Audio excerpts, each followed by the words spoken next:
Chapter 432. When Pai Lupi saw that he didn't have the chance to take advantage of the aristocratic families, he couldn't help but blow his beard and glare at Li Wangyu. His eyes were full of resentment. However, since things had already gotten to this point, he could only let it go. As a dignified emperor, he couldn't put down his face and compete with Qing Yaojin and the others for a bet, right? However, when he thought about how in 4 days, his third son would be born, Pai Lupi couldn't help but smile. Ziyu, your literary talent is outstanding. Tell me about it. How should I name my son? You want me to name him again? Don't you know that you're bad at naming? Li Wangyu couldn't help but think about how Carpenter Lu had asked him to name his grandson, but he still hadn't done so. However, if it was someone else, then it wouldn't matter. What was there to think about when it came to naming Li Ji?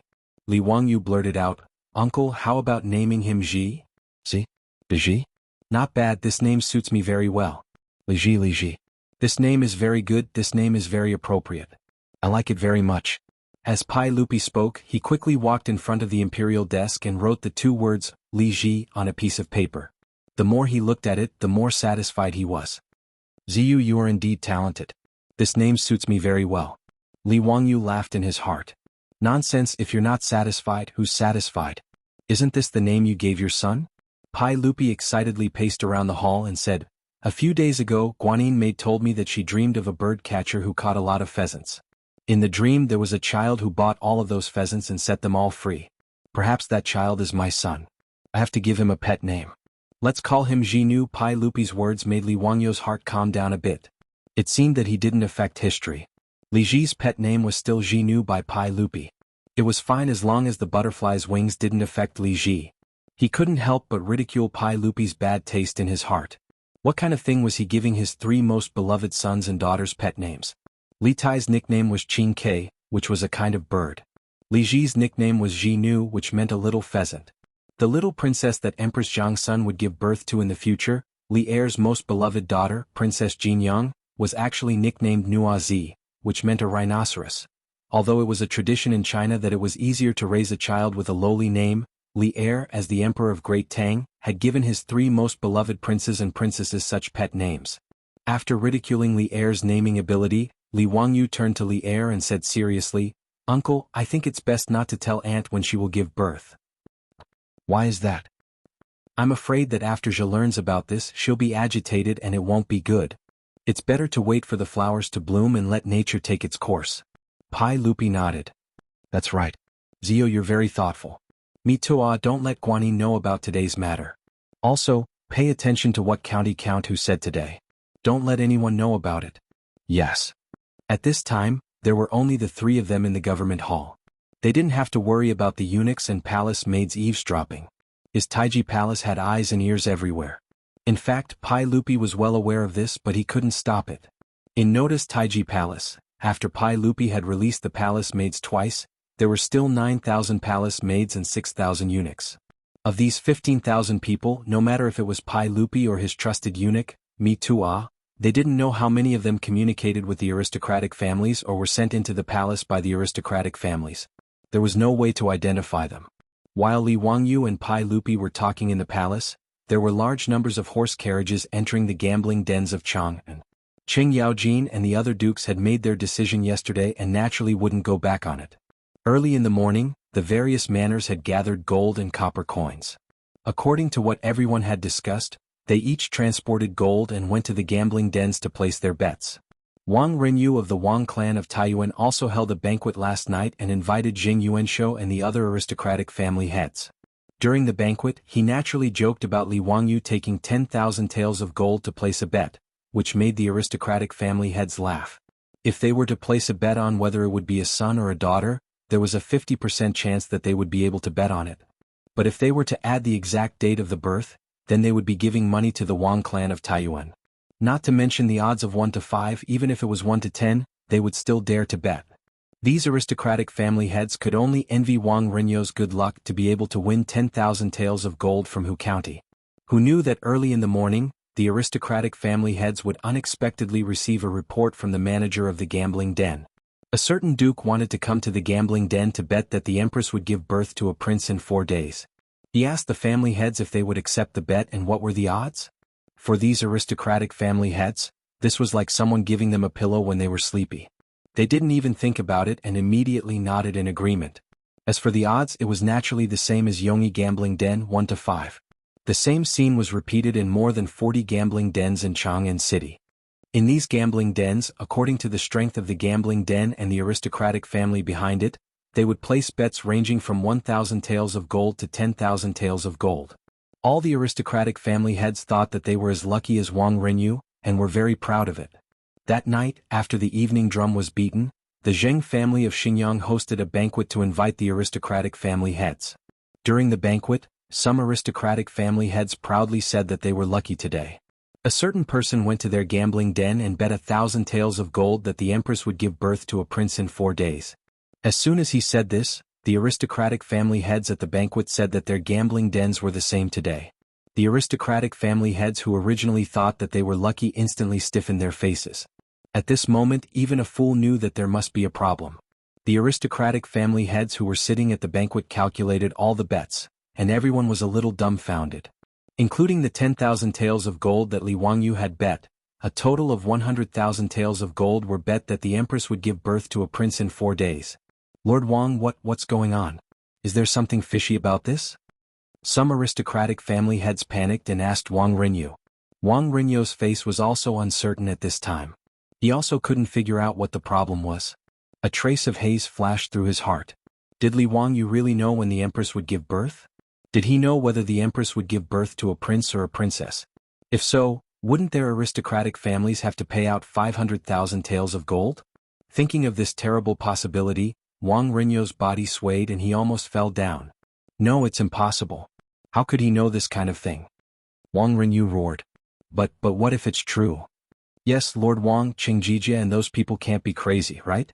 There must be a problem. Heavens, if I really lose, I don't want to live anymore. Duke Xiao bet 5,000 taels of gold in my gambling den.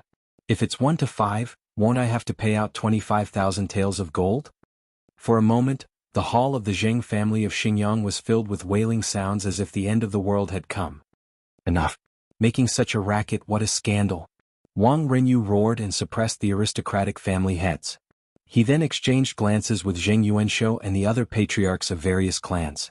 Their eyes were all filled with viciousness and ruthlessness. Everyone please be at ease. As long as the empress hasn't given birth, we haven't lost. What are you panicking for? The sky won't fall down. All right, today's banquet will end here. Everyone please go back. Zheng Yuanshou also stood up and sent the aristocratic family heads away. After the crowd dispersed, the family heads of the aristocratic families with different surnames and 7 hopes stayed behind.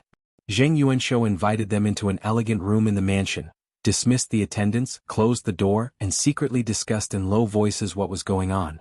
Chapter 433. 4 days passed quickly and the 21st day of the 7th month of the 2nd year of Jingguan arrived. Before the morning drum sounded in Chang, and Pai Lupi had already gotten up and summoned a servant to help him change his clothes. Everyone, it's still early before the morning court. Won't everyone rest for a while? No, I can't sleep today. Also, send someone to inform everyone that today's morning court is cancelled. Yes.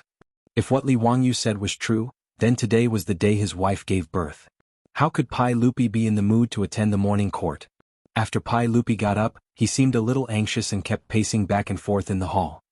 Mitua, send someone to ask if Maid Guanyin is feeling unwell. If there is any news, immediately send someone to report to me. Also, prepare a midwife and a wet nurse. Replying to everyone, this servant has already made the necessary arrangements. Everything is ready. However, should we prepare a wet nurse to feed the princess?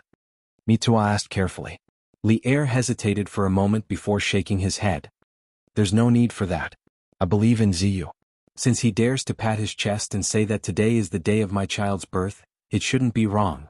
Right, summon Zio and let him accompany me to wait for Maid Guanyin to give birth. The reason why Mitua asked this was because the wet nurses who fed the princes and princesses milk in the palace were not chosen randomly. The wet nurse who fed the princes could only be a woman who had given birth to a boy. On the other hand, the wet nurse who fed the princesses could only be a woman who had given birth to a girl. Moreover, there were many requirements to choose a wet nurse. She had to be above 15 years old and below 20 years old, have a husband and a son, and have a good appearance. Her third child was only 3 months old. These wet nurses had feelings for the princes and princesses because they had drunk their milk. Especially when the prince who was fed by the wet nurse ascended to the throne, their value would be 100 times higher. In history, many wet nurses were given high positions because of this. For example, Emperor Zhongzong of the Tang dynasty, Li Xian, gave his wet nurses the titles of County Lady and Lady of the State. Only the mother or wife of a third-rank official or above in the Tang dynasty could be conferred the title of Commandery Lady, while only the mother or wife of a first-rank official could be conferred the title of Madam of the State. However, these nannies had to leave their husbands and children to enter the palace at such a young age. Many of them could not leave the palace for the rest of their lives. Since Pai Lupi said so, Mido did not try to persuade him any further. He went to summon Li Wangyu to the legislative hall. Li Wangyu was actually a little nervous as well.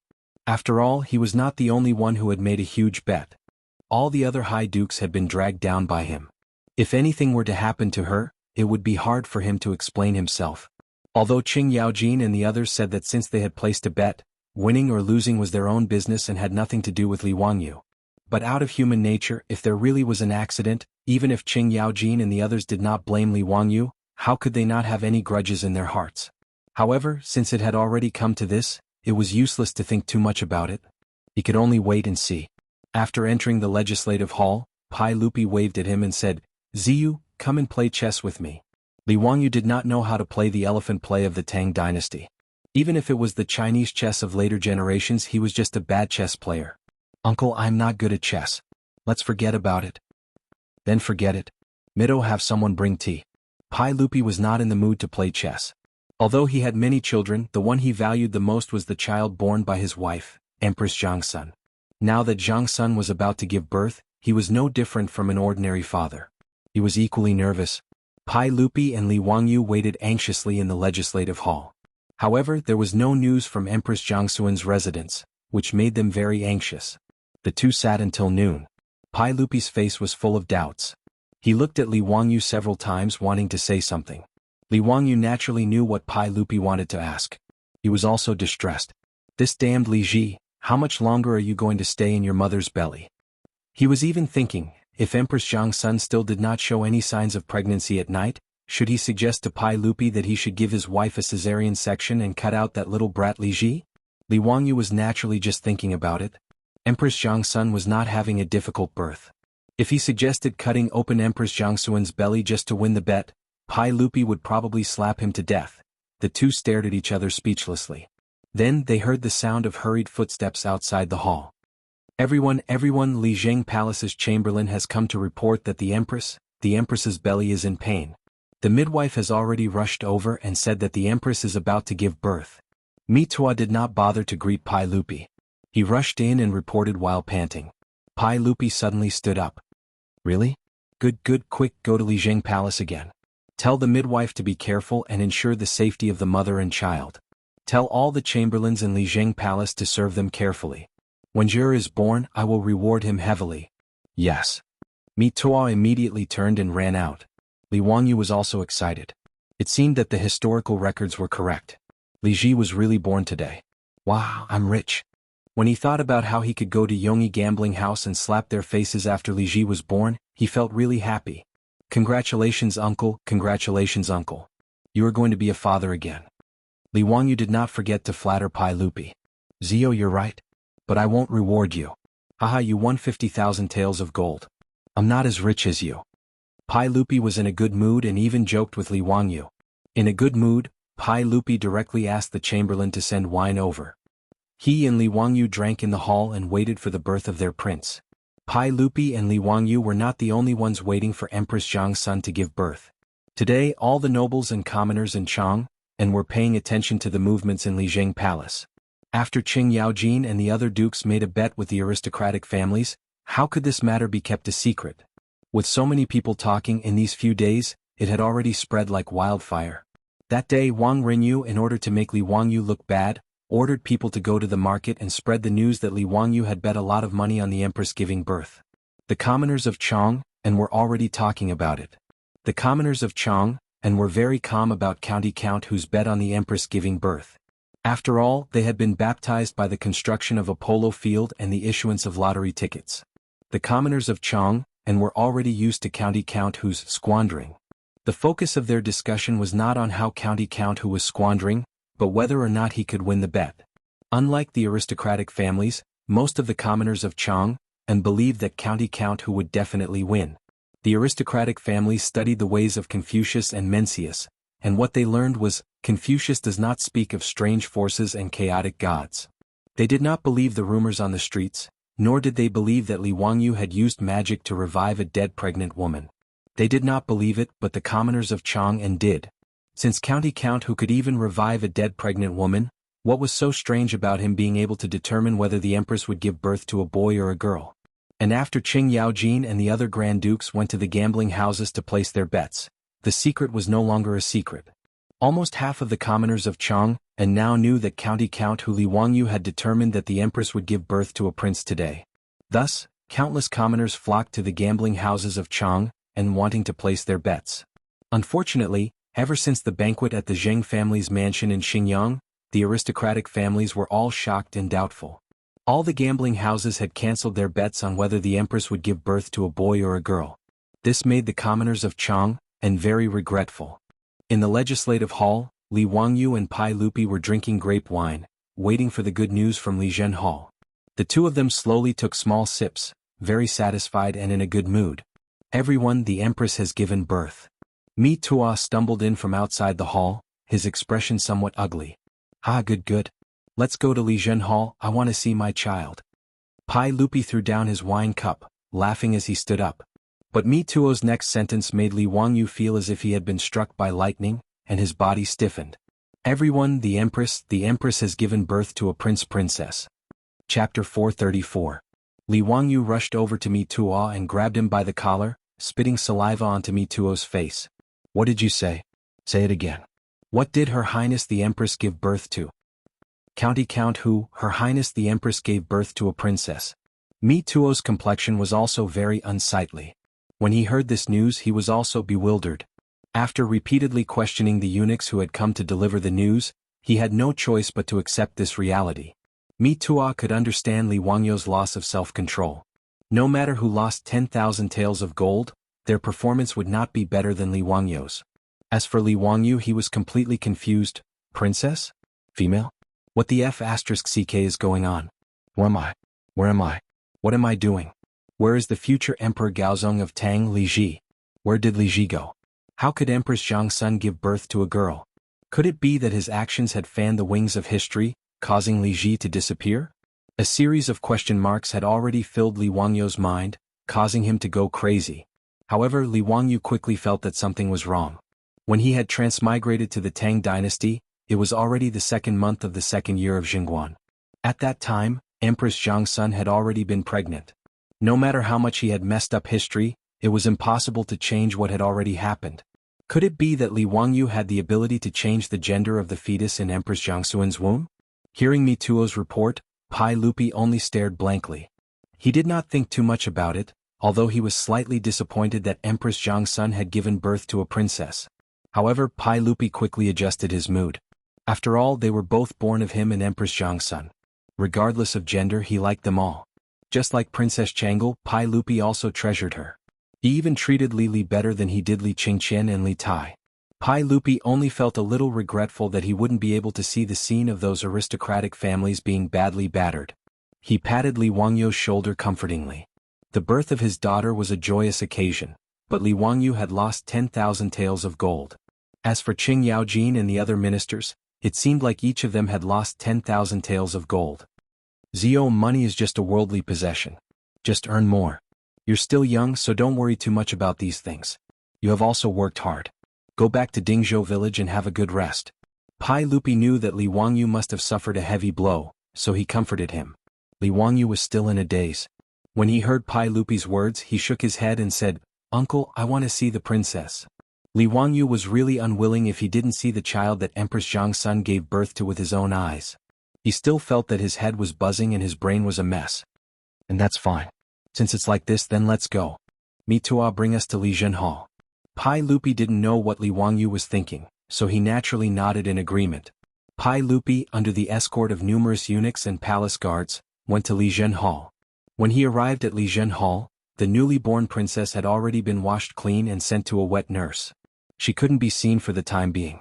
Pai Lupi went to Li Zhenhal's bedroom to visit his wife. Li Wangyu could only stay in Li Zhenhal in a panic. He was restless and didn't know what to do. After a long time, Pai Lupi came out of Empress Jiangxuan's bedroom. At this time, the little princess was carefully held in the arms of a palace maid. She was sent to see Pai Lupi. Li Wangyu didn't care about the taboo and directly went over. Wrapped in the brocade quilt was a lively and cute little thing. At this time, it was looking at Pai Lupi with its big black eyes. Pai Lupi immediately liked this little guy. He couldn't help but reach out his thick fingers and play with the baby in the swaddling clothes. Li Wangyu couldn't help but say, "Uncle, are you not going to see if this is a prince or a princess?" Pai Lupi glared at him with dissatisfaction, but he still reached out and opened the brocade quilt that wrapped the baby. He glanced at the baby's lower body and asked the palace maid to wrap the baby up again. "How is it? Uncle, is this a prince? Did the midwife see wrongly?" "Zio." Pai Lupi couldn't help but scold, "Don't mess around. This is my little princess. It can't be wrong." After being scolded by Pai Lupi, Li Wangyu could only helplessly accept this reality. Even though he still couldn't understand what had happened in this damned history, tidying up his incomparably depressed mood, Li Wangyu squeezed out a smile. "Yes, uncle, I was rash." He also reached out to play with the baby in the palace maid's arms. "Uncle, this child is so cute. It's a pity that the name Li Ji can't be used. Uncle needs to give the little princess another name." "Ah yes, it's a pity. Li Ji really is a good name." As the two spoke, an eunuch came to inform them that His Highness the Crown Prince, His Highness the King of Yu, and the eldest princess had come to see his little sister. "Quickly call them in." Pai Lupi naturally smiled and nodded. He had the eunuch call his son and daughter in. Even in the imperial family, having more children was a joyous occasion. After the three little ones came in and saw that Li Wangyu was also present, they all obediently bowed to Pai Lupi first and then to their teacher. "Qingqian, Qingke Chengel, quickly come and see your little sister." "Father, is this a little sister?" I'm also an older sister." "Father, little sister is so small." Princess Chengel reached out to hold the baby's small hand, smiling tenderly. Pai Lupi smiled and rubbed Princess Chengel's head. "That's right, this is Chengel's little sister. In the future, Chengel must treat little sister well. Don't bully her." I won't bully little sister. In the future, I'll give my ice cream to little sister to eat." Li Chengqian had the appearance of a little adult. "Father, when little sister grows up, I will protect her." Li Tai, the little fatty, hesitated for a long time. With a very reluctant appearance, he said, "When little sister grows up, I will give her the abacus that my teacher gave me." Li Tai's words finally amused Li Wangyu. Within the grand hall, Pai Lupi and his children appeared to be a happy family, very harmonious and joyous. Li Wangyu smiled bitterly in his heart. Now that things had come to this, he could only face this cruel reality. He prepared to return to Dingzhou village as soon as possible to lick his wounds and seek the comfort of his beautiful superior. Just as Li Wangyu was about to say his goodbyes, he suddenly felt that something was wrong. Raising his eyes, he carefully examined Pai Lupi, the three little ones, and the infant in the arms of a palace maid. Wait, this shouldn't be the case. Could it be? A thought flashed through Li Wangyu's mind, causing him to jump in fright. He turned his head and began to search all around the grand hall. Finally, in a corner of the grand hall, he saw a familiar figure. Li Wangyu hurriedly walked over. "Do you still remember me?" The person he greeted was a palace maid who served Empress Jiangsun in the main hall of Li Palace. This palace maid was the acquaintance, whom Empress Jiangsun had instructed to lead him to the flower garden to find Princess Changel. That day, this palace maid had innocently been beaten up by the vicious Zheng Shangyi. Li Wangyu had not forgotten her. Seeing that Li Wangyu was speaking to her, the palace maid hurriedly smiled and curtsied to Li Wangyu. "This servant greets the County Earl of Huxian." "Greetings to the County Earl of Huxian. It's good that you still remember me. Come, I have something to ask you." Li Wangyu lowered his voice, moving close to the palace maid's ear and softly whispering a few words. His manly breath brushed against the palace maid's ear, causing her face to flush red. After hearing Li Wangyu's question, the palace maid tilted her head and frowned in thought for a long time. In the end, she shook her head. "This servant does not remember clearly. Normally, I do not pay attention." "Then is it convenient for you to go take a look for me now?" "Yes, this servant will go immediately." Finished speaking, the palace maid lifted her skirt with both hands and trotted towards the inner chambers of Li Palace. Chapter 435. As Li Wangyu waited anxiously, It didn't take long for the little palace maid to trot back from the inner palace. How was it? Li Wangyu hurriedly asked. The young palace maid's face was flushed from running. After taking deep breaths and calming her breathing, she nodded at Li Wangyu and whispered something into his ear. Li Wangyu's expression suddenly changed. He clenched his fists so tightly that the veins on the back of his hands bulged. His expression became ferocious. His sudden change in expression gave the young palace maid a fright. She didn't know why County Count who would suddenly become like this when he learned of this matter. Li Wangyu nodded at her. Many thanks. There's nothing else. You can go about your business. After he finished speaking, he turned and strode toward Pai Lupi, leaving the young palace maid behind him at a loss for what to do. Uncle, this nephew has something important to report. Uncle, please dismiss your attendants. This matter is inconvenient for outsiders to know. Pai Lupi didn't even raise his head. He smiled and teased the baby girl. Zio, if there's anything, let's talk about it tomorrow. We don't have time right now. Li Wangyu wasn't an official of the imperial court. In Pai Lupi's eyes, there was nothing important that had to be said right now. He naturally didn't want to be disturbed at this time. Li Wangyu raised his voice. Uncle, this is an important matter. You have to say it now. There's no time to delay. Pai Lupi couldn't help but frown when he heard this. He raised his head unhappily and looked at Li Wangyu. Zio, didn't we say it already? We'll talk about it tomorrow. Don't disturb us today. We want to spend time with our daughter. Your Majesty. This subject must report this matter now. Li Wangyu no longer called Pai Lupi uncle. His expression was extremely serious as he looked directly at Pai Lupi. Pai Lupi couldn't help but be surprised by his attitude. He knew that Li Wangyu wasn't someone who didn't know the gravity of the situation. Although he had said with certainty that Empress Jiangsun would give birth to an imperial son, in the end, it was a little princess, but this was not a big deal. Pai Lupi still had a lot of trust in Li Wangyu. Seeing that Li Wangyu had even addressed him as Lord and Minister, Pai Lupi naturally couldn't pretend that he hadn't heard anything. He stared into Li Wangyu's eyes. After a few seconds he finally nodded. All right, I'll listen to what you have to say. What is so important? Your Majesty, please dismiss your servants. This matter should not be known by others, Li Wangyu insisted. After thinking for a while he added, Mito can stay. As the provincial supervisor of the Department of Internal Servants, Mito was in charge of all matters in the palace. He was in charge of communicating with the 100 Horsemen Department. He would need his help later, so there was no need to avoid him. Pai Lupi saw that he was so serious about this matter. He waved his hand and indicated for all the serving girls in the hall to leave. Pai Lupi also ordered Li Qingqian and the other two to go visit Empress Jiangsun in her sleeping quarters and sent the three little ones away. When only Pai Lupi, Mito, and Li Wangyu were left in the hall, Pai Lupi said, All right, what is it? You can speak now. Li Wangyu looked left and right. After confirming that no one was eavesdropping, he lowered his voice and said something only the three of them could hear. His voice was very soft, but in Pai Lupi and Mito's ears, it was like a clap of thunder. It shocked the two of them. Uncle, that baby girl is not your biological child. Li Wangyu's words were too shocking. Pai Lupi couldn't help but reach out and dig at his ears, wondering if he was hearing things. What did you say, Zio? Say it again. Uncle, you didn't hear wrong. I said that baby girl is not Uncle's biological child. Li Wangyu's voice was very soft, but his tone was very firm. Mi Tua, who was standing at the side, was completely stunned. Could it be that the county magistrate had lost his mind because of the shock of losing gold today? How could he say such a thing? The Empress's child was not the Emperor's biological child? Was county magistrate who slandering the Empress for being unchaste?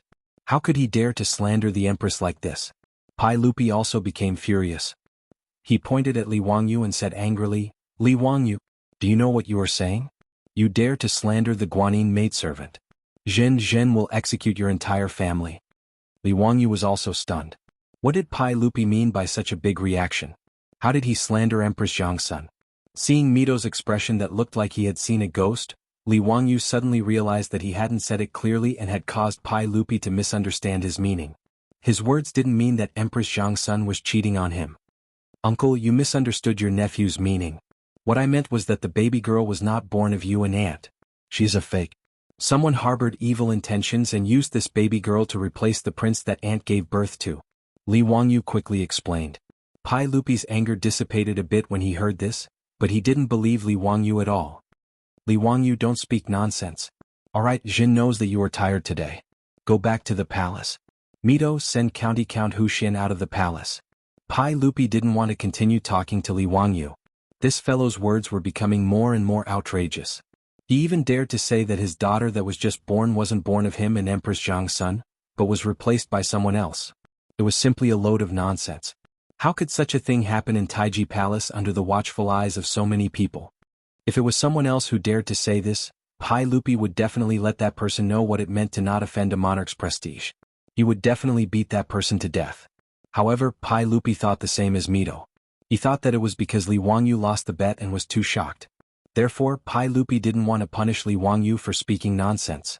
He only told Mito to kick Li Wangyu out of Taiji Palace. After Pai Lupi finished speaking, he flung his robe and prepared to leave. Li Wangyu dodged Mito's block and rushed in front of Pai Lupi, opening his arms to block him. Uncle, this nephew isn't joking. I have proof. Proof?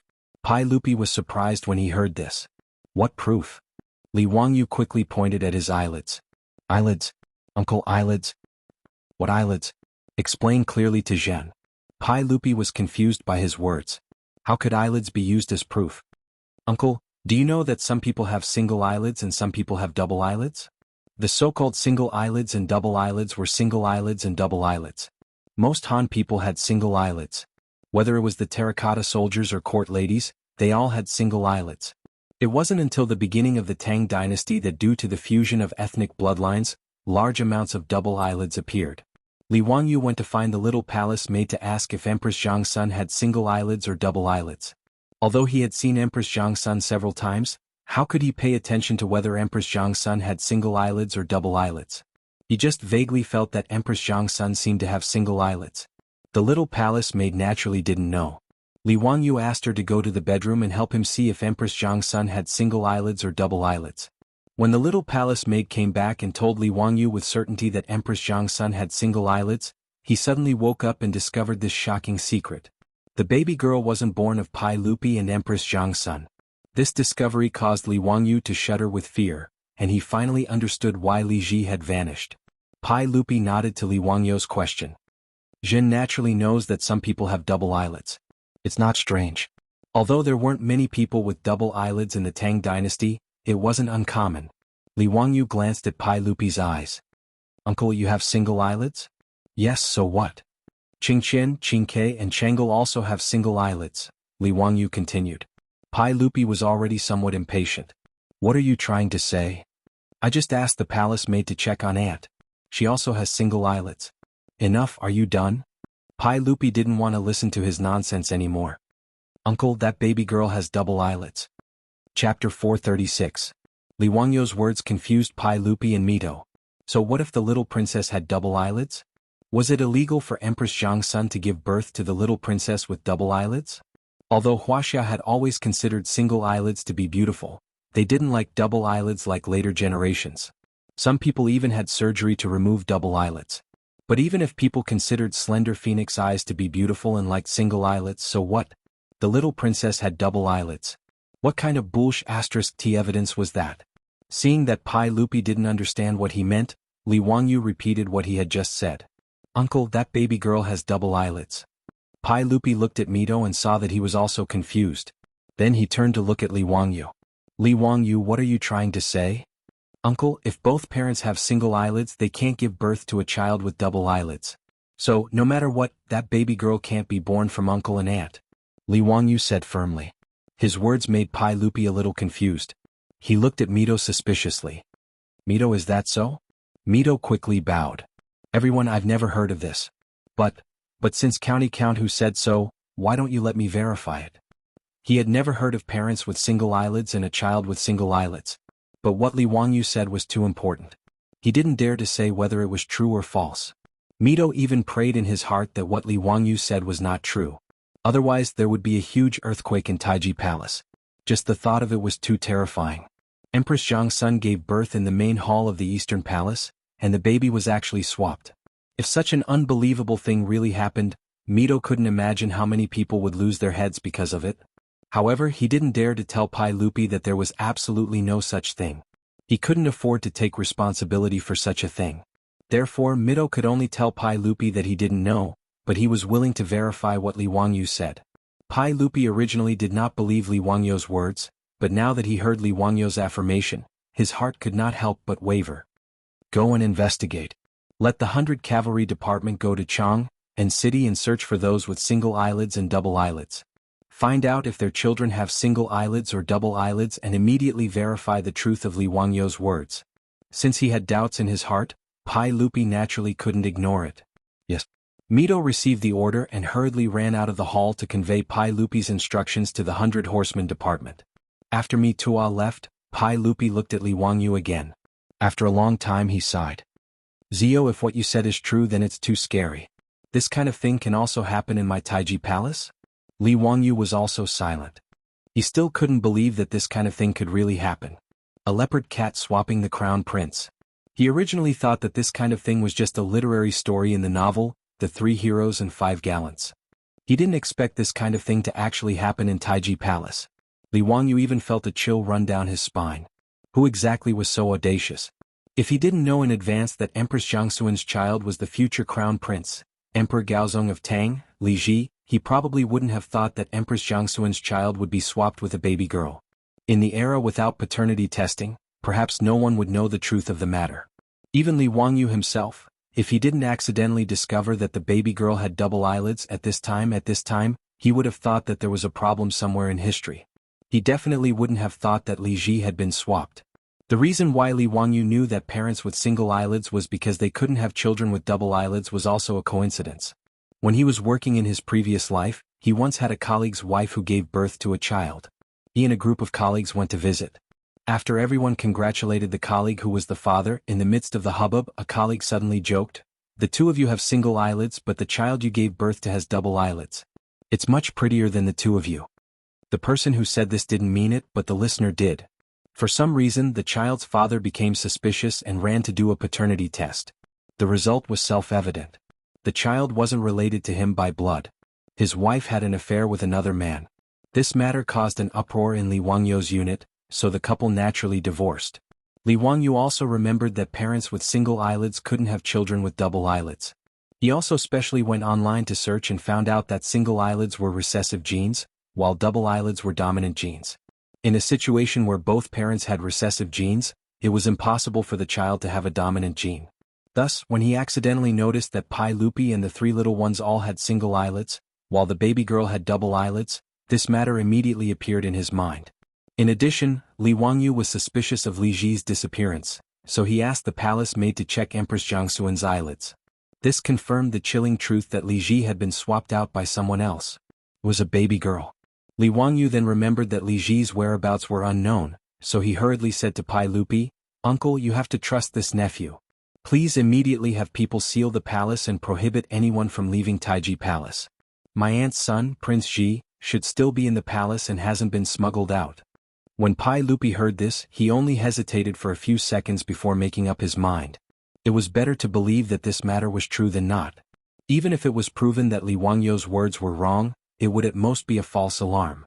However, if the 100 Cavalry Department confirmed Li Wangyu's words, then it would be too frightening. "Come, pass down my orders. Close all the palace doors and seal the palace. No one is allowed to enter or leave the palace without my orders. In addition, all the servants in the palace are to return to their respective palaces and await my orders." Pai Lupi loudly called out to the head of the palace guards outside the hall. "Yes." Immediately, a guard accepted the order and ran to pass it down. The officials on duty in the imperial city were shocked to find that the palace doors of Taiji Palace had been closed ahead of time. Taiji Palace had a total of 10 palace doors in the 4 directions of north, south, east, and west. Originally, these palace doors were the same as the city gates of Chang'an. They opened with the beating of the morning drum and closed with the beating of the evening drum. However, it was still early in the morning, so why were the palace doors closed? The officials couldn't help but discuss. Some even thought that today was the day that the empress would give birth. Could it be that something had happened to the empress? The officials didn't know what was going on. Even Fang Shenling, Du Ruhui, and Zhang Sun Wuji were also confused. They didn't know what had happened in the palace. As the emperor's uncle, Zhang Sun Wuji, was worried about his sister's safety and wanted to enter the palace to visit Empress Zhang Sun. He went to Shuntian Gate and handed over his waist token, but he was rejected by the guards at the palace doors and was forbidden from entering. This had never happened before. Even he was not allowed to enter the palace, which made Zhang Sun Wuji even more anxious. He was afraid that something had happened to his sister. After all, in this era when a woman gave birth, even if she was as noble as Empress Zhang Sun, it was still dangerous. The palace doors of Taiji Palace suddenly closed without any warning, causing an undercurrent to surge in Chang and city. Chapter 437. In Li Main Hall, Pai Lupi also started to get nervous. He paced back and forth restlessly, calling the servants to ask if Mi Tuo had returned. Li Wangyu sat on the side, pondering how Li Ji had been replaced. He suddenly thought of something and scolded himself for being an idiot. Li Wangyu hurriedly got up and walked to Pai Lupi's side. He said in a low voice, "Uncle, we overlooked something. If Prince Ziji was replaced, it definitely has something to do with the midwife and the palace maids who were serving in Li Main Hall when Aunt gave birth. Uncle, please immediately order people to arrest the midwife and the palace maids." Pai Lupi heard this and immediately reacted. If the 100 Cavalry Department really confirmed what Li Wangyu said, then it naturally had something to do with the midwife and the palace maids. He immediately ordered people to arrest the midwife who delivered Empress Zhang Sun and the palace maids who were in Li Main Hall. At this time Pai Lupi also panicked. It was better to kill the wrong person than to let them go. More than 2 hours later, Mi Tuo rushed back and knelt down in front of Pai Lupi. He didn't even have time to wipe the sweat off his body. Reporting to everyone, the 100 Cavalry Department has reported. They are already in Chang'an City. According to County Uncle Hu's instructions, they are cooperating with the various workshops. They have already found 147 families to verify. Both of these couples have single eyelids and all of their children are. What are they all?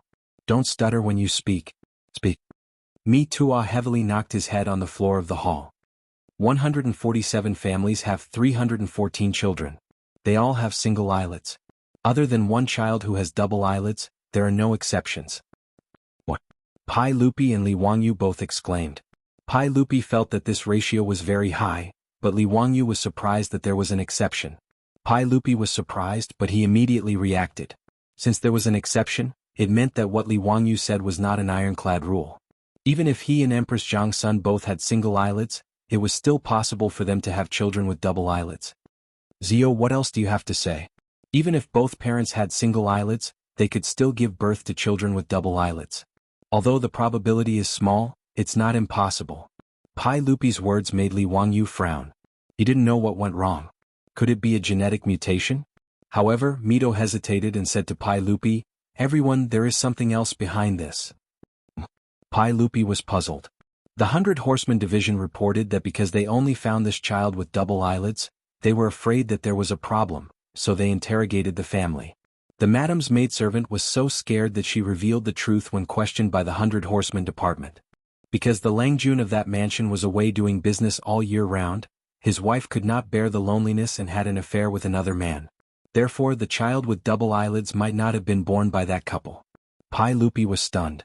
Is there such a thing? Are you sure? There should be no mistake. After the Langjun learned about this, he took his wife to the Chang and county government and said that he would sue his wife for adultery.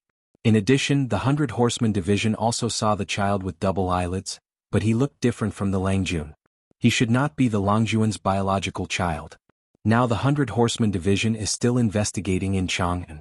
If there is any other situation, I will report it immediately. Mito answered honestly. The 100 Horsemen Division's reply made Pai Lupi's heart sink to the bottom. In that case, what Li Wangyu said was the truth. He and Empress Zhang Sun both had single eyelids, so it was impossible for them to give birth to a child with double eyelids. Pai Lupi wanted to kill someone at this moment. The dignified emperor of the Tang dynasty was actually played in the palm of someone else's hand. If Li Wangyu did not discover the clues, then wouldn't he really be the #1 fool in the world? His own prince had been stolen, but he had raised a fake as his own daughter. If this news were to spread out, he, Li Heir, would have no place to put his old face. Pai Lupi was so angry that he pulled out the sword at his waist and fiercely slashed it on a few tables in the hall. He used so much force that the wide table was cut into 2 halves. He turned his head to look at Mito with a murderous look. Mito, immediately interrogate that midwife and the palace maid who was in Lijing Hall. You must find the prince and bring him back. If you can't find the prince, I will skin you alive. He did not have time to find out who the mastermind was. The most important thing now was to find his own son. Yes. Mito also knew that this was a serious matter and did not dare to talk nonsense. He turned his head and rushed out of the hall again. Zio, who do you think would be so daring? If I find out who is plotting against my prince, I will exterminate their entire family. Li Wangyu smiled bitterly. Uncle, I am not speaking nonsense. I am afraid that even Uncle can't do anything to the mastermind behind this. Now he finally understood what was going on. In the original history, there was naturally no such thing as a leopard cat replacing the crown prince. Li Wangyu also guessed the reason why Li Zhihui was inexplicably replaced with a baby girl. Pai Lupi's face was ferocious as he glared at him. Why do you say that? Do you know who did this? Uncle, think about it. Who would benefit from replacing the prince? Uncle, have you forgotten that the birth of Ant's son involves 500,000 taels of gold? Pai Lupi frowned and immediately looked at Li Wangyu. Zio, you mean those aristocratic families? How dare they do this? Uncle, it's 500,000 taels of gold. Why wouldn't they dare?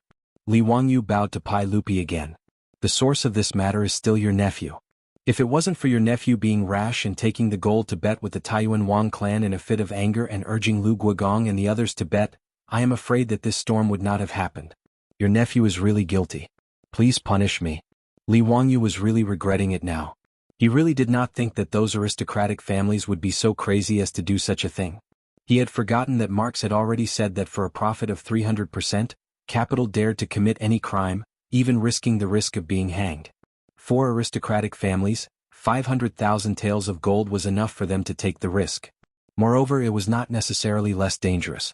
Just as he had said to Pai Lupi, even if they knew that it was the aristocratic families who did it, what could they do? For such a shocking case, how could the aristocratic families personally make a move and hand the evidence to Pai Lupi? Needless to say, even if they pursued the matter, they would only catch a few scapegoats. Just like last time when the Taiyuan Wang clan's legitimate son Wang Ziqiao and the others ordered the troops to kill and set fire, they could not obtain any evidence and could not do anything to them. Pai Lupi glared at Li Wangyu for a while before helplessly waving his hand. This matter has nothing to do with you. I will not take my anger out on you. The most important thing now is to find my prince and bring him back. Pai Lupi, who was in the prime of his life, was somewhat dispirited at this time. In an instant, Li Wangyu felt that he had aged a few years. Li Wangyu was right. Even if he knew that the mastermind behind the scenes was an aristocratic family, what could he do? Without any evidence, he, Pai Lupi, could not do anything to these aristocratic families. Uncle, the heavens help the prince. I think that with Mi Tuo's thunderous methods, the midwife will definitely tell the truth. The prince should still be in Taiji Palace and has not been sent out of the palace. Li Wangyu comforted. I hope so. While the two were talking, they saw Mi Tuo return with an ugly expression. How was it? Did the midwife say anything? Pai Lupi immediately asked. Mi Tuo knelt down and kowtowed. He did not dare to look up at Pai Lupi. Replying to everyone, when this servant went to the room where the imperial guards were holding the midwife had already hanged herself in the room. She was no longer alive. With a clang, the sword in Pai Lupi's hand fell to the ground, making a soft sound. Chapter 438. When Li Wangyu heard this, he felt a chill in his heart. That midwife actually hanged herself? This was clearly because after being captured by the palace guards, she knew that the matter was exposed and committed suicide to escape punishment. But the midwife's death made Li Wangyu feel a chill in his bones. This woman would rather commit suicide than hand over Li Ji in exchange for a chance of survival. Could it be that Li Ji was already killed by her? Pai Lupi calmed his mind and asked with a trembling voice, what about those palace maids? Mi Tuo immediately replied, when Her Highness gave birth, she stayed in Li Main Hall. There were 12 palace maids serving Her Highness. Now there are no problems with these palace maids. I have already asked the 100 Cavalry Department to take over and interrogate them to find out the prince's whereabouts. Then go quickly. You must make them speak and tell us where my prince is.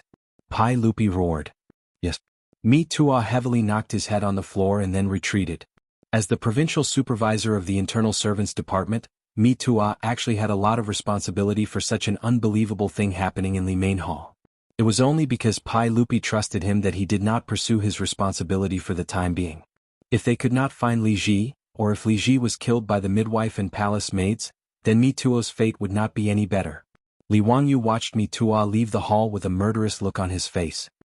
He knew that those palace maids who had fallen into Mi Tuo's hands would probably end up very miserably. Mi Tuo was not a soft-hearted person. Even Li Yuan's personal attendants and concubines in the harem, he dared to be ruthless and beat them to death.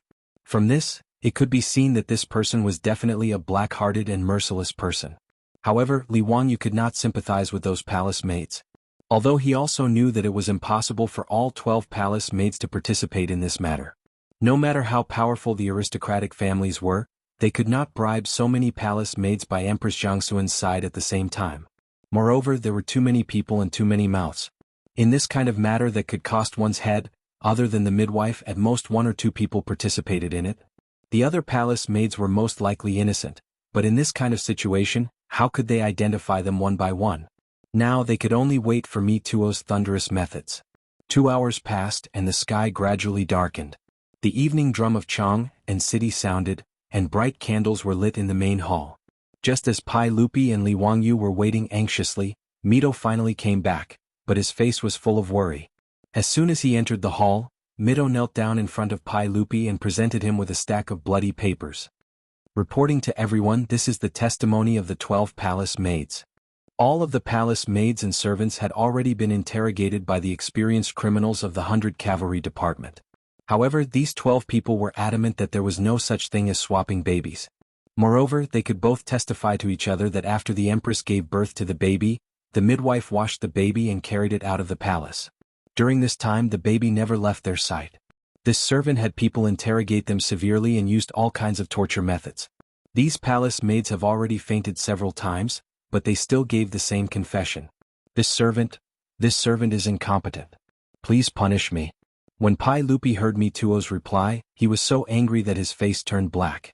He lifted his foot and kicked Mi Tuo's shoulder. Mi Tuo, who was kneeling on the ground, was kicked 5 or 6 meters away. The confessions in his hands were scattered all over the ground. Mi Tuo's head hit the pillar of the main hall heavily. After a muffled thud, blood immediately flowed out from his forehead. He did not dare to wipe it. Ignoring the pain in his body, he knelt on the ground for a few steps and then lay down in front of Pai Lupi's feet. He did not dare to make a sound.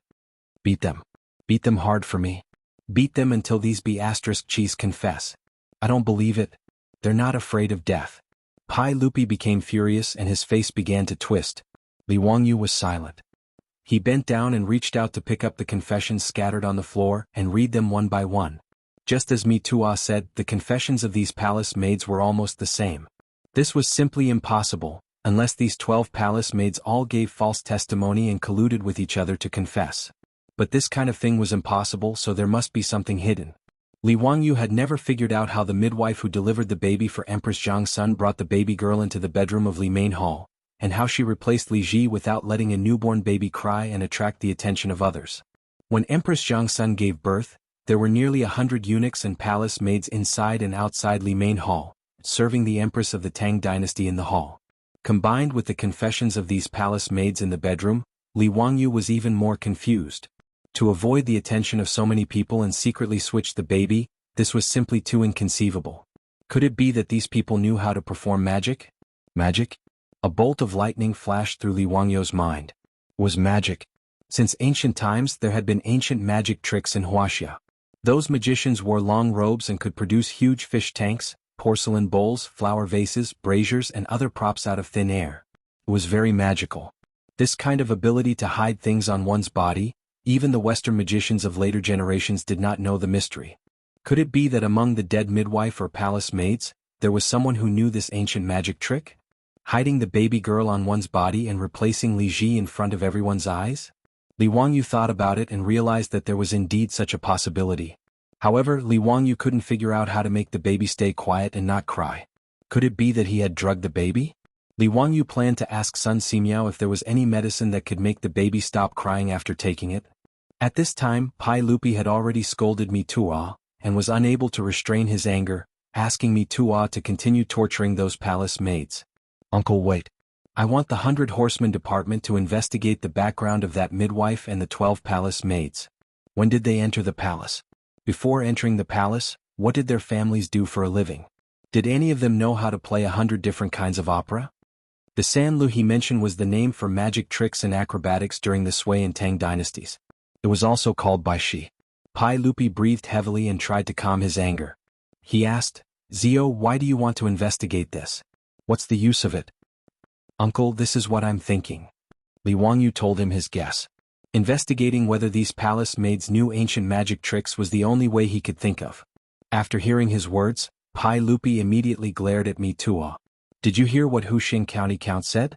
Useless dog, why aren't you going to investigate? Yes, I will personally go to the Yetting Bureau to investigate. Mi Tuo did not dare to say more. He scrambled out of the hall, but before he left, he gave Li Wangyu a grateful look. If he could find some useful clues and rescue Prince Ziji, then Li Wangyu really saved his life. How could Mi Tuo not be grateful? Li Wangyu's conjecture was also a Hail Mary effort. Unexpectedly, an hour later, Mi Tuo came back with good news. Chapter 439. The Yetting Bureau was an organization used by the Tang dynasty to manage the palace maids. The information of all the palace maids was managed by the Yetting Bureau. If Mi Tuo wanted to check the information of the 12 palace maids, he needed to go to the Yetting Bureau. Originally, he just wanted to give it a try, but he didn't expect that he really found the information that Li Wangyu needed from it. Mi Tuo let the servants carry the names of the 12 palace maids and ran back to the Li main hall. Replying to everyone, this servant found it. Pai Lupi quickly asked, "What did you find? Quickly tell me." The midwife who hanged herself has nothing to do with the Sanlu Baishi. Whether it was her or her family, no one knew the Sanlu Baishi. Most of the 12 palace maids entered the palace during the Wuda period. There is nothing special about them. But this servant thinks that 2 of them should know the Sanlu Baishi. Mi Tuo handed over the name and continued, "Everyone please look. This palace maid named Yu Ran entered the palace during the Wuda period. She is from Luoyang and is 23 years old. Her surname is Lu. According to this name, her father, Lu Chong, made a living with the Sanlu Baishi. This servant thinks that since Yu Ran entered the palace at 15, it is not strange that she learned the Sanlu Baishi from her father." Pai Lupi took the name and glanced at it. It was the same as what Mi Tuo said. He nodded. "What about the other person? There is also this palace maid named Nian Tao. She was also selected during the Wuda period. No one in her family made a living with the Sanlu Baishi, but before she was transferred to the East Palace, she was sent to the Taichung Temple's Tai Lu Baishi. This servant thinks that it is possible that she knows the Sanlu Baishi." Li Wangyu did not understand and looked at Mi Tuo in confusion. Why was it possible to learn magic in Taichung Temple? Mi Tuo saw that he did not understand and quickly explained, "Huxian Bo, the Taichung Temple's Tai Lu Baishi, in addition to teaching musical instruments and dancing, also teaches the Sanlu Baishi." When he said this, Li Wangyu immediately understood. If the information of the palace maids in Yetting Bureau was correct, then the 2 palace maids named Yu Ran and Yen Tao were indeed suspected of committing a crime. "Go, get someone to torture these 2 lowly servants. We must pry open their mouths and find out where my prince is." Pai Lupi didn't care about the life and death of these palace maids. He only cared about the whereabouts of his son. From the time Empress Jiangsun gave birth until now, it had already been 4 to 5 hours. Night had already fallen and the sky was getting darker. Pai Lupi was burning with anxiety. He was furious at the thought of his son's unknown fate. "Yes." Mito lowered his head and replied, but his feet did not move. "What are you waiting for? You dog, what are you waiting for?" Pai Lupi saw that he still hadn't left. He couldn't help but glare at him and was about to scold him again. Mi Tuo looked embarrassed and explained hesitantly, replying to everyone, "This servant is worried that those 2 palace maids will not survive if they continue to fight. This servant is afraid that if they are killed there will be no clues about the prince." He wasn't speaking nonsense. Those delicate palace maids, how could they withstand the torture of the 100 Cavalry Department and the ruthless interrogation veterans? When he came to the Li main hall to report to Li Air, most of the 12 palace maids were already on the verge of death from torture. If they continued to be interrogated by torture, they would probably die in a short period of time. If they were killed, where would Mi Tuo go to find the prince? In Noda's Taiji Palace, where could one not hide? Not to mention such a small baby.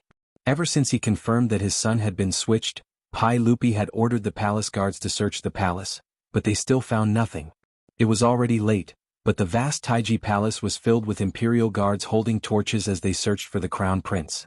Pai Lupi heard Mi Tuo say this and his face couldn't help but twitch. He knew that Mi Tuo shouldn't be talking nonsense. If he didn't continue to torture these 2 people, he wouldn't know where to find his son.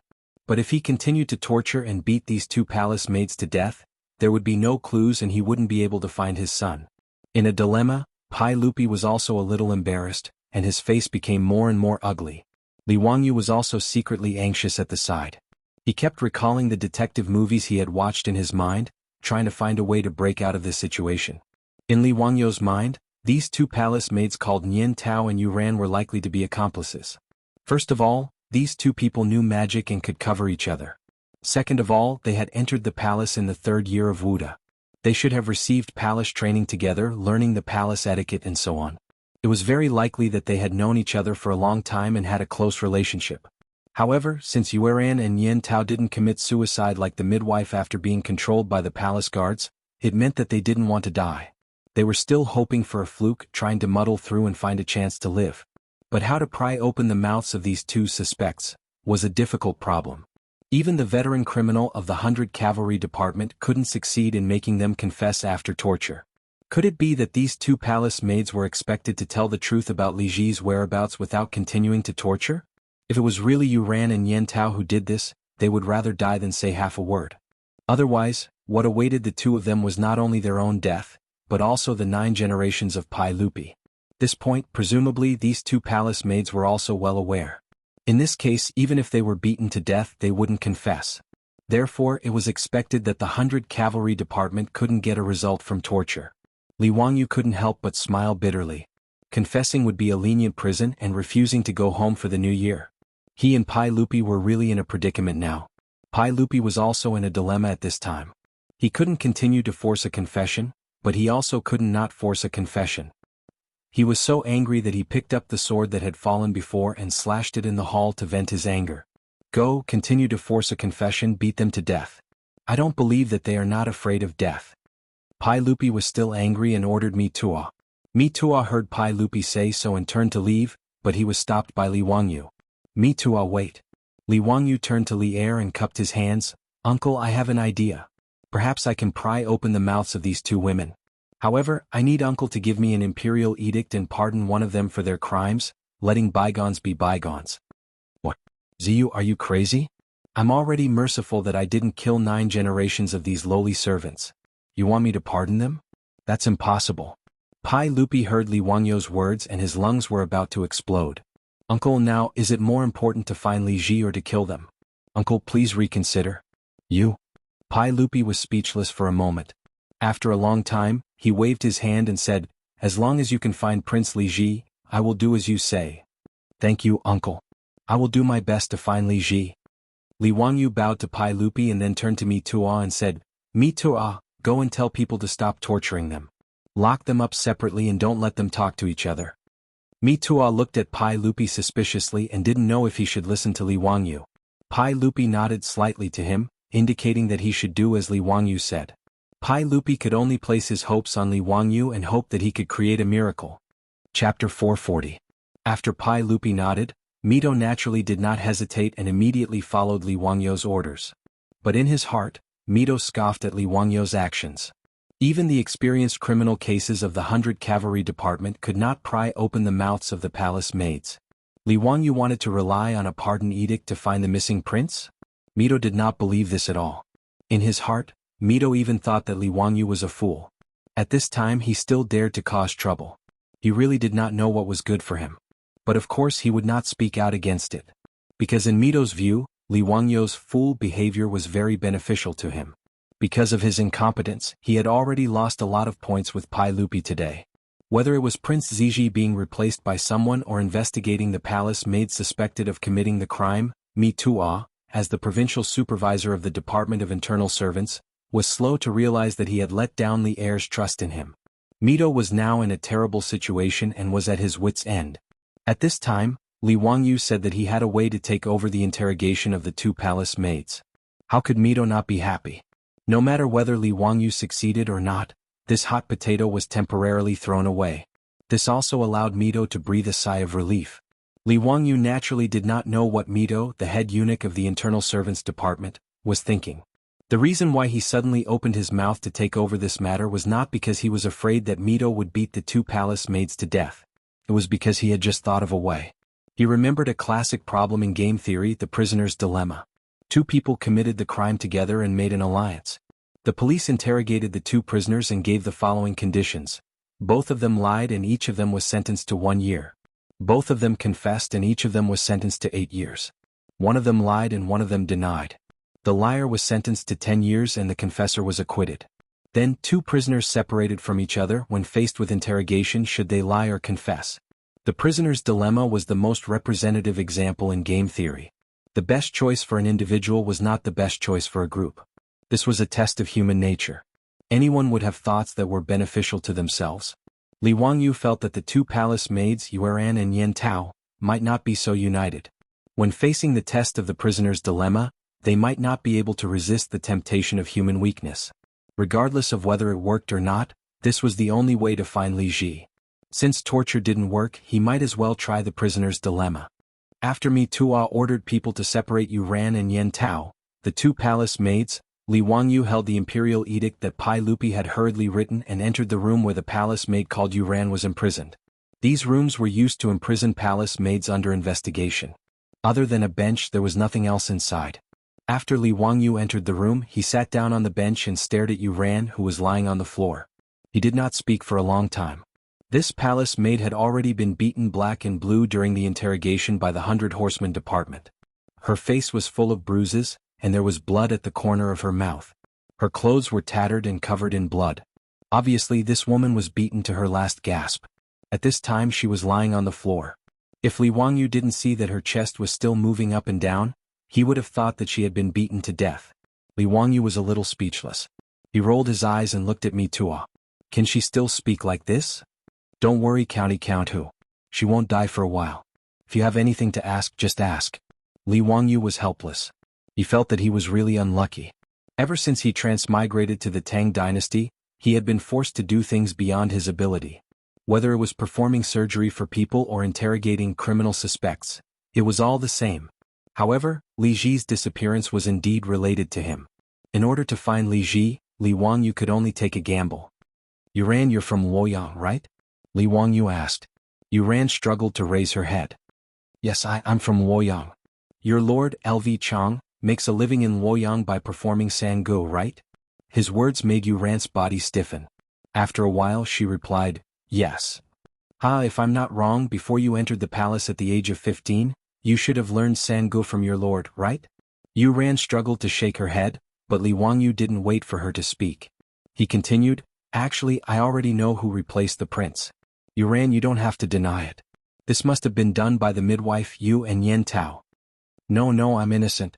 I don't know anything. Yuan shook her head desperately to show that she was innocent. Li Wangyu ignored her and continued, the midwife has already hanged herself. Now only you and Yen Tao are left. I'll give the 2 of you 3 choices now. It's up to you to choose where you want to go. He stood up and walked in front of Yuan. He squatted down and stared into her eyes. He raised a finger. First, you and Yen Tao insist that you don't know about this matter. You can take a gamble and see if you can escape by luck. But I can tell you very responsibly that if you can't find the prince, the saint will be furious. You 12 palace maids will be beaten to death. There's no chance of luck. Li Wangyu raised a second finger. Second, you and Yen Tao tell me the truth. After we find the prince, I'll plead with the saint to leave your corpses intact and not harm your family. When Mi Tua heard this, he almost couldn't help but laugh. Was Count Hu joking? If they told him the truth, they would die. If they didn't, they would also die. They would be crazy to tell him the prince's whereabouts. Shouldn't the second condition be that they would be spared as long as they told the truth? But even so, it was useless. The experienced criminal of the 100 Cavalry Department had already said similar words to this group of palace maids. It was useless. Mi Tua didn't know what kind of drug Yuan and Yen Tao had eaten to be so stubborn. The 2 palace maids gritted their teeth. Even if they were beaten to the point of death, they still insisted that they didn't know anything. So even if you beat him to death, Mi Tua didn't believe that Li Wangyu could make the 2 of them tell the truth with such conditions. Li Wangyu raised a third finger. Third, I have a saint's edict here. Can pardon one of you. Whoever tells the truth first after we find the prince, this person will let bygones be bygones. And the other person will be executed immediately. Even 9 generations of your family will be implicated.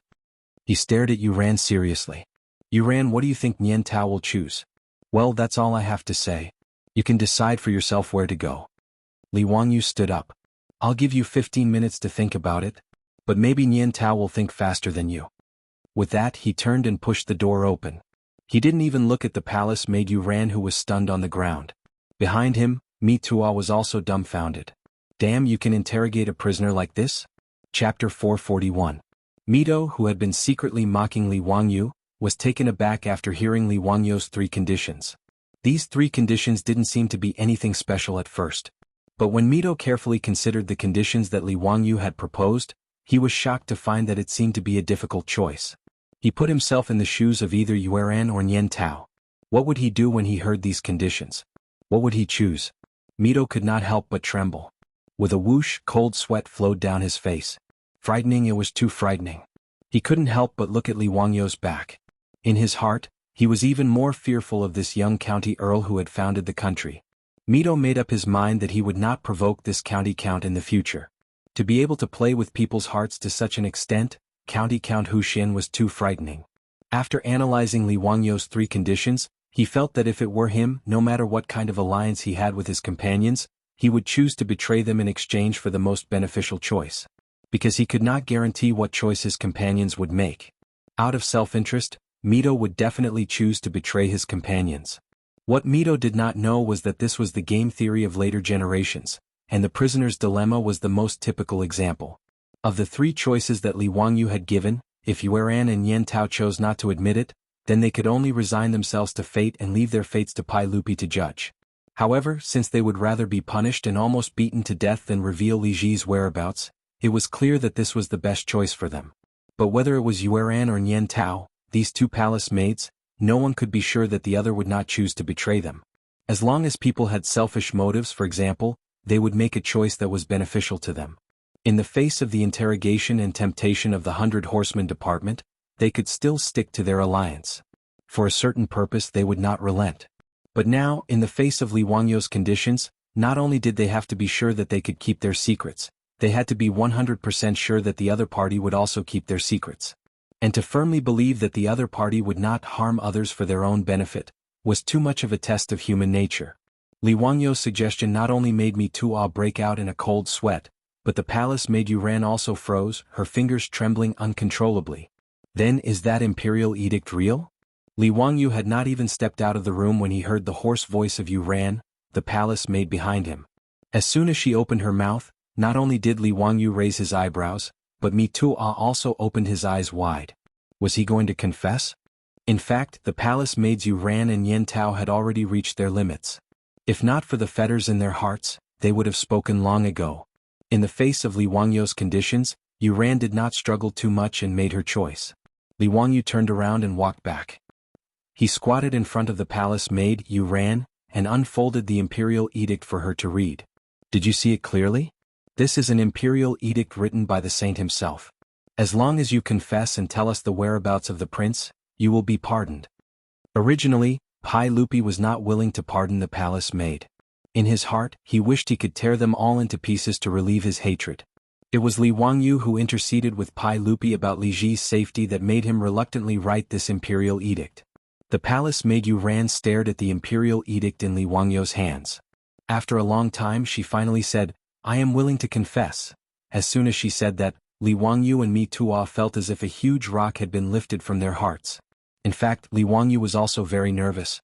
He had never interrogated a criminal before. It was also the first time for him to do this. He let out a long breath, stood up, and waved at Mi Tuo, indicating for him to ask. Mi Tuo gratefully saluted Li Wangyu and squatted in front of Yuran. "Tell me first, did the empress give birth to a prince?"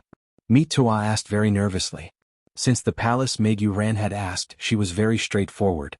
She nodded, "Yes, it is." Mi Tuo's heart almost jumped to his throat. "Is the prince okay now? Where is he?" Yuran hesitated for a few seconds. Finally, she bit her lower lip and said, "After we replaced the prince in Li Main Hall, Fan Yu asked me and Yen Tao to throw the prince into the well and drown him." When she said this, she coughed violently because of the pain from her wound. Mi Tuo was so anxious that he wanted to strangle her. Mi Tuo knew that the Fan Yu that Yuran mentioned was the name of the midwife who had hanged herself. "Tell me what happened after that. You didn't put the prince." Mi Tuo's body began to tremble. He didn't dare to continue halfway for fear of hearing the terrifying answer. These 2 palace maids, if they really threw the prince into the well and drowned him, it would really be a disaster. Yuran finally stopped coughing and shook her head gently. Nian Tao and I took the prince out of Li Main Hall and found a well, but no one dared to throw him in. In the end we found a secret place and hid the prince. Originally we wanted to send him out of the palace and give him to someone to adopt. But we didn't expect that the matter would be exposed and the palace guards would arrest us. After she said this, Mi Tua almost knelt down and kowtowed to the gods and Buddhas. Thanked the ancestors for blessing the prince was still alive. His voice trembled. You tell me, where is the prince now? In the garden behind Li Main Hall, there is a ginkgo tree. There is a big hole in the branch of the ginkgo tree. I found it when I was picking ginkgo. Together with Nian Tao, we hid the prince in the hollow of the ginkgo tree. The palace maid Yuran did not hide anything and told her everything. Mi Tua didn't have the time to continue interrogating her. Together with Li Wangyu, he turned and ran out of the room. Li Wangyu remembered that last time when he saw Princess Changel in the garden behind Li Main Hall, there were indeed many ginkgo trees. The two led a group of palace guards and men from the 100 Cavalry Department, raising torches and heading towards the garden. Search. Don't let go of a single ginkgo tree. Be careful not to harm His Imperial Highness. Mi Tua ran until he was out of breath. Ignoring everything else, he immediately ordered his men to begin searching for the ginkgo trees in the garden. Yes, sir. The palace guards and men from the 100 Cavalry Department immediately spread out, raising torches and carefully searching the ginkgo trees. As Mi Tua and Li Wangyu waited anxiously, a guard finally shouted, "Found it! Found it! There is an infant on this tree. The prince has been found." In Mi Tuo's ears, these words were like the sound of nature. He immediately raised his robes and rushed over. Be careful, be absolutely careful. Don't harm His Imperial Highness. Quickly bring him down. When the Imperial Guards carefully carried the infant in swaddling clothes to Mi Tuo's hands, this lower third-rank eunuch from the Department of Internal Attendance couldn't help but cry. Chapter 442. Mi Tua was so excited that tears flowed down his cheeks. When he looked at the baby again, he was so scared that his heart almost stopped beating. The baby's eyes were closed and he didn't move at all. Mi Tua was so scared that he almost lost his soul. Who, County Earl, who you come look at the prince, what happened to him? Mi Tua was tongue-tied. The fact that Mi Tua didn't pass out from the shock was already a testament to his mental fortitude. Li Wangyu also hurried forward. Li Ji's appearance in swaddling clothes gave him a fright. He quickly reached out his hand to touch Li Ji's face. He felt the warmth of Li Ji's body. He used his finger to touch Li Ji's nose. Soon a smile appeared on his face. It's okay. Maybe the two palace maids fed the prince some medicine. Quick, old immortal son is still in the Eastern Palace. Send him over for a diagnosis. Also, send someone to inform His Majesty so that he won't be worried. Hearing Li Wangyu's words, Mi Tuo's heart that was in his throat finally relaxed a little. Empress Jiangxuan's delivery today was too much of a shock for him. Even Mi Tua, who was only in his 30s, felt that if this continued, he would age prematurely. Under the protection of a large group of palace guards, the two of them rushed to Sun Simiao's temporary residence in the Eastern Palace. In the Eastern Palace there were palace guards searching everywhere. Even Sun Simiao's residence was searched by several groups of palace guards. Now that things had escalated to this point, Sun Simiao naturally had a rough idea of what happened today. When he saw Mi Tua and Li Wangyu rushing over with a baby, he understood everything. Without saying a word, he took the swaddled Li Ji and began to treat him. Old immortal son, how is it? What's wrong with the prince?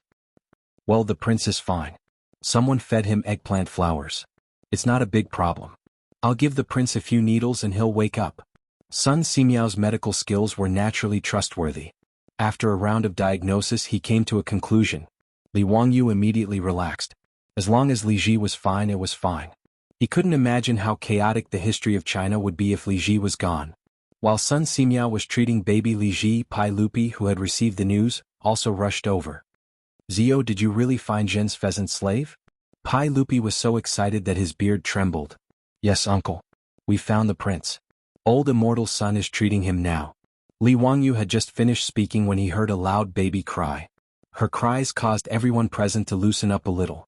Mito held the crying baby tightly in his arms and knelt in front of Pai Lupi. He sobbed and said, "Everyone, we found Prince Ziji. This servant deserves 10,000 deaths." Pai Lupi didn't care about anything else. He directly reached out and took his son from Mito's hands. He looked at him carefully. He subconsciously looked at the baby's eyelids, single eyelids. just like him and Empress Jiangsun. It's my slave, Jin's Prince Ziji. Congratulations, Uncle. You've finally found Prince Ziji.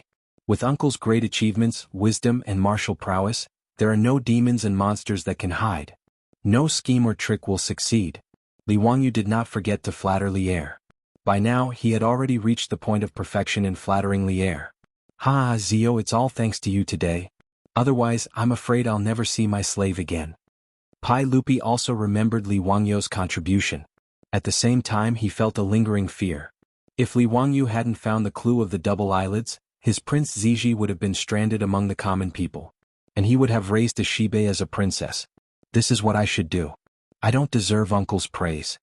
Pai Lupi's heart was filled with emotions. He looked at his crying son in his arms and raised his head to Li Wangyu. When slave Ziji is a little older, I'll ask Zio to open his eyes for him. He'll still be your disciple like Qingqian and Qingke. Zio, are you willing? *CK. He wants me to help take care of the child again? Li Wangyu cursed in his heart, but he was actually a little proud. Being the teacher of the future emperor of the Tang dynasty, this feeling seems pretty good. Since your majesty doesn't abandon me, how can I not be diligent? Ah, that's good. Speaking of which, you also saved slave Ziji's life. But since you're slave Ziji's teacher, then I won't reward you otherwise. Saving your own disciple is also a teacher's duty. Ah. Li Wangyu hurriedly bowed. Uncle, you're too serious.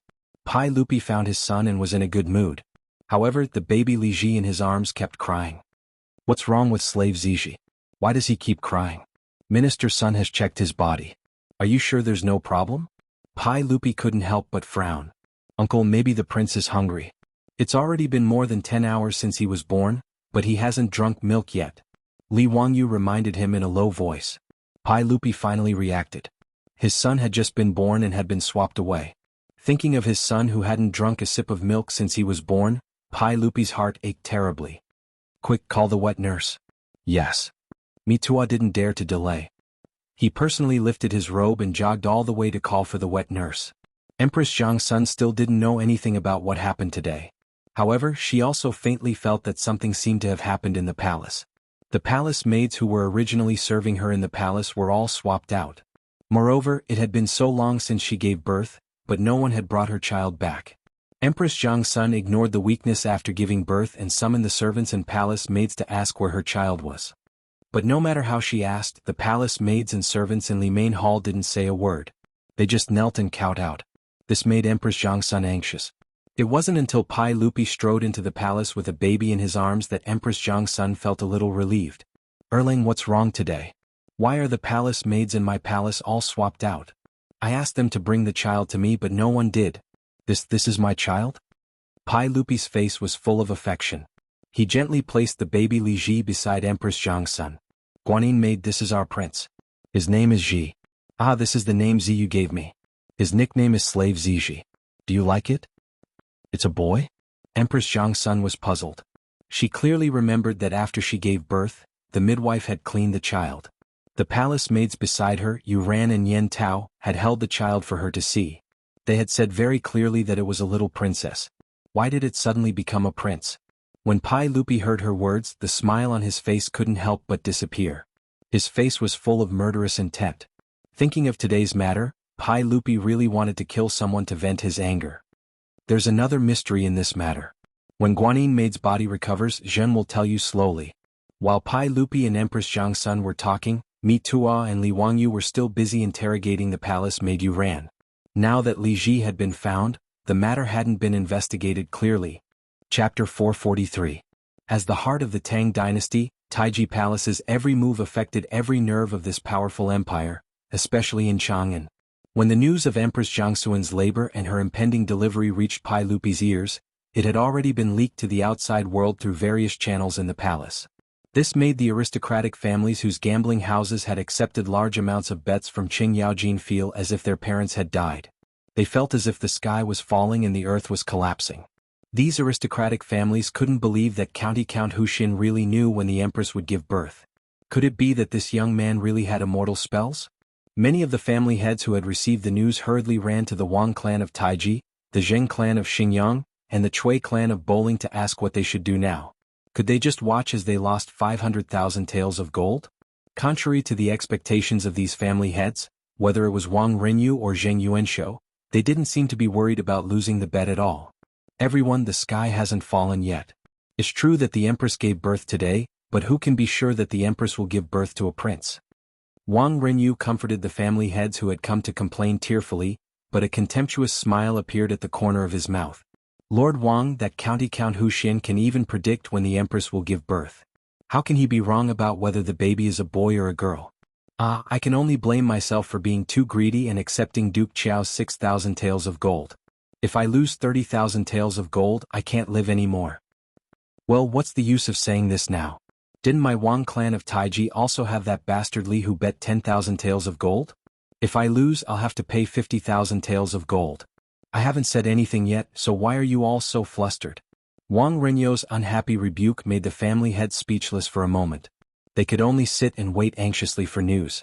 When the gates of Taiji Palace suddenly closed and the palace was locked down, everyone was surprised and didn't know what had happened. But the news of Empress Jiangsun giving birth to a baby girl still spread before Pai Lupi ordered the palace to be locked down. The news quickly spread throughout Chang'an. The aristocratic families with casinos couldn't help but celebrate. They felt that County Count Hu, as well as the dukes and prefectural dukes, had gone for wool and come home shorn. Previously, he had been worried for nothing for a few days. Now he could finally put his hanging heart down. The patriarchs of the aristocratic families who found Wang Renyu, Zheng Yuanshou, and the others were even more relieved. They didn't care about what happened in Taiji Palace. As long as they didn't lose their gold, it was a good thing. On the other hand, Wang Renyu, Zheng Yuanshou, and the other clan heads who had been calm all this time, couldn't help but glance at each other with worry in their eyes when they learned that Taiji Palace had sealed off the palace. Li Wangyou's guess was not wrong at all. It was Wang Renyu, Zheng Yuanshou, and a few other masters of the aristocratic families who played the game of swapping the crown prince in the main hall of the Taiji Palace. In their gambling houses, at least 10,000 taels of gold had been betting that Empress Jiangsun would give birth to a prince today. If they lost, each family would have to pay 50 to 60,000 gold taels. 50,000 gold taels was equivalent to 300,000 strings of cash. 300 million was not a small amount. Even with the thousands of years of accumulation of the 5 families and 7 hopes, to take out so much gold would have to be exhausted. They might even have to sell some land. These aristocratic families naturally had many properties in their family. All kinds of real estate, land, jewelry, antiques, calligraphy, and paintings were worth at least tens of millions of strings of cash. They could be said to be as rich as a country. But in terms of gold and copper coins, it was like those super rich people on the Forbes list in the future. Although they were worth tens of billions of dollars, they might not have much cash in their accounts. How could Wang Renyu and the others be willing to give away their shiny copper coins and gold for nothing? After realizing that something was wrong, the few of them secretly plotted and decided on this trick of swapping the crown prince with a leopard cat. They bribed the midwives in the palace and mobilized the spies buried in Taiji Palace. After careful planning, they really almost succeeded. If not for the fact that Li Wangyu knew the history and that the baby girl they had sent into the palace to replace the prince had double eyelids, perhaps this matter would have been done without anyone noticing and without anyone noticing. Originally, when news came from the palace that Empress Jiangsun had given birth to a princess, Wang Renyu and the others could not help but feel delighted. So what if Li Shimin was the emperor of the Tang dynasty? Wasn't he still being played by the aristocratic families? Thinking about how Li Shimin was going to raise a fake and treat her as his own daughter, Wang Renyu and the others nearly laughed out loud. But then the Taiji Palace closed in advance and locked down the palace. Not only did they cut off contact with the palace and could not send out any news, but it also cast a shadow over their hearts. Was the matter exposed? Did Pai Lupi find out about the matter of swapping the prince? Zheng Yuanshou lowered his voice and whispered into Wang Renyou's ear, "Lord Wang, have you dealt with that matter cleanly?" "Don't worry, Duke Shang. That baby girl was bought from the outskirts of Xianyang yesterday from a farmer's family who had just given birth. After that, this old man had already sent people to silence that family. As for the midwife in the palace, not only did she accept Lady Chui's gold, but her family has also been transferred and controlled by Lady Chui. She knows the stakes and how to choose. As for the 2 maids in the Empress's palace, they don't matter. They don't even know who they are working for," Wang Renyu said with a ruthless expression. "That's good. It took me a lot of effort to send that baby girl into the palace. Because of this, I sent people to kill her after she was sent into the palace. What a pity. We spent a lot of gold to buy that colonel from Wing Chun sect." Zheng Yuanshou said that it was a pity, but his face was full of pride. Daring to do such a thing in Taiji Palace made the heads of the 5 families and 7 families very proud. For this matter, the aristocratic families also cooperated with each other. The midwife in the palace was bought by Lady Cui of Bowling. Her family was also controlled. Therefore, the midwife didn't dare to betray them in the end. She would rather hang herself to protect her family. Lady Zheng of Xingyang was responsible for sending the baby girl to the Eastern Palace. The baby girl came from the Wang clan of Taiyuan. The 2 maids beside Empress Jiangsun were spies that Lady Lu of Fanyang had planted in the palace. Just as Li Wangyu said, for gold, these aristocratic families could do anything. Demons and chariots couldn't meet. Let's wait and see. I hope there won't be any accidents. Wang Renyu sighed. They weren't worried that this matter would implicate them. Even if Pai Lupi was suspicious, it didn't matter. In short, there wouldn't be any conclusive evidence, and Pai Lupi couldn't do anything to them. But if the matter was really exposed, their painstaking planning would be in vain. Those glittering gold would still have to be compensated. This was what the aristocratic families were most worried about. That night, many people in Chang and city were in no mood to sleep. They were all waiting for the news to come out of Taiji Palace at dawn the next day. Chapter 444. Wang Renyu and the other aristocratic families worried for an entire night, but there was no more news from the Taiji Palace. After Pai Lupi became ruthless, the Taiji Palace became like an iron wall. Those spies that were bribed by the aristocratic families or buried in the Taiji Palace all became well-behaved. No one dared to offend the heavens at this moment. The next morning, the morning drums sounded in Chang'an City, and the city gates opened. It was time for the officials to go to court. Yesterday, Pai Lupi was not on a day off, so he had to go to court today. After a complicated ceremony, Pai Lupi sat on the throne and looked at the officials in the hall expressionlessly. His appearance made many people in the hall uneasy. They did not know what happened in the Taiji Palace yesterday. Jiangsun Wuji could not help but stand up. Your Majesty, did the Empress give birth yesterday? What's the situation now? Is the mother and child safe? The aristocratic families knew about the news that came out of the Taiji Palace. Jiangsun Wuji, Fang Xianling, and Qing Yaojin, Pai Lupi's trusted officials, knew nothing. After all, they could not be as bold as the aristocratic families to plant spies in the palace. Yesterday, the Taiji Palace suddenly closed and locked down. Jiangsun Wuji and Fang Xianling had offered their tokens to meet Pai Lupi, but they were all rejected. At that time, Pai Lupi was anxiously looking for his missing prince, so he did not have the time to explain things to them. Jiangsun Wuji, who did not understand the situation, was anxious for an entire night. To Jiangsun Wuji, he was worried about his sister. On the other hand, he was worried that if anything happened to Empress Jiangsun, the Jiangsun family would be neglected by Pai Lupi. What Jiangsun Wuji did not know was that in history, after Empress Jiangsun died, Pai Lupi did not neglect the Jiangsun family. Instead, he took care of the Jiangsun family even more. However, this was not a good thing. After Jiangsun Wuji became an official, things would move in the opposite direction. After Li Ji ascended the throne, Wu Meinyang instructed Su Jingzong to accuse Jiangsun Wuji of treason. Jiangsun Wuji was removed from his position, stripped of his title, exiled, and forced to commit suicide. After his death, his family's property was confiscated, and his family members were exiled to Lingnan as slaves. The Jiangsun clan suffered a calamity. But now, in Jiangsun Wuji's eyes, the Jiangsun clan's glory and wealth were all tied to Empress Jiangsun. Naturally, he was extremely nervous and concerned. After Jiangsun Wuji asked this question, the hall instantly quietened down. All the officials turned their gazes towards Pai Lupi, who was on the royal stairs. When the family heads heard Jiangsun Wuji's question, they couldn't help but smile. Looking at Qing Yaojin, Qin Xiong, Yuqi Jingda, Chai Lingwu, and the other dukes' eyes, there was also a bit of ridicule. From their point of view, they would be able to earn a huge sum of money this time. As for the 100,000 taels of gold that Qing Yaojin had bet, they would be safe. Hearing Jiangsun Wuji's question, Pai Lupi looked at the officials in the hall and suddenly laughed. Ha, auxiliary machine, don't worry. Yesterday the Empress gave birth to a son. Now both mother and son are safe. Jiangsun Wuji's courtesy name was Jiangsun Wuji. When Jiangsun Wuji heard Pai Lupi's words, he couldn't help but reveal a smile on his face. After worrying for an entire night, his heart was finally at ease. Congratulations, Your Majesty. I wonder if the Empress gave birth to a prince or a princess? Jiangsun Wuji asked again. When he asked this question, Qing Yaojin, who couldn't help but want to know if he had one or not, couldn't help but stand out and agree. That's right, Your Majesty. Did the Empress give birth to a boy or a girl?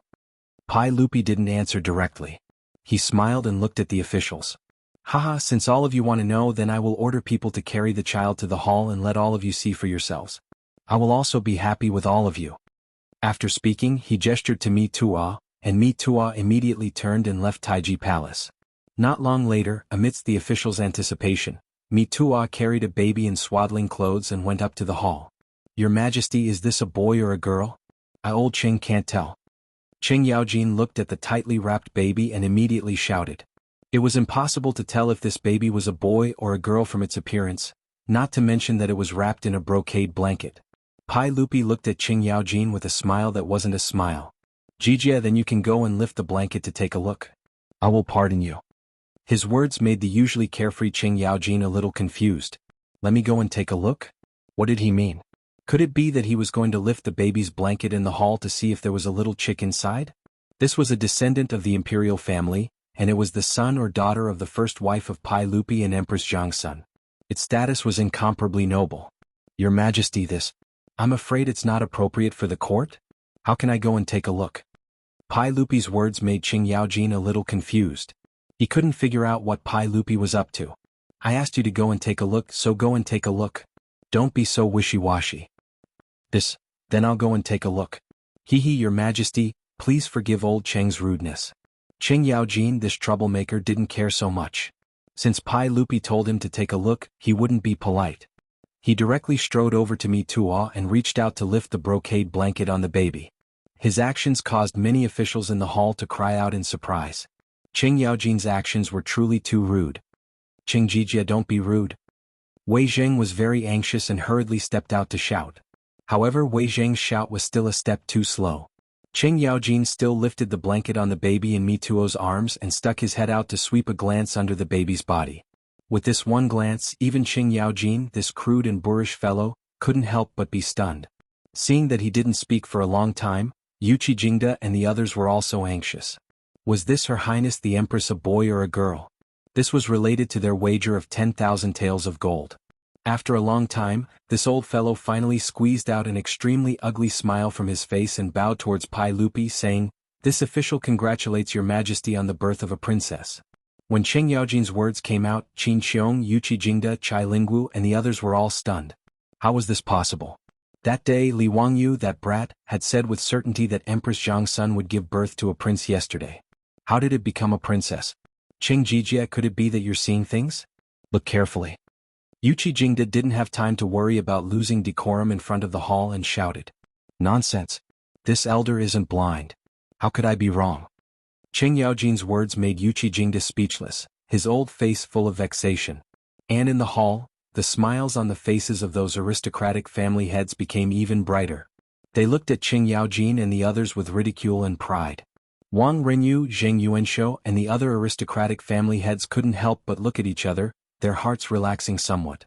An aristocratic family official stepped out and bowed towards Pai Lupi. Congratulations to your Majesty on the birth of a princess. We ask that your Majesty confer the title of princess today and announce it to the world. Let the common people of the world know and congratulate your Majesty.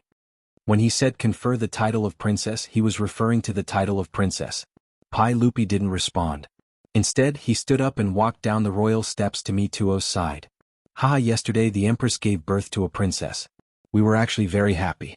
However, that damned Huxing County Count actually told us something that made us very angry. We would like to ask all the officials to help us judge. See if that Li Wangyu is speaking nonsense. He pointed at his eyelids and continued, Huxing County Count said that we have single eyelids. The Empress also has single eyelids. Do all the officials think this is the case? Li Er's words, which came out of nowhere, confused all the officials in the hall. Everything was perfectly fine. Why was he talking about single eyelids? At this moment, which of the officials in the hall cared whether or not Pai Lupi and Empress Jianghu had single eyelids? Chapter 445. Pai Lupi saw that the officials in the hall were silent, so he continued, I and the Empress both have single eyelids, so there is nothing strange about that. However, County Count who told me that the children born to parents with single eyelids will also have single eyelids. They will not be able to give birth to children with double eyelids. Do all of you think this is the case? The officials in the hall were still baffled by his words. However, Wang Renyu and the others couldn't help but feel their hearts skip a beat. They suddenly looked at the baby girl in Mituo's arms. However, they were so far away that they couldn't clearly see whether the baby girl had single eyelids or double eyelids. Qing Yaojin was standing in front of the baby girl. When he heard this, he couldn't help but look at the baby girl in Mituo's arms. When he saw the baby girl's eyes, even Qing Yaojin couldn't help but be dumbfounded. Although he was called a troublemaker, he was actually terrifyingly shrewd. Pai Lupi's seemingly brainless words, coupled with the baby girl's eyes, allowed Qing Yaojin to instantly guess something. That fake smile that was as ugly as crying immediately melted like ice. Qing Yaojin's dark face was now filled with a brilliant smile. Your Majesty, since County Count who said this, old Qing thinks that there should be some truth to it, Qing Yaojin said to Pai Lupi. Pai Lupi nodded at him, then looked at the officials. Do all of you think that County Count whose words make sense? Who the hell would know about this? The officials in the hall all looked at each other, not knowing how to answer. Who would have the time to care about this? Did they have nothing better to do? Seeing that no one spoke, Pai Lupi continued, I also don't believe this, but to verify it, I ordered the 100 Cavalry Department to investigate in Chang'an. What do all of you think the results are? He didn't wait for the officials to answer. He looked at Mitua. Mitua, tell all of you the results of the 100 Cavalry Department's investigation. Yes. This servant ordered the 100 Cavalry Department to investigate a total of 1367 families in Chang'an. Their parents all have single eyelids. Altogether, they had 3,749 children. All of them had single eyelids without exception. Mituo's words caused the ministers in the hall to whisper among themselves. No one usually paid attention to this kind of thing. Hearing Mituo's words, many officials who had single eyelids began to wonder if their children had single eyelids or double eyelids when they returned from court. But why did Pai Lupi bring this up? The officials were still confused. Pai Lupi looked at the ministers in the hall. He suddenly pointed at the baby girl in Mituo's arms and raised his voice. I find it weird why the Empress and I both have single eyelids. But yesterday the Empress gave birth to a son in Lijun Hall. When the palace maid carried her to Zhen, the baby girl had double eyelids. After Pai Lupi finished speaking, the Taiji Palace fell silent for a few seconds before a commotion broke out. At this time, all of the ministers no longer cared about the etiquette of the imperial court. They all whispered to each other and began to discuss. As the imperial censor, Wei Jing naturally had to correct the etiquette of the imperial court. Seeing the chaos in the hall, the old man was so angry that he kept scolding loudly, Silence! Stop the noise! Silence! Wei Jing scolded with a dark face for a long time before the ministers finally shut up. They all looked at Pai Lupi again, wanting to get an explanation from him. What did Pai Lupi mean? Was he implying that the Empress was unfaithful? Or was he implying that the baby girl was not born of the Empress? Regardless of which possibility it was, this was undoubtedly a bomb that could take people's lives. Thinking of the consequences, many people began to tremble. Only Wang Renyu and the other heads of the aristocratic families had ugly expressions. Zheng Yuanshou could not help but glare at Wang Renyu. The baby girl was found by the Wang clan of Taiyuan. There were so many babies to choose from. Why did they choose a child with double eyelids? Wang Renyu could only smile bitterly at this. If Pai Lupi did not say this today, who would know what double eyelids and single eyelids were? This was unheard of. Qing Yaojin, Yuqi Jingda, and the other generals reacted the fastest. All the dukes and prefectural dukes stepped out and bowed to Pai Lupi. Your Majesty, are there any demons and chariots trying to cause trouble in the palace? I am willing to help your Majesty get rid of them and return the Tang dynasty to its former glory. I will not hesitate to go through water and tread on fire for your Majesty. Pai Lupi looked at Qing Yaojin and the others with gratification. He waved his hands, indicating for them to stand up. What a coincidence. Yesterday, another baby was found in the palace. As Li Er spoke, he turned his head to look at Mitua. Go bring that child to the main hall and let him meet everyone. Mitua accepted the order and handed the baby girl to a servant beside him. He then hurried out of the hall. Not long after, Mitua carefully carried a baby in his arms and returned to the main hall. 2 babies? What did this mean? Could it be that Her Highness gave birth to twins yesterday? In the hall, the officials did not know what was going on. The noise that was suppressed by Wei Jing just now rose again. Wang Renyu, Zheng Yuanshou, and the others' faces instantly turned ashen, and their bodies trembled. Had the matter been exposed? Could it be that their painstaking plan had turned into nothing because of that bastardly Wang Yu? Thinking of this, Wang Renyu could not help but clench his fists so hard that his fingernails dug into his flesh. Qing Yaojin's eyes lit up when he saw the baby. "Your Majesty, this child has single eyelids." "It's single eyelids? Is this a boy?" Pai Lupi smiled and nodded. "I named him Ji." When he said this, how could Qing Yaojin and the others not understand Pai Lupi's meaning? This baby boy was obviously the prince born by Empress Zhang's son. Qing Yaojin, Yuqi Jingda, and the others all knelt down again. "Congratulations, Your Majesty, you have a Prince Ji." "Aha, everyone get up." Pai Lupi was in a good mood. He helped Qing Yaojin and the others up and turned to look at Mi Tua, announced the imperial edict. "Yes." Mi Tua carefully handed the baby Li Ji in his arms to the eunuch beside him. He took a yellow silk and walked to the front of the imperial stairs. "There is a system." As soon as Mi Tuo's words came out, all the officials in the hall knelt down again to listen to the imperial edict. Prince Ji, Mother Empress Zhang's son, Jin's ninth son. Ji is young and intelligent, dignified and serene, generous and benevolent, harmonious brothers. I will confer the title of Prince Jin and announce it to the world. If Li Wangyu heard this imperial edict, he would probably laugh until his teeth fell out. Pai Lupi was too shameless. "A newborn baby, you have the nerve to say that he is young and intelligent, dignified and serene? Isn't this making a ghost?" As for Li Ji being conferred the title of Prince Jin, it was the little wings of history flapping again. In the original history, Li Ji was only conferred the title of Prince Jin by Pai Lupi in the 5th year of Jingguan, but this was not a big deal. After the imperial edict was read, the others did not care, but in the hall, the heads of the aristocratic families looked as if their fathers had died. Each and every one of them had a sad face. They never thought that just a moment ago, they thought that victory was in their hands. How could the situation be reversed in an instant? Pai Lupi not only said that the empress gave birth to a prince, but also directly conferred the title of Prince Jin. This was really hard for them to accept. Some of the heads of the aristocratic families were not willing to lose 10,000 taels of gold. They couldn't help but ask, "May I ask Your Majesty what is going on with that baby girl?" Pai Lupi was waiting for someone to ask this question. Chapter 446. Chang and City Xinyang Lane. Early in the morning, the lane had just opened when an endless stream of carriages drove into the lane. The old guard guarding the lane was shocked. He couldn't understand what was going on. Xinyang Lane wasn't the eastern or western markets, so why were there so many carriages? Could it be that some family in the lane was moving? When the four-wheeled carriages passed by the Wanyan County Yamen, the Yamen runners had sharp eyes. They immediately saw Li Wangyu on horseback and hurried forward to greet him. "Greetings, County Count Hu. It's so early in the morning. Is there something you need? Do you need our help?" Li Wangyu smiled and waved his hand. "It's fine.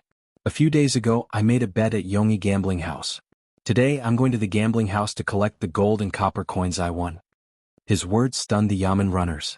Those dozens of carriages were all going to carry the copper coins? This county count was truly extravagant. How many copper coins would he need to carry with so many carriages? Some of the more astute Yamen runners immediately remembered the matter in Chang, and that had caused quite a stir.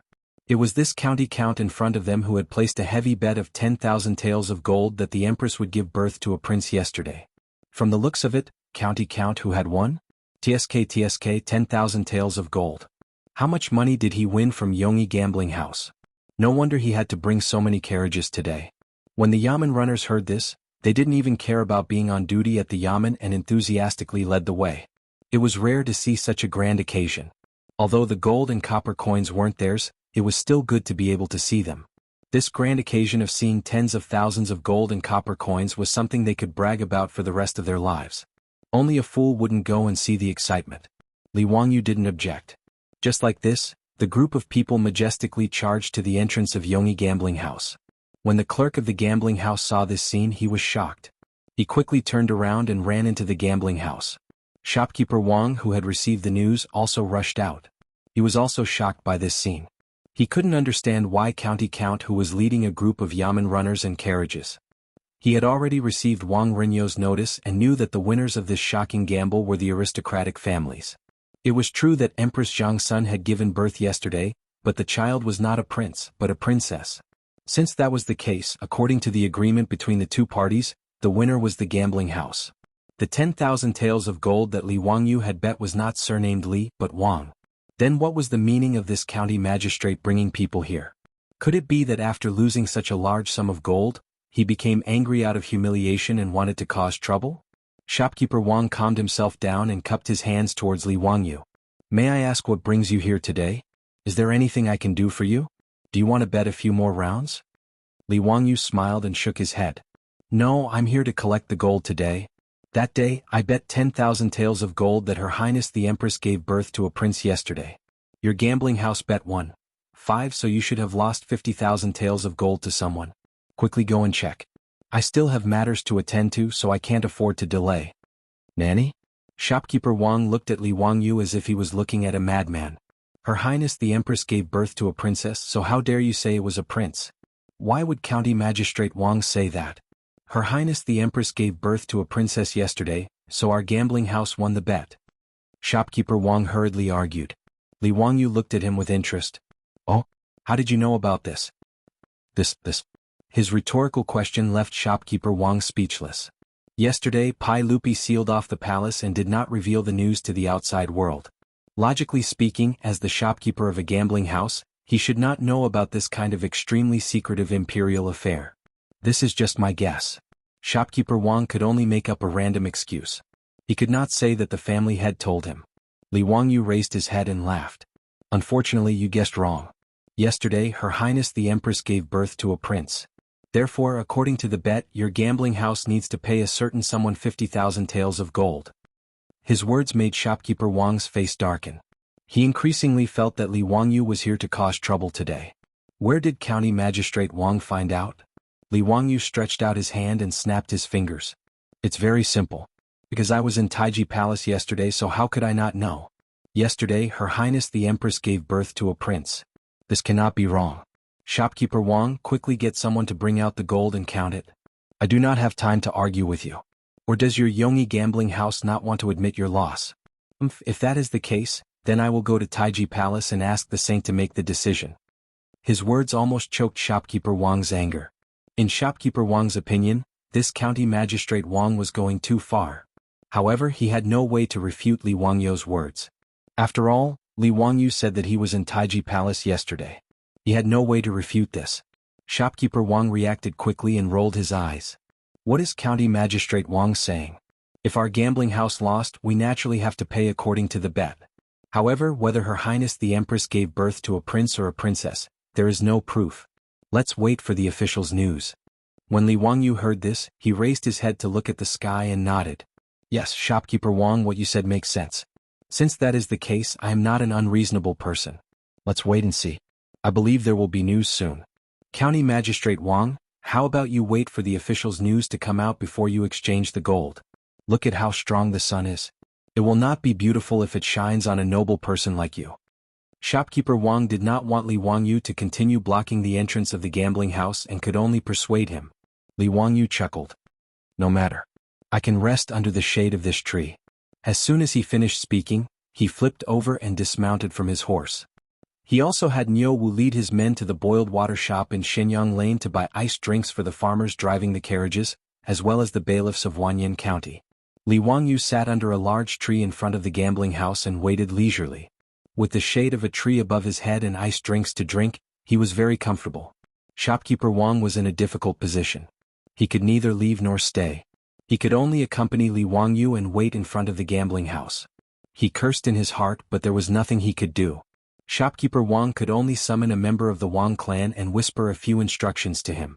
The Wang clansman naturally obeyed the order and ran in the direction of the Taiji Palace. Shopkeeper Wang wanted to find his family's patriarch, Wang Renyu. However, he also knew that it was still the time for court. Presumably, his patriarch was still in Taiji Palace and had not left court. Just as he was feeling gloomy, he saw a bailiff of Wanyan County running over with a scroll in his hand. There is an imperial edict. The saint has issued an imperial edict and announced it to the world. The bailiff was panting from running. Before he even got close, he began to shout loudly. When Li Wangyu heard this, he could not help but smile. Chapter 447.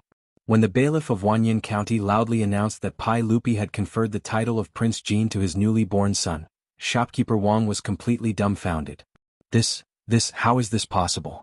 The Empress really gave birth to a prince yesterday? This is impossible, absolutely impossible.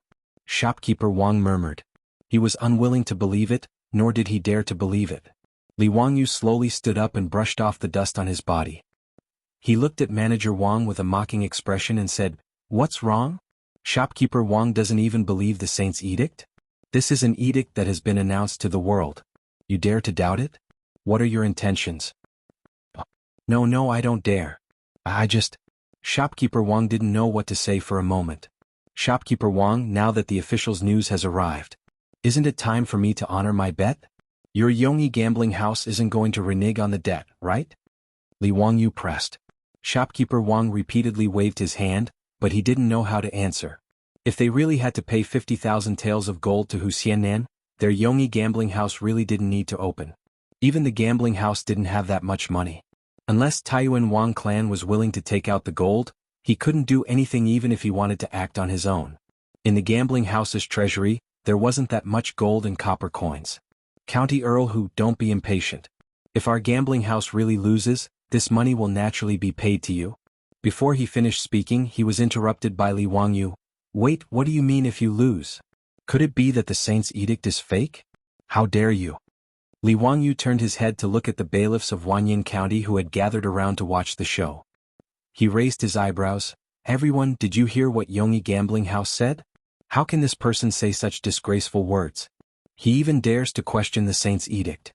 Does he want to rebel?" With this big hat on his head, before the bailiffs of Wanyan County could say anything, Shopkeeper Wang's knees went soft and he directly knelt down.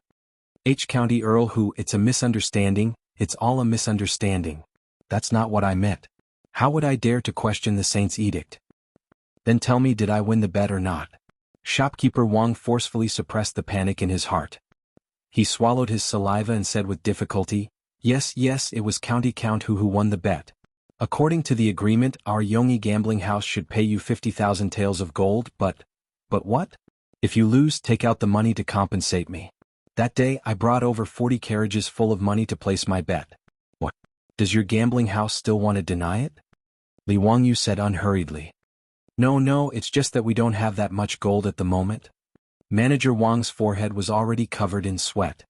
The more he spoke, the softer his voice became. He was about to faint. This gambling house was built on credibility. Otherwise, how could it attract gamblers? There were 72 gambling houses in Chang'an. Which gambler couldn't go to gamble? But today, if their Yongyi gambling house couldn't take out the gold, then they would lose all credibility. Not only would the Yongyi gambling house's reputation be ruined, but the reputation of the Taiyuan Wang clan would also be affected. This was a consequence that Manager Wang didn't dare to imagine. Count Hu, please allow me to report to the family head. May Count Hu be magnanimous and give our gambling house some time to transfer the gold and copper coins. Manager Wang was at his wits' end. This matter had already exceeded the scope of what he could do. He could only wait for Wang Renyu to deal with it. When Li Wangyu ran to the Yongyi gambling house to ask for the gold, the scene in Taiji Palace was completely different. Li Er sat back down on the throne and recounted what had happened in the Eastern Palace yesterday as if he was narrating a story in a book. In the main hall, the officials heard that someone was so daring as to collude with the midwife and 2 palace maids to smuggle a drugged baby girl into the palace.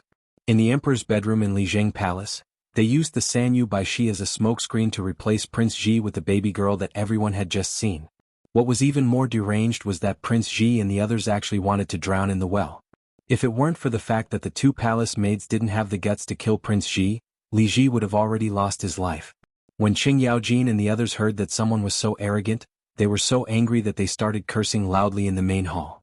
This group of old scoundrels cursed with the vulgar language of the army, which was very unpleasant to hear. Wang Renyu, Zheng Yuanshou and the others were so angry that they clenched their teeth, but they still had to pretend to be distressed as if Qing Yaojin, Yuqi Jingda, and the others were right to curse, and they were very sullen. Wei Zheng's face was also as black as the bottom of a pot. His eagle-like eyes scanned the officials in the main hall, as if he wanted to find the mastermind behind the scenes. He couldn't even be bothered to correct Qing Yaojin and the others' impolite behavior. If it weren't for his identity, the old man would have also cursed these rebels and traitors. When Zhang Sun Wuji found out that his nephew was almost replaced and almost killed, his face was also ashen. He looked around at the officials, unable to restrain his anger, as if he was prepared to fight to the death. Their attitude made Wang Renyu, Zheng Yuanshou, and the other aristocratic family heads even more nervous. Fortunately, they were all old foxes. No matter how turbulent their hearts were, they didn't show it on their faces. Moreover, they were also confident that they would clean up the mess. Even if Pai Lupi discovered the truth, he couldn't do anything to them. Actually, there was no lack of smart people in the main hall. Many people guessed that this matter had something to do with the aristocratic families, especially when they thought about the matter of the bet that had caused a huge uproar in the streets. They even suspected that the masterminds behind this matter were the aristocratic families that currently stood in the imperial court. But no one dared to say such words. How would they dare to offend these aristocratic families for no reason? Actually, the reason why Pai Lupi exposed this matter in front of the civil and military officials was just to disgust these aristocratic families. The 100 Cavalry Division investigated the Eastern Palace matter overnight, but as Li Wangyu expected, they found nothing. The midwife had died and there was no evidence. Palace maids Yu Ran and Yen Tao had no idea who ordered them. The person who gave the mission to the two girls and passed the message was a direct eunuch of the Eastern Palace. Direct eunuch, a lower official of the 9th grade. An inconspicuous small official. But when the 100 Cavalry Division rushed to the room of the direct eunuch, they found that he had been poisoned to death. He had been murdered. Obviously, this was another attempt to silence the witnesses. The clues to trace the palace maids Yu Ran and Yen Tao online were cut off. When the 100 Cavalry Division was investigating how the baby girl entered the palace, they also encountered such a situation. The 100 Cavalry Division finally found a colonel guarding the Eastern Palace Wing Chun sect, and there seemed to be some problems. After interrogating the Wing Chun sect guards, they learned that yesterday their colonel had rushed into the palace with a package, and when he left the palace, the package was gone. Therefore, the 100 Cavalry Department rushed to the colonel's residence. When they broke in, they found that the colonel had been stabbed several times and was lying in a pool of blood. He could not be more dead than he already was. One by one, the clues were cut off, and the 100 Cavalry Division had no clue. Pai Lupi was well aware of this, but he could only sigh. The aristocratic families were indeed ruthless. In order to keep it a secret, they did not leave any future trouble. Because there was no other way, Pai Lupi could only use this method to make the matter of the Eastern Palace public. He scolded and humiliated the aristocratic families to vent the anger in his heart. In the main hall, Qing Yaojin's mouth was like a river, endlessly cursing for a long time. Indescribable things had already happened with the 18 generations of ancestors of the mastermind. Wang Gong, Jing Gong, Lu Gong, the two Chui Gong, do you think I am right? Shouldn't this kind of treacherous traitor be executed by his mother? Qing Yaojin scolded for a long time, and even asked the family heads if he was right. Wang Rinyu. Qing Yaojin suddenly changed the topic. Chui Gong, can I honor my bet? As soon as he said this, there was no need to mention how ugly the clan head's complexion was. Chapter 448. The family head of the Chui family, Chui Xin, had an ugly expression on his face. This damnable Qing Jijia as his son-in-law didn't give the Chui clan any face at all. He regretted even more. Why was he so blind that he agreed to let his daughter marry this old man? However, Chui Xin was just thinking about it. Qing Yaojin's first wife was only 30 years old and passed away due to illness. Only then did Qing Yaojin remarry Chui. Although people were proud to marry a girl with 5 surnames, Chui Xion's daughter was not a virgin. When she married Qing Yaojin, Chui was already 30 years old and was considered a second marriage. The Tang dynasty was open and women remarrying was nothing new. Although Qing Yaojin and Chuishi were not the first wives, their relationship was not bad. However, towards Chui Xin, this cheap father-in-law, he did not have much respect. There was a reason why Qing Yaojin and Chui Xin did not like each other. The 5 surnames and 7 hopes were proud of their family's prestige and were ashamed to marry another family. When they married their daughter to another family, they would ask for a large number of betrothal gifts. Even Pai Lupi could not tolerate the arrogance of the 5 surnames and 7 hopes. He once said, Chui, Lu, Li Zheng and Wang, the 5 surnames are proud and arrogant. Every time a girl marries into another family, they will ask for a large number of betrothal gifts. They are like merchants and have bad customs. Since the weight is not appropriate, we need to change it. Qing Yaojin was a duke, but he was still forced to send a lot of betrothal gifts to the Chui family to marry Chui. This made Qing Yaojin furious, but he could not do anything about it. Therefore, when everyone was fighting over the gambling house in Duke Lu's residence, Qing Yaojin shamelessly snatched the right to bet on the Chui clan's Chang'e gambling house in Qinghe and went to bet 5,000 gold taels. Actually, Qing Yaojin gave face to his wife and only bet 5,000 gold. Otherwise, if he bet 10,000 gold, the Chui family would lose even more. However, Chui Xin would not let Qing Yaojin off because of this. He was already in a bad mood. Now that he saw Qing Yaojin shamelessly asking him for the bet in front of the saints and officials, he was so angry that his nose almost became crooked. However, in the main hall, Qing Yaojin could shamelessly ask for the bet in front of everyone, but Cui Xang could not fall out with him. He could only pinch his nose and accept it. What are you saying, High Duke Liu? Do you think the Cui clan of Qinghe River is someone who would renege on a debt? The 25,000 taels of gold that should be paid to you will naturally not be missing a single coin. I will pay you in full. After Cui Xan finished speaking, he put on a straight face and no longer looked at Qing Yaojin. He was afraid that he wouldn't be able to hold himself back and would get angry. That's great. Thank you, Mr. Cui. Chang'e Gambling House is really good. I will go there often to take care of business in the future. Qing Yaojin's words made Cui Xan so angry that he almost had a heart attack. With Qing Yaojin taking the lead, Yuqi Jingde, Chai Lingwu and the others did not hold back. In the main hall, in front of Pai Lupi and the officials, they asked the aristocratic families behind the gambling house for their winnings. Pai Lupi was not angry and did not stop them. Instead, he looked at this scene with interest. How could those aristocratic family heads say no in this main hall? They could only pinch their noses and accept it. They all promised that they would pay the full amount of gold after the court. Wang Renyu, Zheng Yuanshou, and Cui Xan were all very regretful at this time. Not only did their families suffer heavy losses, but they also went for wool and came back shorn. The gains did not make up for the losses. These aristocratic family heads were so regretful that their intestines turned green. As for Li Wangyu, who caused all this, the aristocratic families hated him to the core. In particular, Taiyuan Wang clan hated Li Wangyu to the core. He wished that he could peel off his skin, break his bones, and scatter his ashes to vent the anger in his heart. But before Wang Renyu could figure out how to deal with Li Wangyu, he heard Pai Lupi suddenly speak from the throne. Everyone county count who has been in the palace recently to protect the Empress's birth. It can be said that he has worked hard and performed a great service. We originally wanted to let him stay in the palace for a few more days to reward county count who for his hard work. But he said goodbye to us early this morning, saying that there was no more overnight money at home. He had to go to Yongyi Gambling House to collect his winnings to support his family. This county count who is only 16 years old and has no parents. He is very pitiful. You uncles cannot bully him for being young. When Wang Renyu heard Pai Lupi's words, he was so angry that he almost jumped up and cursed. What kind of nonsense was this? Pai Lupi, how could you say such nonsense? That bastard Li Wangyu has no overnight money at home and has to collect winnings to support his family? Huanchang and City didn't know that Li's family was making a lot of money every day. The other aristocratic families had long been envious of the Li family's properties. If it weren't for the fact that there were members of the royal family involved, they would have already taken action.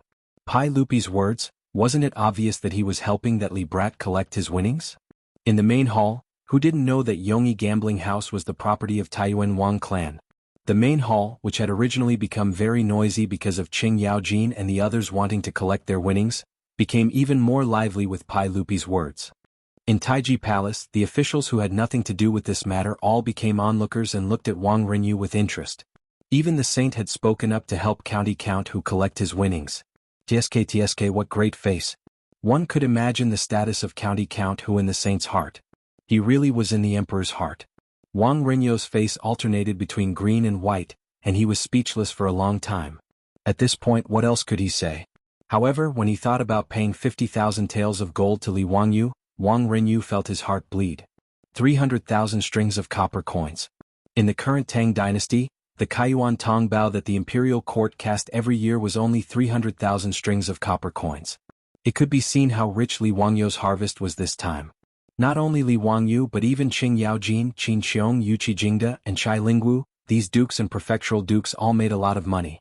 To be able to cut meat and drink blood from aristocratic families was simply too delightful. When the imperial court ended, Wang Renyu walked out of Taiji Palace with an ashen face. He saw his family members anxiously pacing back and forth outside the palace. Seeing their family head appear, the family members hurriedly ran forward and whispered about how county count who had gone to Yongyi Gambling House early in the morning to collect his winnings.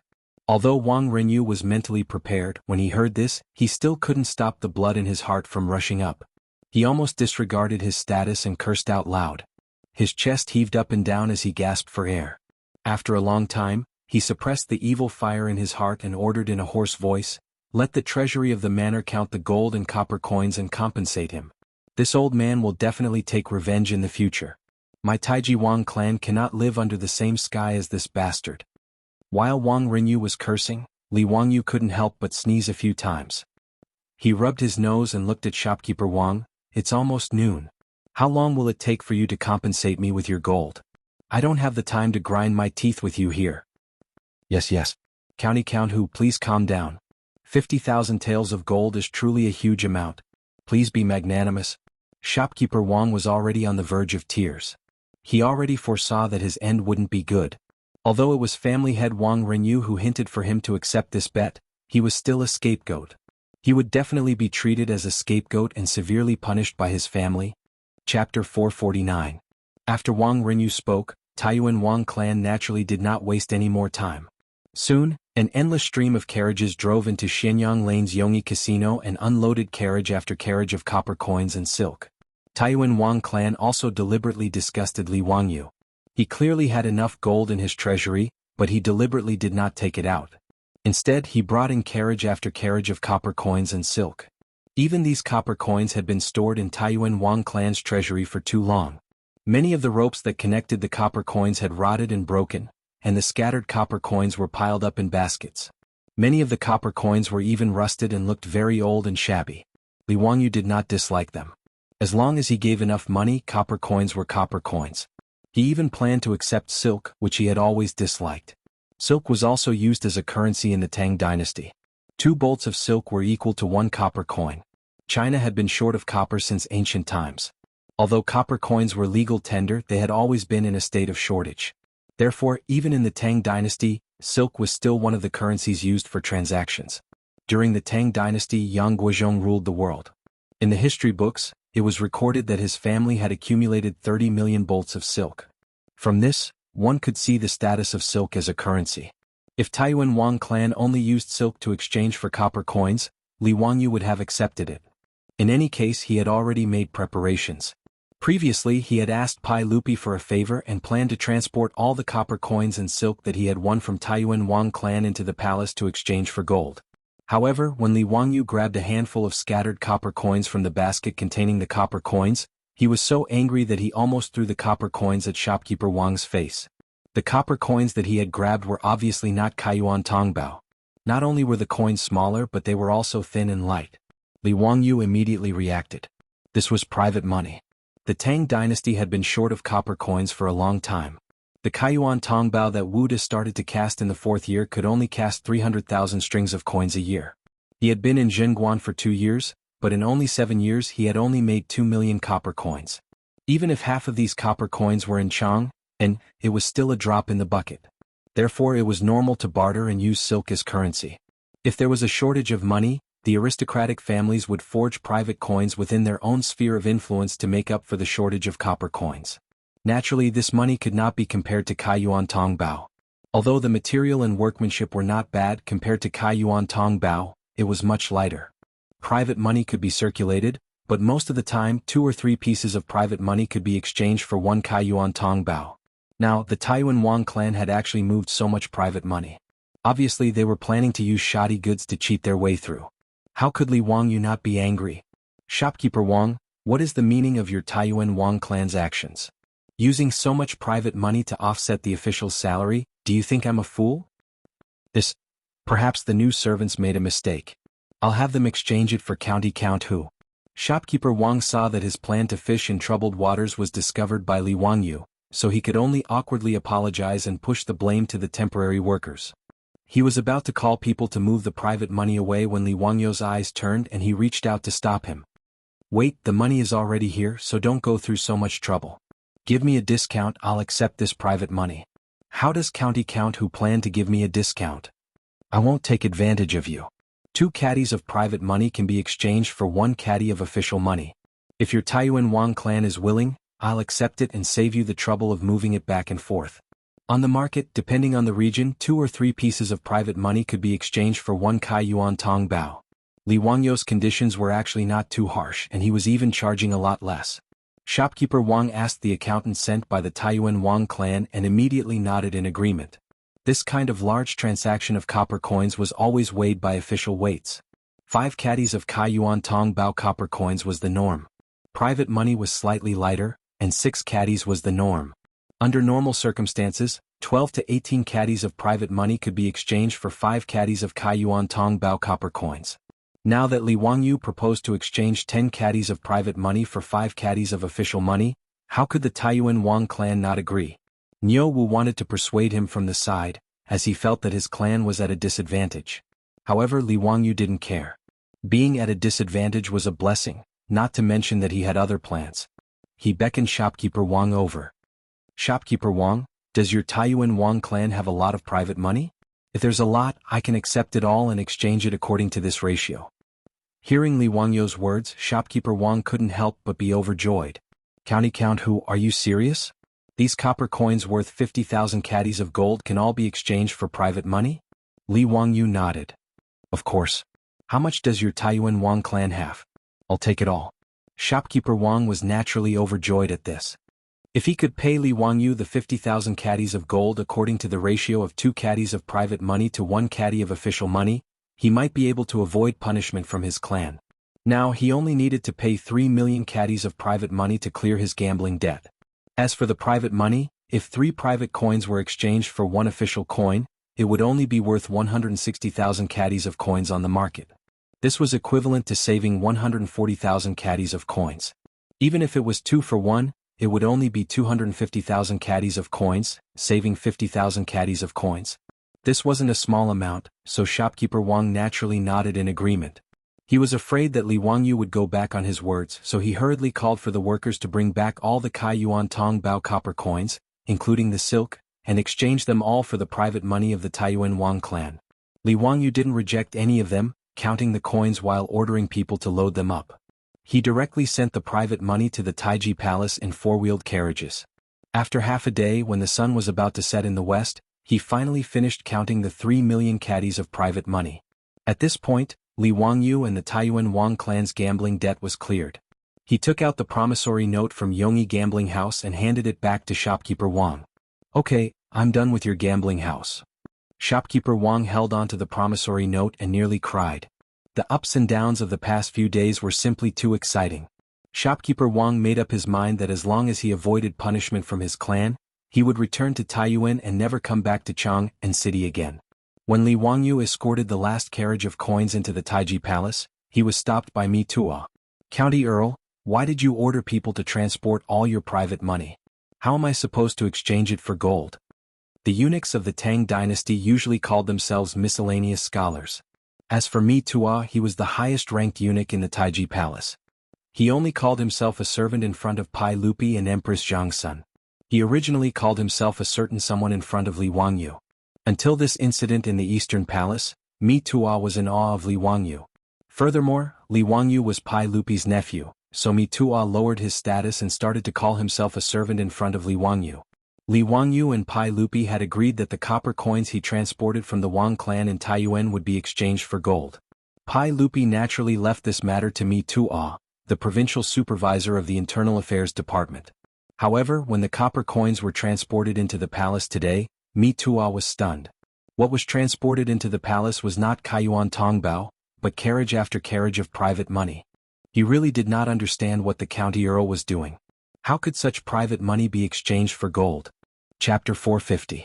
In response to Mito's question, Li Wangyu chuckled and said, Mito, I won't exchange this money for gold. I'll keep it in the palace for the time being, and I'll explain it to the saint. It's getting late today and I'll go to the palace another day to explain it to the saint. Mito naturally had no objection to Li Wangyu's words. Otherwise, Mito wouldn't be able to explain it to Pai Lupi and Empress Jiangsun if he exchanged this money for gold. It was getting late and the drum of dusk had already sounded in Chang'an City. Li Wangyu didn't dare to delay any longer. He had been away from home for several days and couldn't wait to return to Dingzhou village. He didn't have time to talk to Mito and hurriedly left. He left Taiji Palace to meet Niu Wu and rode to Dingzhou village. It was already night when he returned to the Li family's old house, and the methane lamps in the mansion had already been lit. His beautiful superior guessed that he might return home today, so she had been waiting for him in the central room. Not only was she waiting for him, but Aphrodite, Perrin, the old butler Li Hang, and Yo Yong were also waiting for their Lang Jun to return home. This time, Li Wangyu had been away for 5 or 6 days. Not only were Aphrodite, Perrin, and the others worried about him, but even his beautiful superior was also worried. After she transmigrated to the Tang dynasty, her feelings for Li Wangyu grew stronger. No matter what, she felt deep in her heart that she was just a passerby in the Tang dynasty. Everything here gave her a sense of unreality. In this environment she could share many secrets with Li Wangyu.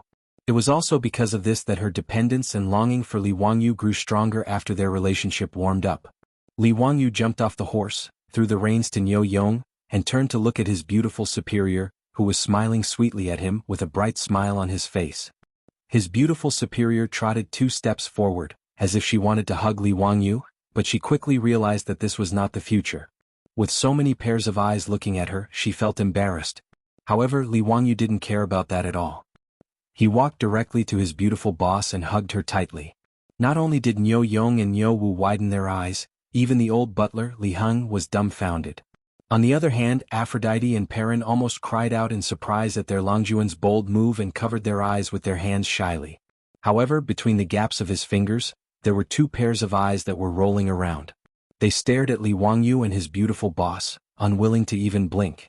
After the old man Li Heng reacted, he hurriedly gestured to the Niu brothers, indicating for them to leave quickly.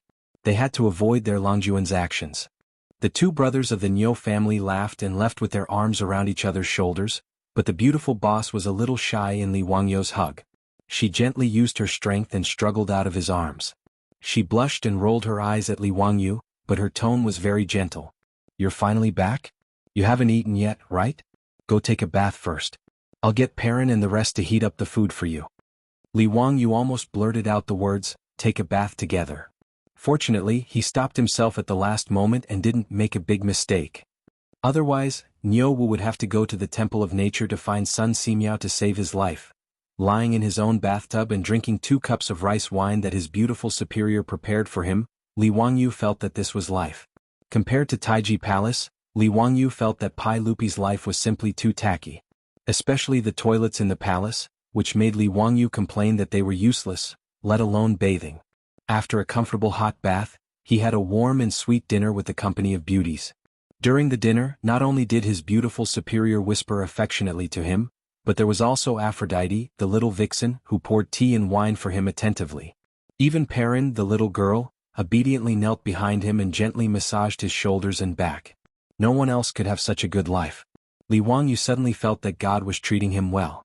As a small white-collar loser in the future, he could also live such a spurned, rotten life. It was really his ancestors' graves that were smoking. As Li Wangyu ate and drank, he vividly described what had happened in the Eastern Palace to the group of beauties, young and old. His beautiful superior also had a rough idea of what had happened in Chang and city from the rumors in the streets. But at this time she learned from Li Wangyu that Li Ji, the future emperor of the Tang dynasty, had actually been almost replaced by a leopard cat. She was so shocked that she couldn't close her mouth for a long time. She also never expected that those aristocratic families would be so daring. "Wangyu, then you have to be more careful in the future. This time you have offended those aristocratic families, be careful that they will take revenge on you by hook or by crook," his beautiful superior said worriedly. In response, Li Wangyu casually waved his hand. "Why should I be afraid of them? I am not an official in the imperial court, so there is nothing they can use against me. Besides, don't I have Li Shimin to back me up? Those aristocratic families can't do anything." Although he said so, his beautiful superior was obviously still a little worried, but now was not the time to talk about this, so she didn't say much. Dinner lasted until the moon was high in the sky before everyone dispersed and went back to their rooms to rest. When he woke up the next day, Li Wangyu was too lazy to pay attention to the 3 million pounds of private money that was now piled up in the Taiji Palace's treasury. After breakfast, he leisurely strolled around the village. "Greetings, Langjun." "Hello, Langjun." "Hello, Langjun. You are back from Chang'an City? I heard that you have been living in the palace during this time? What is it like in the Taiji Palace?" The villagers who didn't go to work, as well as the aunties in the village, hurriedly greeted Li Wangyu when they saw him. Some gossipy people even asked Li Wangyu what the Taiji Palace was like. In response, Li Wangyu cheerfully nodded and greeted everyone. He was bored, so he also described the palace's scenery to everyone in a gossipy manner. The villagers and aunties who heard him exclaimed from time to time. More and more villagers and aunties gathered around Li Wangyu. Everyone was happy to listen to their own Mr. Xiaolang talk about these new things. Just as Li Wangyu was speaking eloquently, his saliva flying everywhere, he saw Carpenter Lu squeeze into the crowd and greet him with his hands clasped. "Hello, Langjun. Dare I ask, Langjun, about the name you gave my grandson? Did you come up with a good one?" Carpenter Lu's words stunned Li Wangyu. "Damn it, I completely forgot about this." He also didn't ask Ma Zhou and Yan Liben about the surname Lu. Now that Carpenter Lu asked him that, he couldn't help but feel a little awkward. Li Wangyu's mind raced. "Surname Lu, what name should I give him?" Looking at Carpenter Lu's expectant gaze, Li Wangyu blurted out, "Lu Dehua." "Ah yes, I gave your grandson the name Lu Dehua. Virtue is morality and virtue is Tao. This child was born in a Taoist temple, so he is fated with Tao. Huawei is glorious, and it means that your grandson will have a bright future." Carpenter Lu muttered, "Lu Dehua? Good. That's really great. Langjun is a great talent. Thank you, Langjun, thank you." The surrounding villagers were also envious of the name Li Wangyu gave Carpenter Lu's grandson. They looked at Carpenter Lu with burning eyes. Tiske, this child of the Lu family was given a name by Langjun himself. What a blessing. Li Wangyu secretly wiped the cold sweat off his forehead. If anyone wanted to give him a name in the future, he would fight it out with that person. It was really too difficult. While the crowd was bustling, Niu Wu came over. "Langjun, Yang Mingfu is here to visit." Hearing that Yang Quan was here, Li Wangyu quickly cupped his fists and bid farewell to the villagers. He then went back to his old residence. Chapter 451. When Li Wangyu returned to the residence, Yang Quan had already been waiting in the main room for a long time. "Brother Xuqing, how have you been? We haven't seen each other for a long time and I've missed you. What brings you to my residence today?" Li Wangyu and Yang Quan greeted each other with a smile. Now that he had been conferred the title of County Earl, there was a big difference between his status and Yang Quan's. However, he firmly disagreed with Yang Quan calling him by his title. Thus, he and Yang Quan simply called each other by their courtesy names and called each other brothers. This made it easier for them to get along. In fact, there was a big age difference between the two of them. Yang Quan's son was only a few years younger than Li Wangyu. However, the ancient people didn't care much about the age difference. That old man Yu Shernan was already 70 years old, but he was still willing to be friends with Li Wangyu despite the difference in age. "Brother Zio, I'm here today to give you an invitation." Yang Quan stroked his beard and said with a smile. Li Wangyu smiled and joked, "Brother Xuqing, what invitation are you giving? Did your wife give birth to another child for you? Or did you buy a new house?" When he said that Yang Quan had bought a new house, he meant to ask if he had taken in another concubine. This Yang Quan was also a romantic person. He was middle-aged and had a beautiful wife at home. He even took in a few concubines. He was very carefree, which made Li Wangyu very envious. However, this was also very normal. The Tang people were generally like this, so there was nothing strange about it. On the contrary, people like Fang Yai's father, Fang Xianling, who only had one wife and no concubines, were more unique. Thus, the story of Lady Fang being jealous was passed down through the ages. Being teased by Li Wangyu like this, Yang Quan couldn't help but blush. He hurriedly waved his hands and said, "Brother Li Wangyu, don't speak nonsense. Cough cough, I'm just sending the invitation on behalf of my teacher." Upon hearing that it was Yang Quan's post, Li Wangyu didn't continue to tease him. Instead, he hurriedly asked, "Is there any good news, Master Yu? On the 5th of next month, it will be teacher's birthday. As disciples, we naturally have to properly host a birthday banquet for our masters. That's why I'm here today to deliver an invitation to Brother Zio, inviting you to attend the banquet." Yang Quan's words made Li Wangyu clap his hands and laugh out loud. "Of course I have to go to Lord Yu's 70th birthday. Duke Yu treats me like a nephew. It's his birthday, how could he dare to miss it?" "Ah, of course. Teacher really values Brother Zio. Even I am envious of you. The birthday banquet will be held at Buzheng Fang at teacher's residence. At that time we will be waiting respectfully for Brother Zio." Birthday banquets were considered a very grand event in the Tang dynasty. Longevity was the most important of the 5 blessings, and birthday banquets were the most important. Therefore, Yu Shernan's 70th birthday was naturally a big event. Not to mention Yu Shernan was a great scholar and a high official in the imperial court. He had countless disciples. For his birthday banquet, even Pai Lupi would send an eunuch to announce the imperial edict and present gifts as a sign of congratulation. After sending off Yang Quan, Li Wangyu began to ponder what he should give Yu Shernan as a gift. If he were to give him some gold or jewelry, the old man would definitely not like it. Last time he didn't have the money to buy that piece of land facing the sun, so he borrowed 1,000 strings of copper coins from Yu Shernan. But when he had the money, the old man didn't want him to pay him back. It was clear that Yu Shernan didn't care about these things at all. But if he were to give him some poems, calligraphy and paintings, it would be too light on the gift but heavy on the thought. Although the old man would definitely like it, he didn't know how many influential people in Chang and city would be there to give him their birthday banquets. If he were to just give away his own poems, it would be too embarrassing.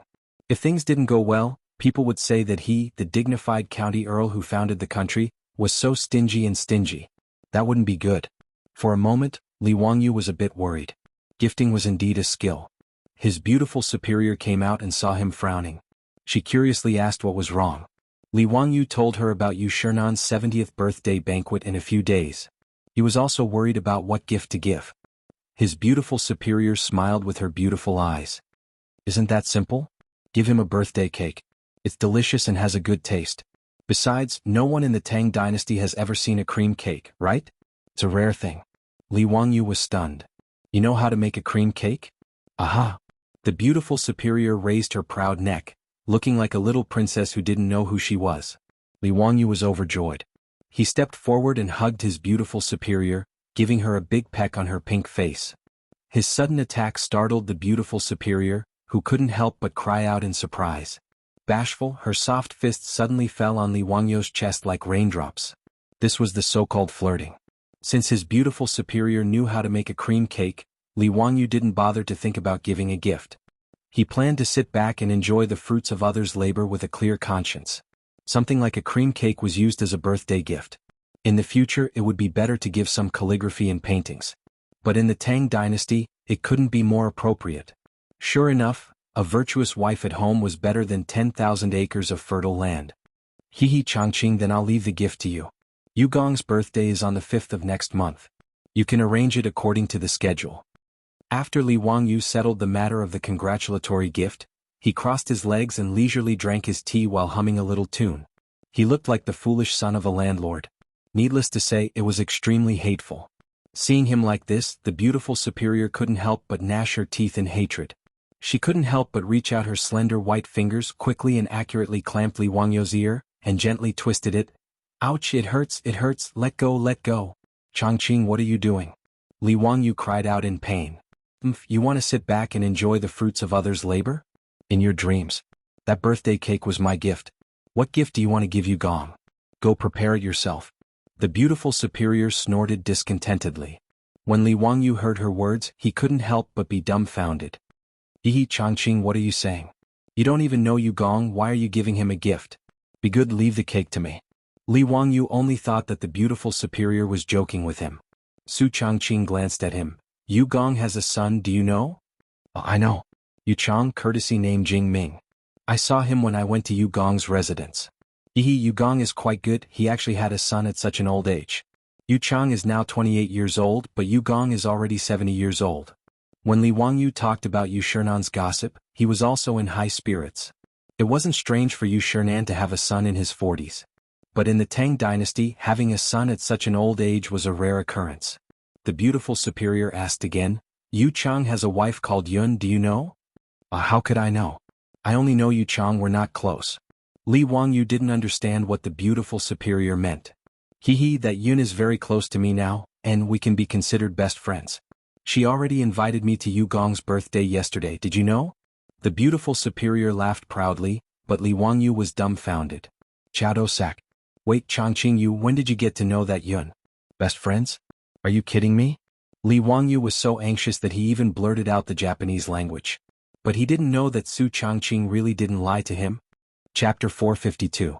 His beautiful boss had to travel between Chang and city and Dingzhou village almost every day. Plus, after she came to the Tang dynasty, she was addicted to riding horses and did not want to ride anymore. Even her favorite horse, Zhao Yebai, would only go out for a walk occasionally. Now that it was summer, his beautiful boss did not want her delicate white skin to be tanned by riding back and forth every day. Li Wangyu's heart ached for her, so he asked Carpenter Lu to help his beautiful boss build a special four-wheeled carriage for her to ride. Although Li Wangyu could not make springs and rubber in the Tang dynasty, the wisdom of the ancients was not to be underestimated. Wuxia had carriages since ancient times. Although they were two-wheeled carriages, how could the carriages of the high officials and nobles endure the pain of the bumpy ride? Therefore, all kinds of shock absorption measures were exhausted. For example, leather was wrapped around the wheels, which was the same principle as rubber tires. It increased the cushioning by increasing the softness. Thick cushions were placed on the seats to make the buttocks more comfortable. There was also a device called rabbit concealing device, which was installed between the axle and the carriage and had a spring-like shock absorption effect. In Shiming, this device was described as like human clogs, which meant that it was as comfortable as wearing shoes. Li Wangyu was not short of money now, so he did not hesitate to use a lot of money to build the carriage for his beautiful boss. He used whatever was useful and did not care about the cost. Li Wangyu also followed the layout of carriages in the future and had people use leather, soft fur and cotton to build comfortable seats. There was even a bed for lying down to rest. Even the 4 horses that pulled the carriage were fine horses that he had specially bought from Shi City. The only regret was that he could not make glass. The windows of the carriage could not be made to be transparent. The 4-wheeled carriage for his beautiful boss was built. When it was driven on the road, it was as eye-catching as the Bentley, Rolls-Royce and other luxury cars in the future. His beautiful boss naturally liked the spacious and comfortable 4-wheeled carriage. After trying it again, she was so excited that she even took the initiative to give Li Wangyu a kiss, which made Li Wangyu feel that it was worth it. Since the unique, luxurious carriage of the Tang dynasty was built, his beautiful boss had been riding it between Dingzhou village and Chang and city every day. She did not feel tired at all. Coincidentally, a few days ago on the way to Chang and in a carriage, his beautiful superior ran into a broken carriage by the roadside. The axle of the carriage was broken and one of the wheels fell off. The coachman was so anxious that he stomped his feet, but it was useless. The beautiful boss immediately asked Niu Yong to stop the carriage and asked if he needed help. After asking around, he learned that there were women in the broken carriage who were on their way back to Chang and city to visit their relatives in Hu County. They were worried about the broken carriage when it broke down. The beautiful boss warmly invited the young woman to get on her carriage and send her back to Chang'an City. The young woman led her maidservant and thanked her beautiful superior repeatedly before boarding the carriage. This wide 4-wheeled carriage, which she had never seen before, made the young woman very surprised. After asking carefully, she learned that the carriage was personally built by County Count Hu, which made her even more surprised. The two chatted along the way and realized that they were actually close. This young woman was Yu Shernan's daughter-in-law Yun. Of course, Madame Yun knew Li Wangyu, the county count of Huxian. Not only was the county count of Huxian famous in Chang'an, but her father-in-law often talked about him at home. This made her very curious about this young county count who founded the country. After learning that his beautiful superior was a relative of County Count Hu, he became even closer and even warmly invited her to his home. His beautiful superior had transmigrated to the Tang dynasty and did not have many friends. Seeing Yun's enthusiasm, she did not refuse. The two of them became closer and closer as time went by. When his beautiful superior went to Chang and city to take care of the underwear workshop and carriage business, she would often send people to invite Yun. Therefore, Yun naturally invited her to Yu Shernan's 70th birthday celebration. As a relative of County Count Hu, she would go to Yu Mansion to celebrate. In response, his beautiful superior naturally nodded happily. Therefore, his beautiful superior naturally wanted to give the birthday cake to Yu Shernan as a birthday gift. After understanding all of this, Li Wangyu couldn't help but be dumbfounded. How could this work? Hee Changqing, let's consider the cake as a gift from both of us, okay? Li Wangyu asked with a cheeky grin. No way. We women are not here to celebrate our birthdays with you stinky men. If you take it and give it to Buddha, I'll be empty-handed. You're dreaming. His beautiful superior mercilessly rejected Li Wangyu's suggestion, making him very sad. He knew that his beautiful superior was right. Although the Tang dynasty was liberal, the nobles still strictly followed Confucian etiquette. This was especially true for the birthday banquet of a grand scholar like Yu Shernan. Therefore, during the banquet, the madams and young ladies of the noble families who came to celebrate would sit alone in a hall. At that time, Yu Shernan, the birthday boy, would go and receive their blessings and gifts. What's so great about that? It's not like I can't think of a gift. Just you wait. The gift I've prepared will definitely be much better than that birthday cake. Li Wangyu said stubbornly, refusing to back down. How could the beautiful superior not see through his stubbornness? She couldn't help but cover her mouth and chuckle. Then take your time to think about it. Be careful or else your gift won't be as good as my birthday cake. That would be too embarrassing. After she finished speaking, she turned and left. She waved her hand and didn't take a single cloud with her. Li Wangyu stretched out his hand wanting to stop her, but he put it down disappointedly. If he begged his beautiful superior again he would lose face. He was still a bit of a male chauvinist. How could he be willing to lose face and beg his beautiful superior again at this time? He propped his head up with one hand and subconsciously tapped the table with the other. He was thinking hard about what gift he could give Yu Shernan. If he wanted to build a four-wheeled carriage it would be quite suitable as a gift. He still remembered the first time he saw Yu Shernan, that old man. Yu Shernan had an old servant by his side and was sitting in a creaky old ox cart. Building a comfortable carriage for the old man would be the most suitable. But this carriage was completely handmade. It wasn't something that could be built in just a few days. He couldn't give the beautiful superior's carriage to Yu Shernan, right? Thinking of this, Li Wangyu patted his head in annoyance. When he was building the carriage, why didn't he think of building more? This was a good gift. Yu Shernan, Kong Yingda, Lu Quan, these big shots, he should have given one to them as a token of his sincerity. He decided to make a note of this matter and ask Carpenter Lu to build him more carriages to use as a gift. But it was too late to talk about this now. It was obviously not in time. If he wanted to give Yu Shernan a gift, he would have to think of another way. Li Wangyu racked his brains for a long time and finally slapped the table. Waha, I really am a genius. Yi Su Chanqing, wait and see. Let's see what you have to fight with me. After thinking of what gift to give, Li Wangyu didn't care about the hot weather. He directly got up and called for Ox Warrior to prepare a horse. He was going to Chang'an City. Chapter 453. His beautiful superior had recently discovered that Li Wangyu had been acting all mysterious and busy, traveling between Chang'an City and Dingzhou village from time to time. She asked out of curiosity, but Li Wangyu refused to answer and only said that he was preparing a gift for Yu Shernan. It's a secret. Anyway, my gift will definitely be better than your birthday cake. I don't believe you. His beautiful superior naturally snorted in disdain, thinking that Li Wangyu was pretending to be mysterious. She didn't believe that Li Wangyu could have come up with anything good in such a short time. Time flew by and it was already the 5th day of the 8th lunar month. Li Wangyu and his beautiful superior dressed up and prepared to go to Chang'an City's Bujing Square for the birthday banquet.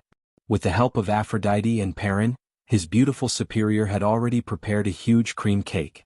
She put it in a box and asked Niu Wu and Niu Yong to carefully carry the cake onto the carriage. Natural cream made from milk was the most resistant to heat. Once the temperature was too high it would melt like ice cream. In order to prevent the cream from melting, she carefully found a lot of ice cubes and piled them around the cake box to cool it down. Li Wangyu, on the other hand, was only holding a slender wooden box in his hand. Riding on the jade flower horse he was very relaxed.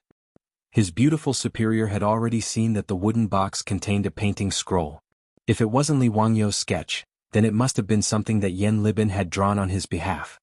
His beautiful superior made a funny face at him and stuck out her pink tongue. Hey, this is the birthday gift you prepared? Just a painting? Who was the one who said that his gift would definitely be better than mine? What's the rush? Just wait and see. If I say that my gift is better than yours, then it's definitely better. When have I ever spoken without thinking? Oh, is that so? I heard that someone named Carpenter Lu's grandson Lu Dehua Lu? Does that count as speaking without thinking? His beautiful superior winked at Li Wangyu mischievously. Her words made Li Wangyu's face turn red. F***ck, didn't I blurt it out because of Carpenter Lu's questions that day? The fact that he didn't name Carpenter Lu's grandson Lu Jin was already very kind to him. Let's go. It's getting late. Take the carriage. Be careful of the cake. We have to let Niu Yong walk slower. Li Wangyu quickly changed the topic. The beautiful boss raised her head smugly and beckoned Aphrodite and Perrin to get into the car. Today the two of them, as the personal attendants of their beautiful superior, were brought along to the Yu residence to have some fun. Avro and Perrin often went to work in Chang'an with their beautiful boss, so they naturally knew Madame Yun. The two brothers, Niu Wu and Niu Yong, escorted Li Wangyu and the three women and set off for Chang'an City. When they arrived at Buzheng Fang, the place was already filled with all kinds of carriages and horses. It was Yu Shernan's 70th birthday, and the guests who came to wish him well were as numerous as the clouds. The beautiful superior's four-wheeled carriage could hardly move, so she had no choice but to get off and walk. As for the huge cake box, it was carefully carried by the Niu brothers to the Yu residence. Today the gates of the Yu residence were all open to welcome the guests. Li Wangyu immediately saw Yang Quan and Yu Chang standing at the entrance to welcome the guests. Haha, younger brother Zio, you're finally here. Teacher has asked several times if you've arrived. Yang Quan immediately cupped his hands in greeting when he saw Li Wangyu. Yu Chang also bowed to Li Wangyu. Thank you, County Count Hu, for coming to celebrate my lord's birthday. Please take a seat in the central room. Brother Jingming is too polite. These are the women of my residence. They were invited by Brother Jingming's wife to celebrate Duke Yu's birthday. Li Wangyu hurriedly introduced his beautiful superior to Yu Chang. The two sides exchanged greetings for a while before they were welcomed into the residence. The beautiful superior, Aphrodite, and Perrin were naturally received by Madame Yun, who led them to a small sitting room at the side of the main hall. The small sitting room was separated from the main hall by a curtain, so it was actually very transparent. Meanwhile, Li Wangyu was politely invited into the main hall of Yu Mansion by Yu Chang. Brat, why are you so late? Come and drink. As soon as Li Wangyu entered the main hall, he heard Qing Yaojin's hoarse voice and subconsciously wanted to turn and run. Fortunately, he immediately reacted. This was not Duke Lu's residence but Yu Shernan's birthday banquet. Qing Yaojin wouldn't be too presumptuous, right? This nephew greets Uncle Cheng. Li Wangyu hurriedly bowed to Qing Yaojin and winked at the three brothers beside him as a greeting. Brat, why don't you come to my residence to drink? I haven't thanked you for winning the gold yet. Qing Yaojin laughed. Li Wangyu was speechless. Damn, are you going to thank me? You're clearly planning to repay kindness with enmity. If he went to Duke Lu's residence to drink, Li Wangyu suspected that he would die of alcohol poisoning sooner or later.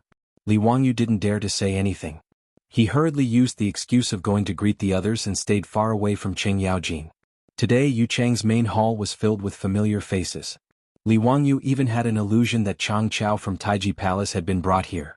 A room full of big shots, all of them high-ranking officials of the imperial court. As one of the 18 scholars of the Duke of Qin's residence, Yu Shernan was very familiar with Pai Lupi's trusted ministers. They had all been officials of the imperial court for many years. Today was Yu Shernan's 70th birthday, so how could these big shots not personally come to congratulate him? Li Wangyu's status wasn't low, but he was the youngest. He could only hurry forward and greet these big shots one by one. After a round of greetings, Li Wangyu felt that he couldn't straighten his back.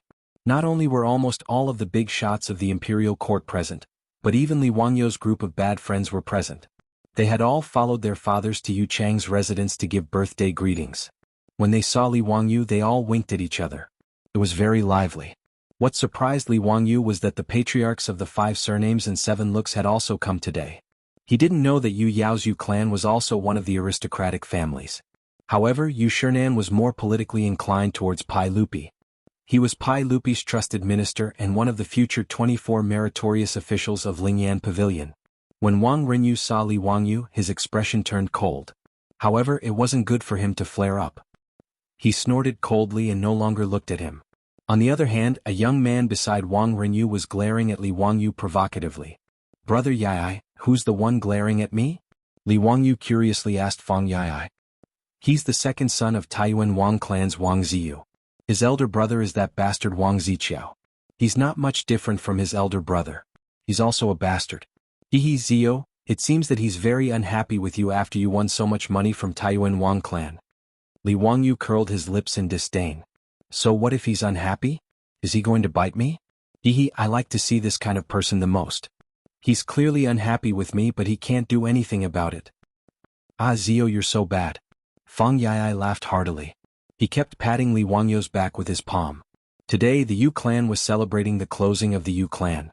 Just as the main hall was bustling with noise and excitement, Li Wangyu was surprised to see another familiar figure enter the hall. Damn, Pai Lupi actually came in person. TSK Yu Shernan really has a lot of face. Seeing Pai Lupi come in person, the main hall was once again bustling with noise and excitement. Everyone stepped forward to greet him. Everyone, there's no need to be so courteous. Today, I'm also here to celebrate Duke Yu's birthday. There's no need to be so formal. Pai Lupi smiled and waved at everyone. When Yu Shernan received the news, he immediately rushed to the main hall. This old subject greets your majesty. Duke Yu, there's no need to be so courteous. Yu Chang, quickly help your lord up. Pai Lupi hurriedly stopped Yu Shernan from greeting him. Duke Yu, I wish you a long life, as long as the South Mountain, as long as the East Sea, and as many children and grandchildren as possible. Thank you, your majesty. Please take a seat. After the commotion, everyone finally sat down again. With the arrival of the sage, the Yu clan became even livelier. Chapter 454. When Pai Lupi saw Li Wangyu, he gestured for him to sit next to him. "Zio, you bastard.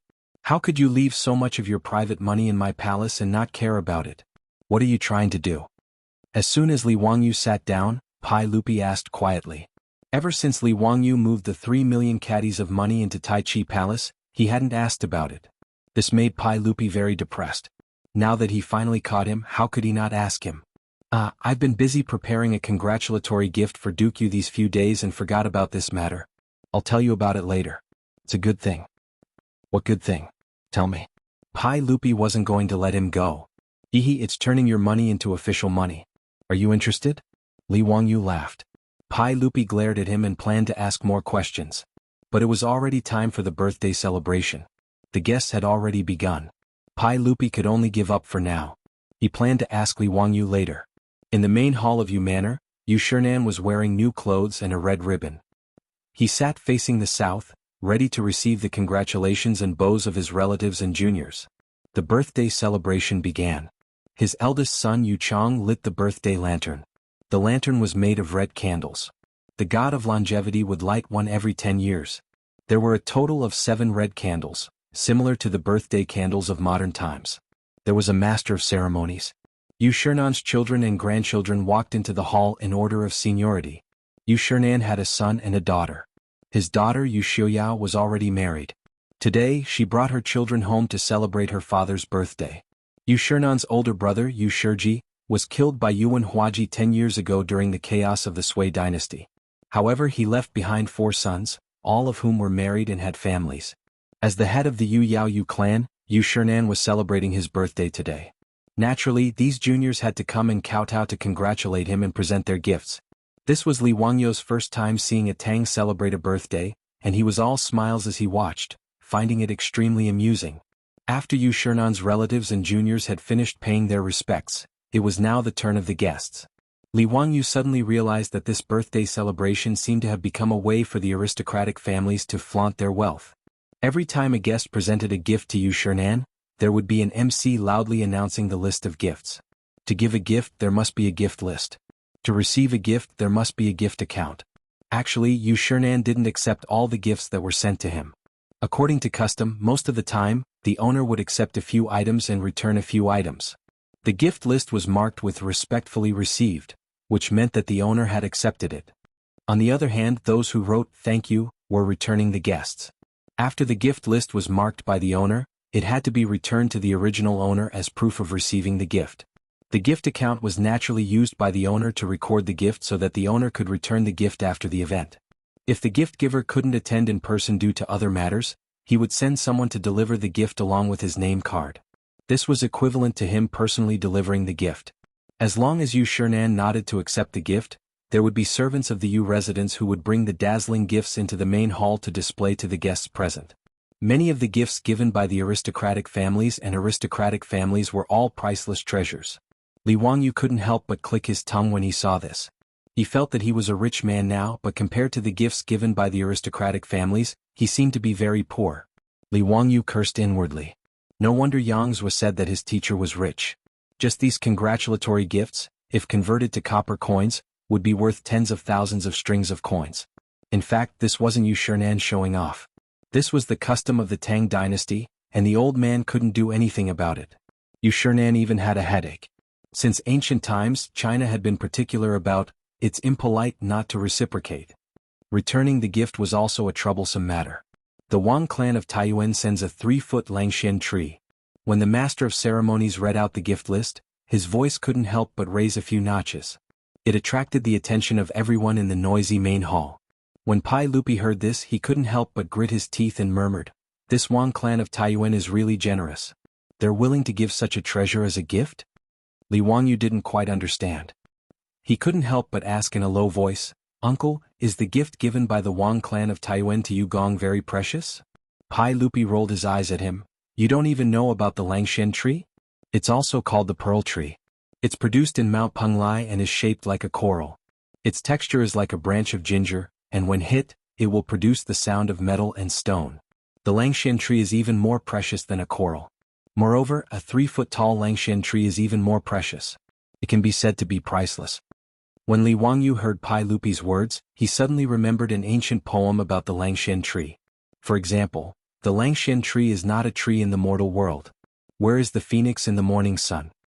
There was also a poem by Du Fu, knowing that the Lord's plan will grow, the Ganoderma Langshan tree will grow day by day. The Langshan tree alongside the Ganoderma Langshan tree should be the Langshan tree given by the Wang clan of Taiyuan, right? Wasn't that the legendary immortal tree? Could it be that it really existed? When Yu Shernan heard the master of ceremonies read out the gift list and heard that it was a gift from the Wang clan of Taiyuan, he couldn't help but stand up and cup his hands towards Wang Renyu. Lord Wang, this gift is truly too precious. This old man is ashamed to accept it. Lord Wang, please take it back. This old man appreciates this gift in his heart. Thank you. Wang Renyu also stood up and laughed heartily. Lord Yu, what are you saying? How can you take back a gift that has already been given? Yu Shernan was somewhat hesitant. The Langshan tree given by the Wang clan of Taiyuan was truly too precious. A 3-foot-tall Langshan tree might be able to sell for 10,000 taels of gold. The value of this gift was truly too great. Although the gifts given by the many guests today were valuable, most of them were only worth 100 strings of copper coins. Dukes like Qing Yaojin had given gifts worth 1,000 strings of copper coins, which was already very precious. However, the Taiyuan Wang clan had given a gift worth 10,000 taels of gold. How could Yu Shernan not feel conflicted? Seeing Yu Shernan's hesitation before Wang Renyu could say anything, his second son Wang Ziyu suddenly spoke up. Lord Yu, this Langshan tree was specially chosen by our lord for you. Please accept it, Duke Yu. Otherwise, if word gets out, won't others think that our Taiyuan Wang clan of Taiyuan can't even afford to give out gifts? If we give you something that looks good to fool you, then our Taiyuan Wang clan's face will be completely lost. His words were extremely impolite. It was as if Yu Shernan's refusal to accept the Taiyuan Wang clan's gift was looking down on them. Yu Shernan was taken aback when he heard this. Why did Wang Renyu's second son speak so harshly? Wang Renyu didn't take it to heart. He smiled and said, My son is young and doesn't know how to speak properly. Please don't blame him, Lord Yu. Please don't be so courteous and accept this Langshan tree. Young, your sister. Li Wangyu was also displeased by Wang Ziyu's impoliteness. He cursed inwardly Wang Ziyu in his 20s. Wang Renyu, you have the nerve to call him young? I'm the one who's called young, all right? However, Li Wangyu's displeasure was one thing. Today was Yu Shernan's birthday banquet. He naturally couldn't disrupt Yu Manor's joyous occasion. He could only curse silently. Seeing the Wang father and son's attitude, Yu Shernan could only smile and nod. He thanked Wang Renyu again and accepted the gift. Seeing Yu Shernan accept the gift, Yu Manor's servants carefully carried the Langshan tree gifted by the Taiyuan Wang clan into the main room and displayed it for everyone to see. The Langshan tree was shaped like a coral, but under the illumination of the lights in the main hall, it sparkled with jewels. Li Wangyu was stunned by the sight of it. He hadn't seen this object in his previous life, whether in museums or on the internet. It was truly magical. It was indeed very rare and had been lost in the long river of history for more than 1,000 years. When the 3-foot-tall Langshan tree was revealed, the guests in the main hall all cried out in surprise. Even the women in the small hall were startled. Behind the bead curtain separating the small hall and the main room, the women all gathered around and pointed at the Langshan tree, discussing animatedly. Wang Ziyu of the Taiyuan Wang clan became even more proud. He looked around like a proud rooster. When he saw Li Wangyu, he couldn't help but stand up and salute Yu Shernan. Lord Yu, I heard? Chapter 455. Wang Ziyu glanced at Li Wangyu and then cupped his hands toward Yu Shernan. Duke Yu, I heard that County Count Hu has also prepared a congratulatory gift for Duke Yu's birthday. A few days ago, our Taiyuan Wang clan lost 50,000 taels of gold to County Count Hu, allowing him to make a fortune. Even though our Taiyuan Wang clan has lost so much money, we still have to give you a generous gift to celebrate your 70th birthday. Presumably, the gift that County Count Hu has prepared for you today should be even more extraordinary, right? Why don't we let County Count Hu give you his birthday first so that we can broaden our horizons and listen to County Count Hu's gift list? His words caused the noisy hall to quiet down a little. What was the Taiyuan Wang clan planning? Were they planning to humiliate County Count Hu? Everyone present knew of the conflict between the Taiyuan Wang clan and County Count Hu. Everyone felt that the Taiyuan Wang clan had eyes but failed to see. Originally, the two families had planned to become in-laws, and the Wang and Li clans had done the best for Qin and Jin. But in the end, Li Zhou had only been dead for a year, and County Count Hu was still a nobody, but the Taiyuan Wang clan impatiently came to cancel the engagement. The Taiyuan Wang clan had paid a compensation of more than 100 taels of gold to force County Count Hu to cancel the engagement. This matter was despised by all the noble clans and nobles of Chang'an. But no one had expected that after the Taiyuan Wang clan cancelled the engagement, in just a few short months, Li Wangyu would soar into the sky. From a nobody, he had been conferred the title of County Count of the founding county, and his nobility had been increased several times. Now County Count Hu was in the heart of the emperor, and his talent was on full display. In Chang'an, every noble family with a young lady of the right age would want to marry this young county earl, who was the first county earl of the country. Now the Taiyuan Wang clan had made themselves the laughingstock of Chang'an, and yet they were still entangled with County Count Hu. It was truly despicable. When the Count of Hu County won 50,000 taels of gold from the Taiyuan Wang clan, everyone felt that the Taiyuan Wang clan deserved it. Since your family's casino dares to open a bet and dare to accept the bet, then you have to accept your loss. The second son of the Wang clan, Wang Ziyu, saying these words at this time was rather petty. Everyone was well aware of the meaning behind Wang Ziyu's words. Wasn't it because their Taiyuan Wang clan had sent a great gift today, and wanted to use it to humiliate Li Wangyu? However, among all the people who came to celebrate Yu Shernan's birthday, which family could present a more valuable gift than the one from the Taiyuan Wang clan? Moreover, Li Wangyu was not the only one who had won gold in the hall of Yu Mansion. Qing Yaojin, Chai Lingwu, Yuqi Jingda, these big shots, had also ruthlessly bitten off a piece of meat from the aristocratic families. Wang Ziyu's words were too offensive. All the big shots present showed displeasure, feeling that this second son of the Wang clan was too frivolous.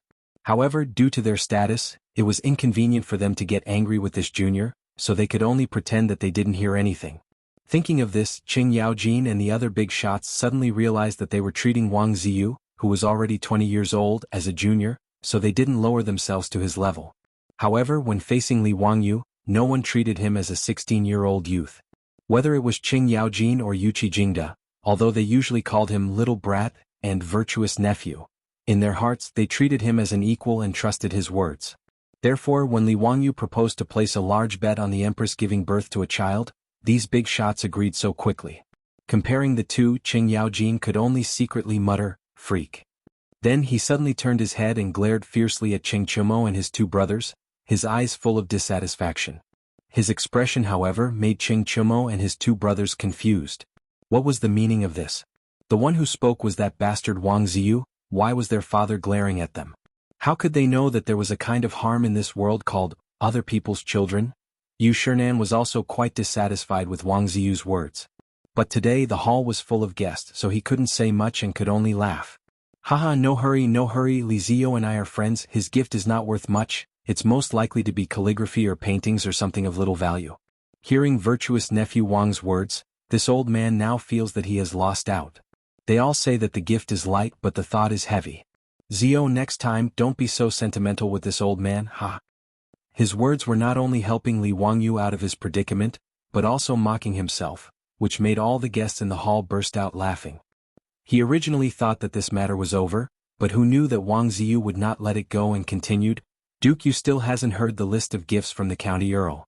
How do you know that the county earl didn't send a great gift today?" Yu Shernan saw that this second son of the Wang clan was so stubborn and couldn't help but get angry. He raised his eyes to look at Wang Renyu, wanting to see what he meant. But he saw that Wang Renyu was minding his own business and drinking wine, as if he didn't hear his son's words. For a moment the atmosphere in the hall became a little strange, even Pai Lupi's face stiffened. Today was Yu Shernan's 70th birthday, and in order to make Li Wangyu lose face, the Wang clan of Taiyuan actually disregarded Yu Shernan's dignity. It was truly infuriating. Li Wangyu stood up at this time. "Haha, Yugong actually guessed what I was going to send. Yugong is right, but..."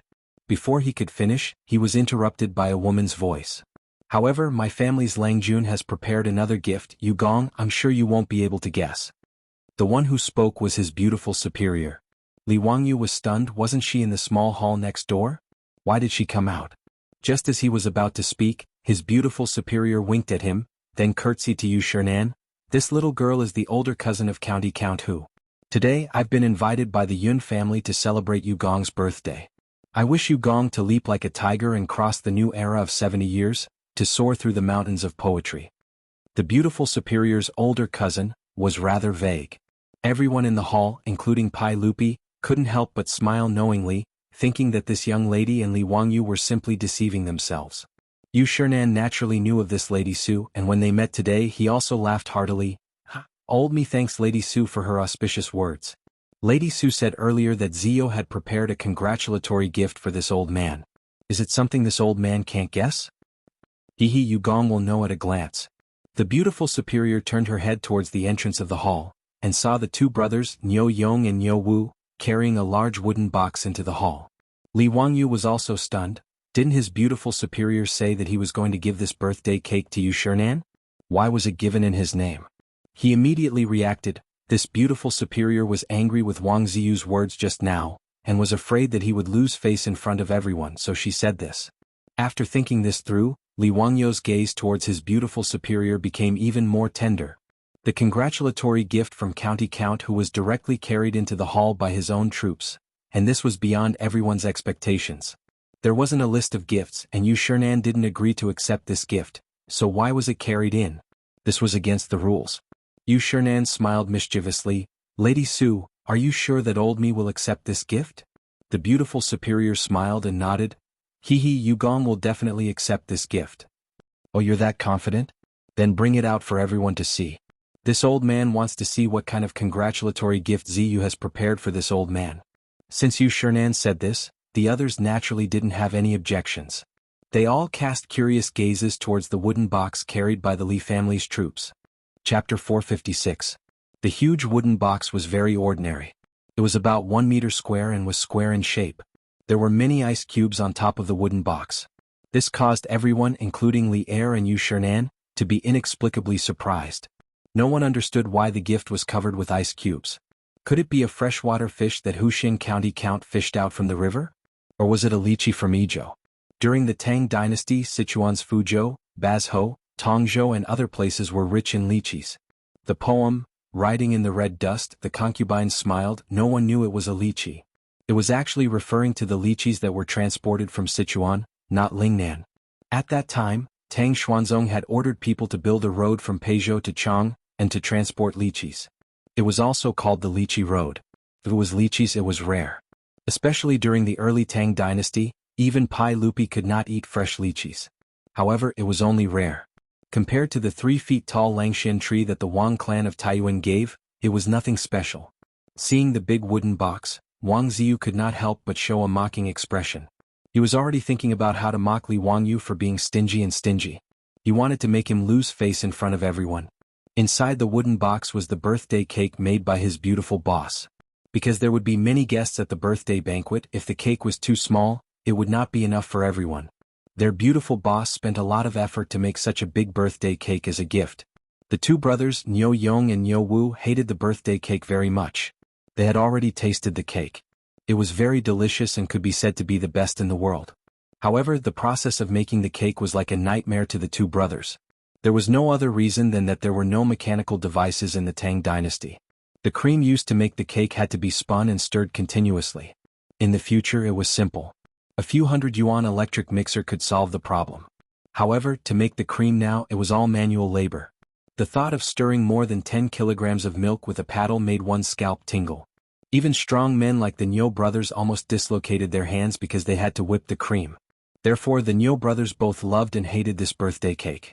Li Wangyu leaned close to his beautiful boss's ear and whispered, "Changqing, what are you doing? Are you afraid that I'll lose face?" The beautiful superior rolled her eyes at him. You're so stubborn. I couldn't stand that Taiyuan Wang clan's arrogance. Wasn't it just a precious gift? What's the big deal? At least, no one in the Tang dynasty has ever seen the birthday cake I made.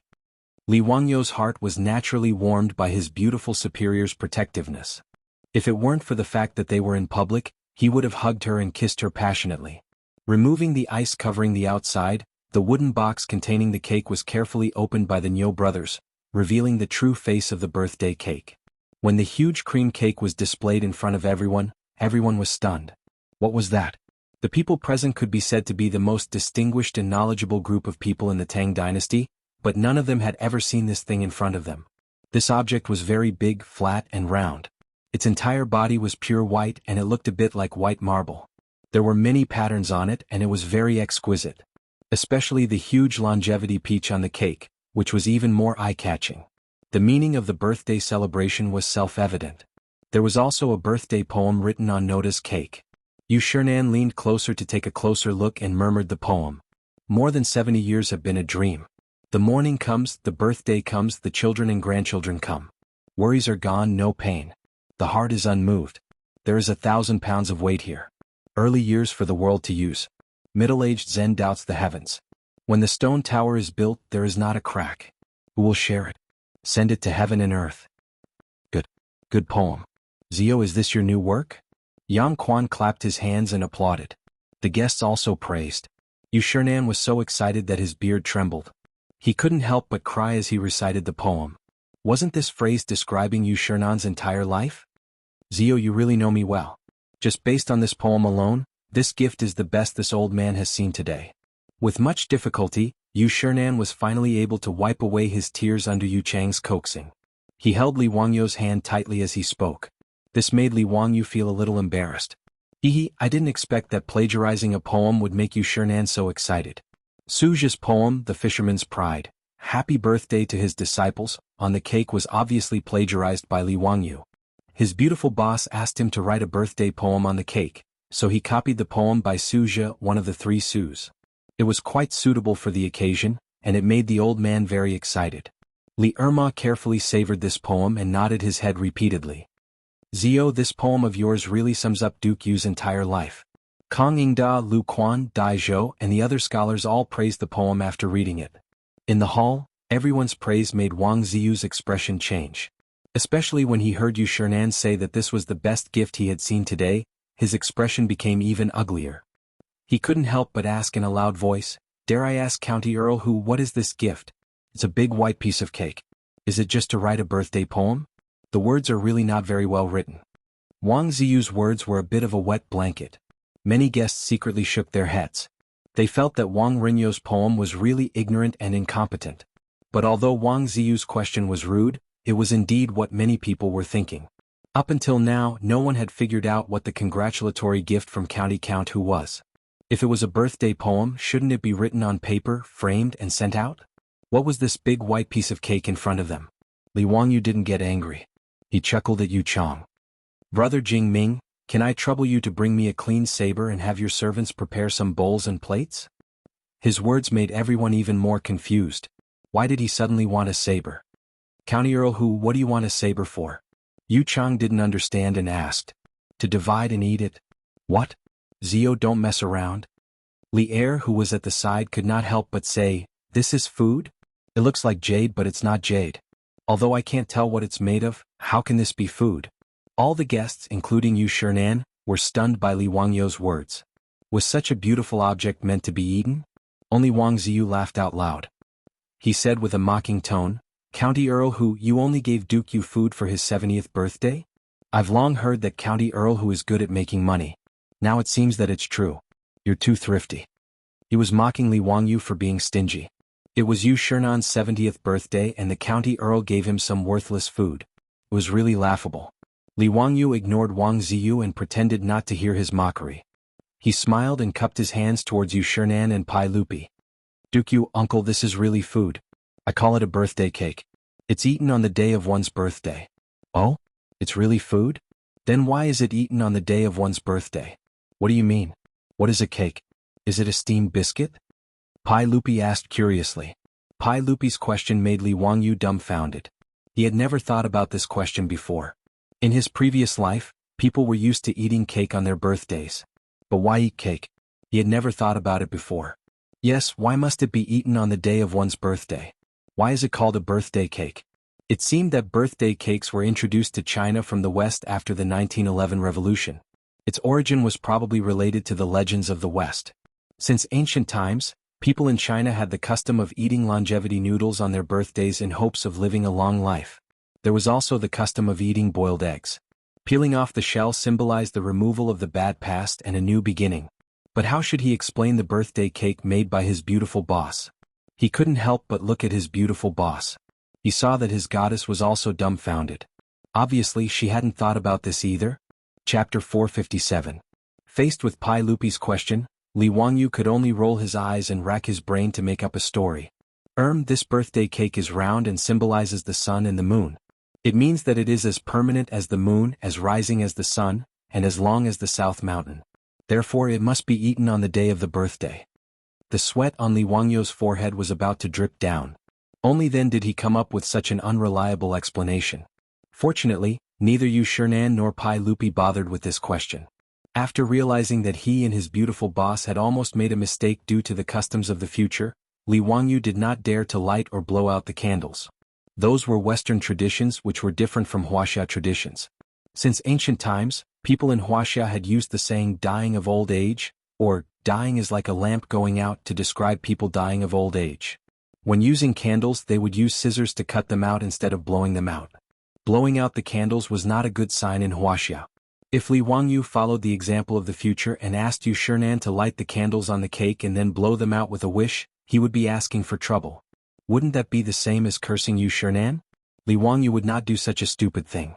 Soon, a servant of the Yu mansion brought a long knife. Li Wangyu presented it to Yu Shernan with both hands. "Master Yu, please cut this birthday cake yourself." Yu Shernan held the knife and looked at the unbelievably beautiful cake, especially the birthday greeting on it. The old man was reluctant to cut it. "Zio, are you going to cut it just like that? I can't bear to do it. Why don't we just forget about it? Let me enjoy it for a few more days." "Master Yu, this birthday cake cannot be stored for long. It must be eaten in time or the cream will melt. It has been covered with ice to prevent the cream from melting." After being persuaded, Yu Shernan had no choice but to raise the knife. With Yu Chang's help he began to cut the cake. Then he asked the servants of the Yu mansion to distribute the cake to the guests. The cake was delicious. Even in the future, people who were used to eating all kinds of delicacies still liked it very much, let alone the Tangs who were tasting cake for the first time.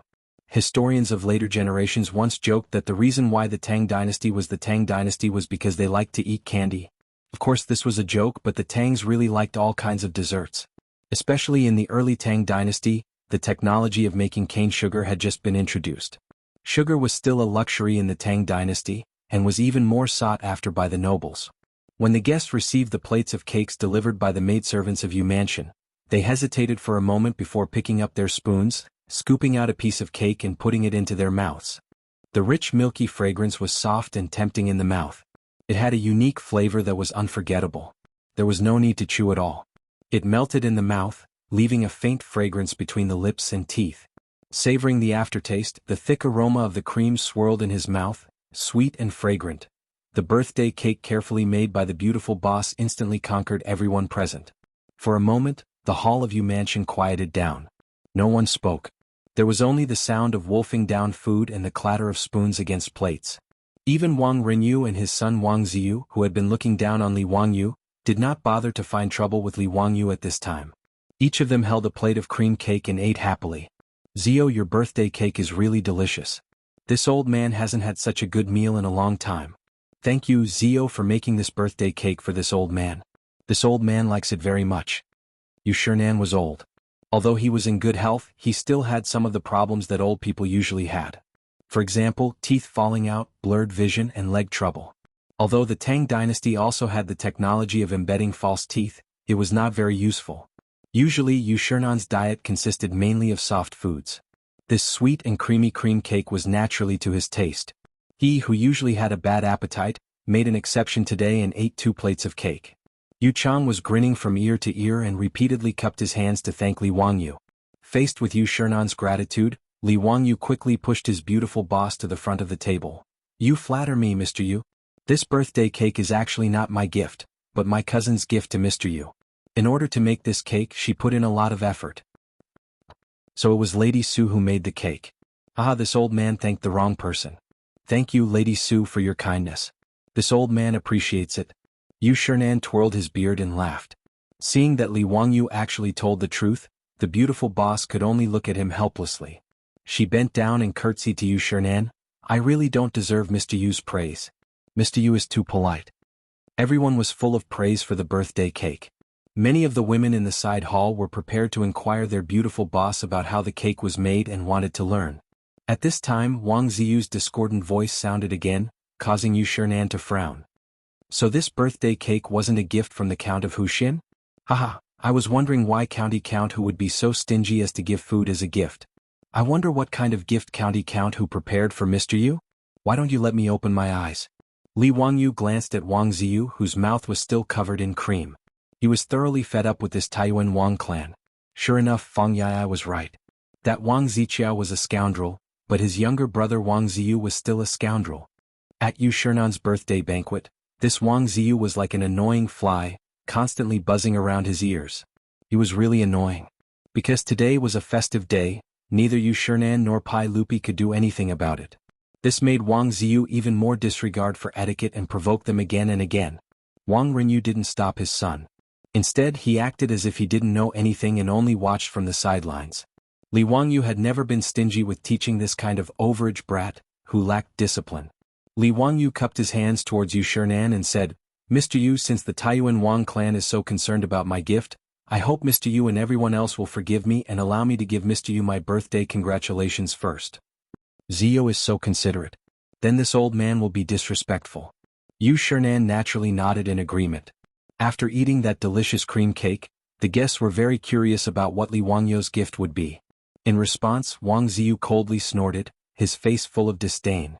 Ever since the aristocratic gambling house lost a large sum of money, Chang and city had been full of ridicule for the aristocratic gambling house. In particular, the Taiyuan Wang clan, who was the first to accept Li Wangyu's bet, was sneered at. Even the aristocratic families had many complaints. That was why the Taiyuan Wang clan threw in so much money today, sparing no expense to give away the Langshin tree that the family had treasured for many years. Although Wang Renyu felt the pinch, he wanted to use this opportunity to show the power of the Taiyuan Wang clan in front of the aristocratic families in Chang'an City. So what if the Taiyuan Wang clan lost the bet? How could the foundation of a 1,000-year-old aristocratic family be shaken by 50,000 taels of gold? Throwing in so much money to give away a gift, this kind of confidence was unparalleled in Chang'an City. That was why Wang Renyu's second son, Wang Ziyu, did this today under Wang Renyu's instructions. His goal was naturally to humiliate Li Wangyu and regain the face he had lost from losing the bet. After Yu Shernan had spoken, the master of ceremonies for the birthday banquet naturally took out Li Wangyu's gift list and began to read it out loud. The founding uncle of Hu County congratulates Mr. Yu on his birthday. He presents a painting scroll and a painting. Chapter 458. Li Wangyu's gift list left everyone in the hall dumbfounded. Everyone knew what a picture scroll was. But what the hell was Bai En? Everyone knew what Bai En meant. It referred to thick clouds that covered the sun. Pan and I of the Western Jin dynasty had a poem that said, "The morning clouds are Bai En, the morning dew is not yet dawn." This was something everyone knew. But how could Bai En be a congratulatory gift? Clouds and mist as a congratulatory gift? Was Li Wangyu going to perform an immortal spell in front of everyone? Hearing the gift list announced by the MC, everyone was confused. They looked at Li Wangyu in confusion, waiting for his explanation. Yu Shernan, the birthday boy, didn't know whether he should say, accept, or thank at this time. Just now no one knew what the birthday cake was. Now, this county man was creative and gave out something no one had ever heard of. Li Wangyu didn't explain. He just smiled and said, "Master Yu, you won't thank me for my gift, right?" Haha, since it's from Li Wangyu, this old man will naturally accept it. Although Yu Shernan didn't know what Li Wangyu had given him, he still accepted it with a smile. Li Wangyu's two gifts were placed in a long wooden box and a small copper box. Seeing their master nod, two maidservants of Yu Mansion immediately carried them into the hall, ready to show them to the guests. The beautiful superior hadn't returned to the side hall yet. She asked curiously in his ear, "Wangyu, what's that buy-in? Why haven't I heard of it?" "Hehe, you must know, but I won't tell you. See for yourself." Li Wangyu pretended to be mysterious and didn't answer the question directly. At this time, the maidservants of Yu Mansion had already taken the picture scroll out of the wooden box. They carefully unfolded it, revealing the true appearance of the picture scroll. When the picture scroll was displayed in front of Yu Shernan and everyone else, everyone couldn't help but gasp. Yu Chang looked as if he had seen a ghost. He pointed at the picture scroll, dumbfounded. This is my master." The other guests had similar expressions as if they had seen something unbelievable. On the scroll was Yu Shernan himself. It was a full-body portrait of Yu Shernan drawn by Li Wangyu. There was a poem beside it. It was the same poem that was written on the birthday cake. Many of the guests present had seen this sketch before at the birthday banquet of Zhang Liang, the Duke of Changping. Everyone believed Li Wangyu's nonsense, thinking that it was an ancient painting passed down from ancient times, a peerless painting technique that had long been lost. Only Pai Lupi later found out that the goddess Luo's portrait he hung in the Hall of Governance was actually drawn by Li Wangyu, which made him very depressed. At this moment, everyone was once again witnessing the miraculous drawing skills of Yu Shernan, who was standing right in front of them. Everyone was stunned. Looking left at Yu Shernan then right at the portrait, it really looked exactly the same. It was as if Yu Shernan had walked out of the painting. Everyone was so shocked that they couldn't close their mouths. Could this portrait have been drawn by County Count Hu? Hasn't this painting technique been lost for a long time? Where did County Count Hu learn it? Miraculous. It's truly miraculous. This is the painting technique of the goddess Luo's portrait. Who would have thought that County Count Hu would know such an ancient technique? There were also those who were quick-witted and immediately connected the dots. The so-called goddess Luo's portrait painting from that day had also been presented by County Count Hu. In that case, the goddess Luo's portrait that had been collected by the sage must have also been drawn by County Count Hu. This sketch of Yu Shernan caused Wang Renyu and Wang Ziyu's expressions to become somewhat unsightly. Although the value of this painting wasn't high, and even if it had been drawn by Li Wangyu, it would only be worth 100 strings of coins at most. However, this extraordinary technique was exceedingly precious. When Pai Lupi saw this portrait, he even had the thought of having Li Wangyu draw a portrait of him in Empress Jiangsun. This kind of vivid and lifelike portrait was much more meaningful than the goddess Luo's portrait. He couldn't help but glare at Li Wangyu, feeling extremely vexed. Since he knew that the goddess Luo's portrait had been drawn by Li Wangyu, why hadn't he thought of using this technique to draw a portrait of him in Empress Jiangsun? There were many other bigwigs who had the same thoughts as Pai Lupi. Just like how people in the future love to take selfies, how could a general like Qing Yaojin not want to have such a realistic portrait? For a moment, everyone looked at Yu Shernan with gazes filled with jealousy. They hated that they couldn't hold their own birthday banquets tomorrow. That way they could ask County Count Hu to draw a portrait for them. Qing Yaojin bluntly asked, "Li family's brat, did you draw this portrait of Duke Yu?" What did he mean? Li Wangyu was just about to nod and admit it when he suddenly noticed that the surrounding guests all had an eager attitude. He was immediately shocked. What the hell was the meaning of this? Could it be that after seeing Yu Shernan's portrait they also wanted it? It seemed that giving Yu Shernan this congratulatory gift was a bit of a mistake. Had he underestimated the attractiveness of a portrait sketch to these bigwigs? If these bigwigs all came to ask him to draw a portrait, should he refuse? Or should he refuse? If he agreed, he really wouldn't have to do anything. Moreover, with Li Wangyu's lazy personality, how could he be willing to sit in front of a drawing board and draw portraits every day? He might as well be killed. How could Li Wangyu still dare to admit it? He hurriedly shook his head. No, this was done by my little nephew's disciple Yan Liben. Although he studied under me, he has already surpassed me. Even your little nephew is ashamed of his painting skills.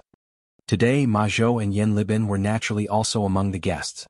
When Yan Liben heard his teacher's words, he was so shocked that his jaw dropped. Could it really be like this? Was there no trust between people? This portrait of Yu Shernan was clearly drawn by Li Wangyu himself. But now he had directly pushed the blame to his own disciple. How could Yan Liben endure this? Faced with the heated gazes of the surrounding guests, Yan Liben's heart was filled with tears as he nodded his head in grievance. Li Wangyu gave him a "thank you for your hard work" look, but he didn't feel the slightest bit guilty. When a teacher has something to do, the disciple naturally has to do it for him. Otherwise, why would he accept a disciple? Of course it was to use him as a scapegoat. Waha! Yu Shernan was naturally very satisfied with this congratulatory gift. He leaned forward and carefully examined it for a long time before he asked Yu Chang to carefully put it away. Haha, Zio, you really put a lot of effort into this congratulatory gift. This old man doesn't deserve it. I respectfully accept it, Many thanks, Zio. To the side, Yu Chang also repeatedly bowed to Li Wangyu. This portrait of Yu Shernan would undoubtedly become the family heirloom of the Yu Yaoyu clan.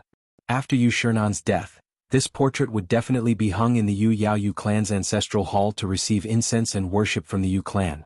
After Yu Shernan's portrait was put away, everyone's gaze turned to the other servant girl holding a copper box. The congratulatory gift from the county count's estate was truly an eye-opener. Naturally, everyone was even more curious about the last congratulatory gift named by An. Chapter 459. In the main hall, Everyone's anticipation vanished as soon as the copper box was opened. The item that Yu Residence's servant girl took out from the copper box was nothing special. In fact, it even looked a little shabby. Two transparent objects were embedded in a thin wooden frame. Some of the guests with good eyesight could tell at a glance that they were two thin transparent crystal pieces. Natural crystals weren't rare in the Tang dynasty. Although it was rare for a craftsman to grind them into thin crystal pieces, it didn't seem that surprising. At the very least, no one could tell the value of this little thing. Was this the so-called Bai-en? Everyone looked disappointed when they saw the gift in Yu Residence's servant girl's hand. The second gift from County Count Huxian seemed very ordinary and mediocre. Only the beautiful superior covered her mouth in shock when she saw Li Wangyu's gift. "Wangyu, you can actually make glasses? How did you do it?" she asked in a low voice. Li Wangyu's second gift was a pair of glasses commonly seen in the future. Li Wangyu smiled proudly and whispered into her ear, "Hee hee, of course. What do you think? This gift isn't bad, right? It can't compare to your birthday cake, right?" The beautiful superior rolled her eyes at him. She really didn't expect Li Wangyu to be able to make glasses in the Tang dynasty. She had always assumed that glasses couldn't be made before the invention of glass. But in fact, glasses made of polished crystal had appeared a long time ago in ancient China. At the very least, there were records of glasses in the Song dynasty. And in the Ming dynasty, optometry technology was invented. It was possible to make glasses for myopia, hyperopia, and presbyopia. Therefore, it wasn't difficult for Li Wangyu to make glasses with the technology of the Tang dynasty. That day, Li Wangyu was thinking hard about what gift to give Yu Shernan. In a flash of inspiration, he thought of presbyopia glasses. Li Wangyu had noticed before that Yu Shernan's eyes were a little presbyopia due to his old age. When he read an article, he would look very far away. When his grandfather was still alive, he was also like this, so Li Wangyu knew very well that Yu Shernan's eyesight was bad. Presbyopia was not a disease, but a normal physiological phenomenon. The only way to treat presbyopia was to wear reading glasses. Under these circumstances, giving Yu Shernan a pair of reading glasses was obviously the most appropriate choice. Because he had to help Sun Simiao make a microscope, Li Wangyu had to go to a lot of supervisors to grind the lenses for the microscope. The craftsmen who were going to be supervisors now had some experience on how to grind natural crystals and make them into lenses. The microscope hadn't been made yet because the focal length of the convex lens in the microscope had to be constantly adjusted. This was a delicate task. Without any reference, he could only try slowly. However, it was much easier to make reading glasses for presbyopia. Of course, reading glasses also had a certain degree which Li Wangyu couldn't grasp. He could only have the craftsman grind out several different kinds of convex lenses for him. When the time came, he would let Yu Shernan experiment to see which lens suited him best. The Tangs had naturally never seen glasses before, so they were somewhat disappointed by the glasses that Li Wangyu had given them. Naturally, no one in the crowd thought that these glasses, which were commonplace in the future, were used to adjust one's eyesight. They all thought that it was just a decorative ornament. How could County Count who have the nerve to give away such a small crystal ornament? This was the first reaction of all the guests present. Today was Yu Shernan's 70th birthday, and all the guests who had come were the nobles and aristocratic families of Chang'an. Wasn't County Count who afraid of being ridiculed for giving away such a small toy? Putting aside the priceless Langshin tree that Wang clan of Taiyuan had given away, the other guest had also given gifts of pearls, agate, jade, jewelry, antiques, calligraphy, and paintings. Putting aside how rare these things were, at least their value was there for all to see. Almost none of the gifts were worth less than 100 strings of copper coins. Compared to the birthday cake and the portrait of Yu Shernan that had been given to him by the county magistrate's estate, this little thing was far too shabby. Wang Ziyu had been sullen and silent for a long time. Now that he realized that he had caught Li Wangyu's sore spot, he immediately raised his voice and laughed. "Ha, County Count Hu, your crystal ornament is quite exquisite. How many strings of copper coins would you have to spend to buy it?" Li Wangyu glanced at him and indifferently replied, "That's right. I spent a total of 10 strings of copper coins to make this and speaking of which, 10 strings of copper coins was quite a lot. If he used it to buy cattle, he could buy 2 or 3 of them. But in the eyes of the aristocratic families and the nobles of Chang, and 10 strings of copper coins was a joke." Wang Ziyu laughed so hard that he rocked back and forth, tears even coming out of his eyes. "I'm dying of laughter. County Count who is truly thrifty. Today is Duke Yu's 70th birthday, and the birthday cake you sent over was made by your own residence, and the portrait was drawn by your disciple. Yet you spent 10 strings of copper coins on this TSK, you really are extravagant. Wang Ziyu's words made many of the guests frown inwardly. How could one's sincerity be measured only by money when it came to gifting? But when they looked at the crystal ornament in the hands of the Yu residence's maidservant, they didn't know what to say. This gift was indeed a little shabby. Qing Yaojin and the other big shots who were familiar with Li Wangyu were also secretly blaming Li Wangyu. Yu Shernan's portrait should have been enough. Why did he have to go the extra mile and give this crystal ornament? Originally, everyone had been shocked by the portrait and were looking forward to Li Wangyu's next gift. But in the end, it was a bucket of cold water that had been poured over them. Even the congratulatory gift that he had sent out earlier had dimmed a little. When Yu Shernan saw this, he hurriedly stepped forward to smooth things over. Haha, Zio is too considerate. This old man really likes this and I respectfully accept it.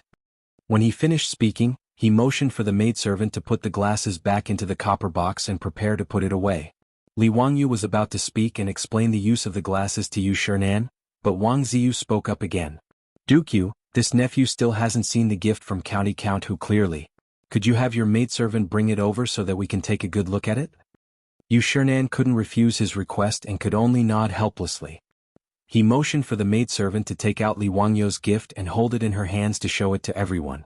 The maidservant had just walked over to Wang Ziyu's side when she saw Wang Ziyu's body suddenly sway and bump into the maidservant.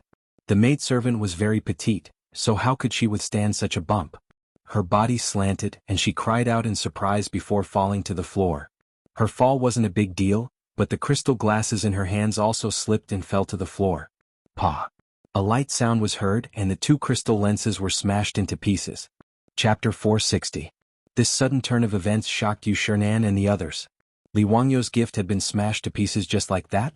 Wang Ziyu shrugged and cupped his hands towards Yu Shernan.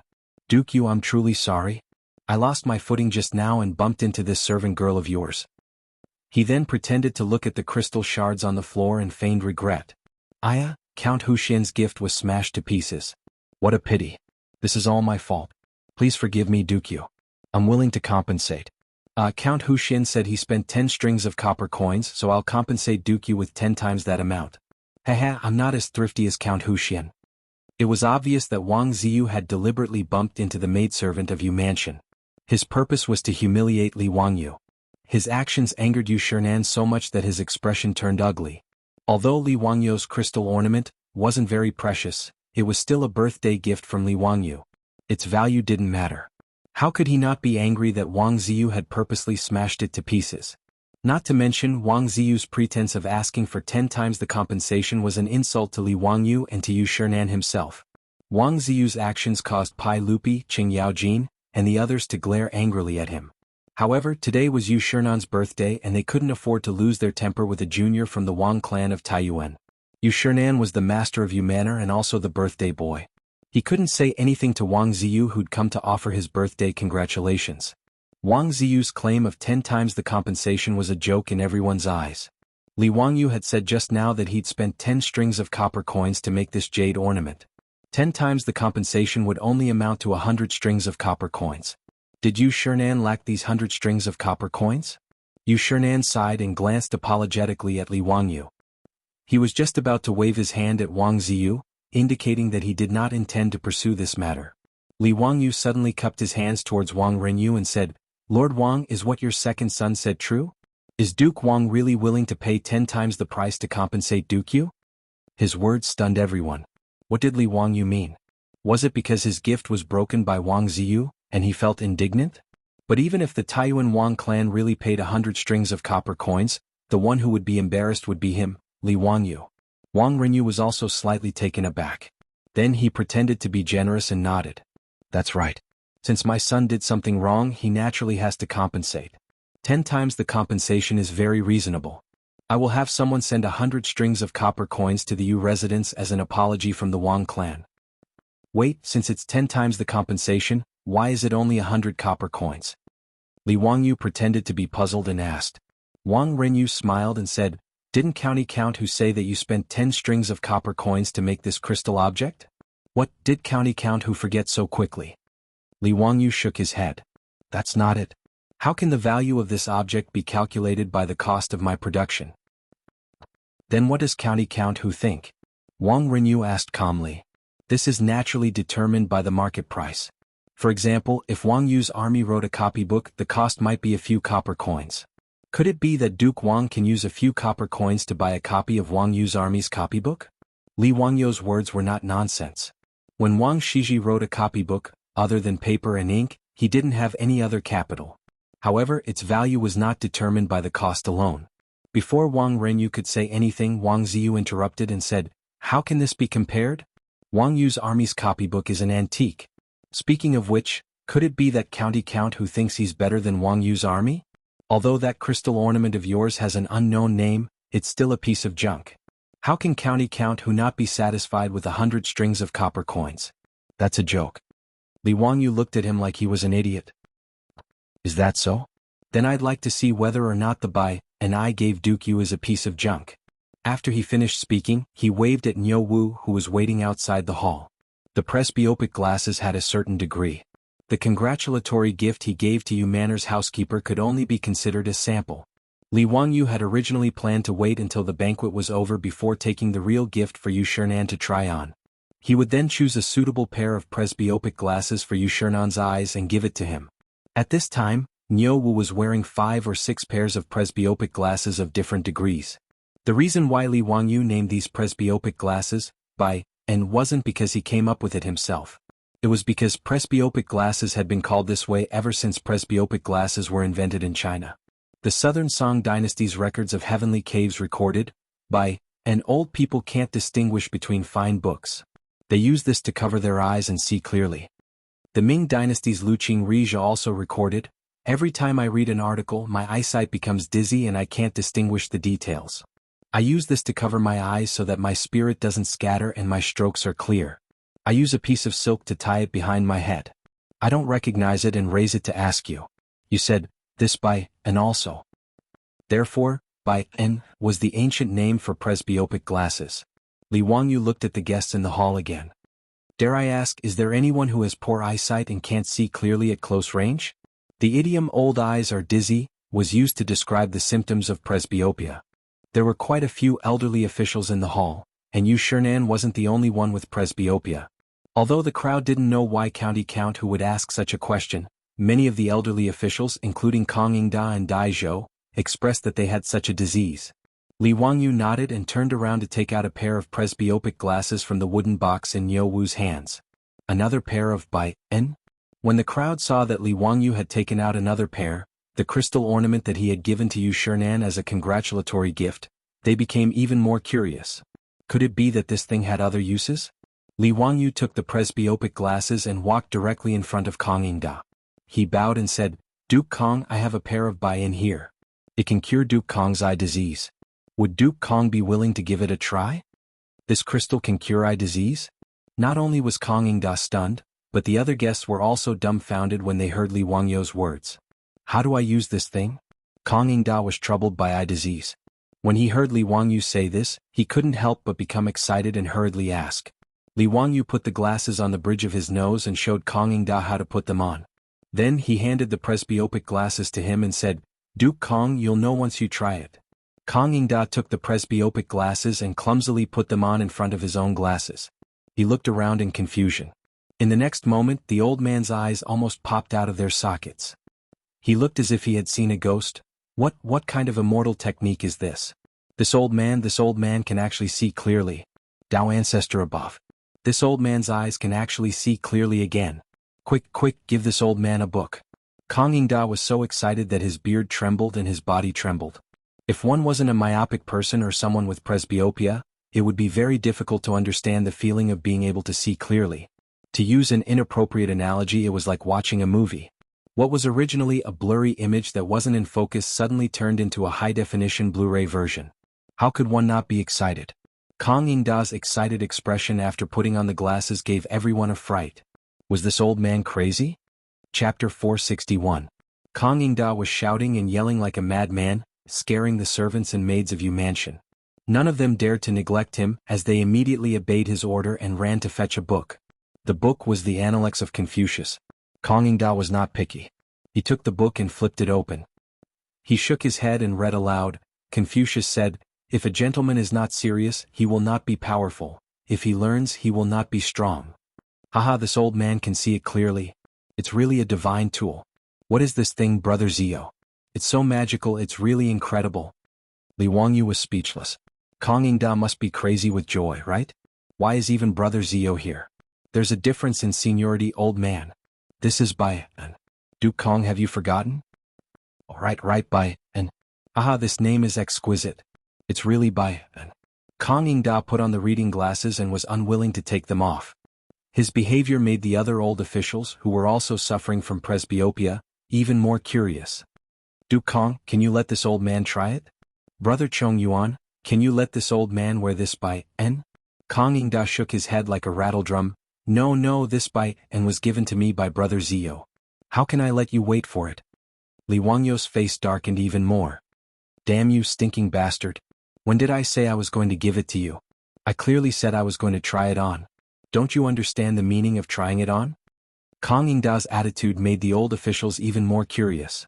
They surrounded Kong Yingda and forced him to take off his glasses. Seeing this situation, Li Wangyu did not dare to take out the other glasses. Otherwise they would definitely be gone forever. Brother Chong Yuan, this is a congratulatory gift from Zio. How can you wear it? Quickly take it off. When Yu Shernan heard Kong Yingda say that the Bai and could let his eyes see clearly, how could he not understand? He immediately shouted. This was a divine tool. Yu Shernan was also suffering from eye problems. How could he not be anxious when he heard Kong Yingda's words? Kong Yingda waved his hands. No, Brother Bashi, your gift has already been smashed by the Wang family's kid. This painting is not a congratulatory gift from Zio, my younger brother. Yu Shernan was taken aback by Wang Ziyu's words. He immediately turned to glare at Wang Ziyu. The commotion caused by Li Wangyu and Kong Yingda was naturally noticed by Wang Rinyu and Wang Ziyu. The two of them were a little stunned, not understanding why Kong Yingda and the others were so excited. Wang Rinyu had a bad feeling in his heart. Being glared at by Yu Shernan made Wang Rinyu even more flustered. Things seemed to have gone beyond his expectations. On the other side, the group of old officials that surrounded Kong Yingda finally took the reading glasses away from his face. Kong Yingda was so angry that he stomped his feet. Unworthy of being a son. You guys are really despicable. Bandits. Lu Quan, Dai Zhou, Yu Shernan, and the others paid no attention to his curses. Each of them impatiently put on the reading glasses and made a big fuss again. None of the scholars who put on the glasses could bear to take them off again. The others were forced to argue and quarrel again before someone else tried on the glasses again. When this scene fell into the eyes of the other guests who came to offer birthday wishes, they almost thought that they were hallucinating. Whether it was Kong Yingda, Lu Quan, or Dai Zhou, these people were all great scholars of the present age or big shots of the imperial court. Why would the normally cultured, refined, and gentlemanly scholars make such a fuss over such an unremarkable crystal accessory? Could it be that Bai En was really so miraculous? After the ruckus, Li Wangyu cleared his throat and asked in a clear voice, "Gentlemen, how much is the Bai En I gave to Dukyu? How many copper coins are you willing to pay for it?" Kong Yingda replied without hesitation. "This old man is willing to pay 500 strings of cash. My brother Zio, please sell this Bai En to me." "Move aside, this old man is willing to pay 1,000 strings of cash." "Humph, this old man will pay 1,000 taels of gold." Count who, please part with this Bai En to old me." 1,000 taels of gold it is. Zio, you must keep this Bai En for this old man. Don't be rude, today is this old man's birthday banquet. Zio, this old man will also pay 1,000 taels of gold. Give this old man another Bai En. Yu Shernan was not to be outdone. Li Wangyu couldn't help but be dumbfounded. This group of old officials actually knew how to make an auction on the spot without a teacher. However, he also got the answer he wanted. He turned his head to look at the stunned Wang Rinyu. "Duke Wang, you also saw it. This old man is willing to pay 1,000 taels of gold to buy the junk that your noble young master spoke of. I wonder if Duke Wang's words of being willing to pay 10 times the compensation still stands?" "You?" Wang Rinyu was momentarily at a loss for words. He didn't know what to say. Li Wangyu clearly said that he spent 10 strings of cash to make this item. Why were these old officials willing to pay 1,000 taels of gold for it? Did they have so much money that they didn't know where to spend it? Wang Rinyu didn't dare to say that Li Wangyu had colluded with Kong Yingda and the others. If he said that, it would only make him a laughingstock. No one would believe him. Even Pai Lupi might not be able to make Kong Yingda, Lu Quan, and Dai Zhou lie at the same time. Wang Ziyu was also anxious. His face was flushed red as he shouted at Li Wangyu, Count who, this thing of yours is clearly made from 10 strings of cash. Why do you want our Taiyuan Wang clan to pay 10,000 taels of gold? I think you're crazy, aren't you? Li Wangyu smiled contemptuously. Then why don't I give young Master Wang 10 strings of cash and you go make me a baihan? Wang Ziyu was speechless. How would he know how to make baihan? He also didn't understand why Kong Yingda and the others would fight over it so fiercely, even willing to pay 1,000 taels of gold for it. Wang Renyu was also in a bit of a predicament. He had just spoken big, but now it was difficult to clean up the mess. If they really wanted their Taiyuan Wang clan to pay 10,000 taels of gold to Yu Shernan, they naturally wouldn't be willing. The 50,000 taels of gold that they had lost to Li Wangyu was already a huge loss. If it weren't for that fool Li Wangyu being willing to accept private money, that 50,000 taels of gold really would have emptied the Taiyuan Wang clan's treasury. Don't look at how the Taiyuan Wang clan was very generous today and gave Yu Shernan the Langxian tree. It was called a treasure and was worth 10,000 taels of gold. But in reality this kind of treasure was priceless. It was very difficult to sell it and exchange it for gold. If they wanted their Taiyuan Wang clan to pay 10,000 taels of gold, then it would be too much. But just now Wang Renyu and Wang Ziyu had spoken so confidently, but now it was hard to take back what was spilled.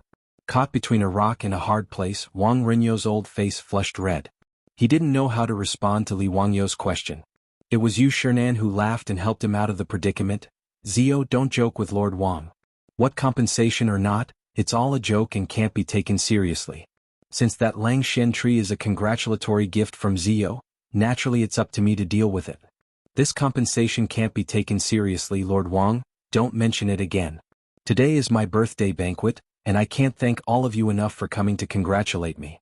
Come, everyone, let's drink.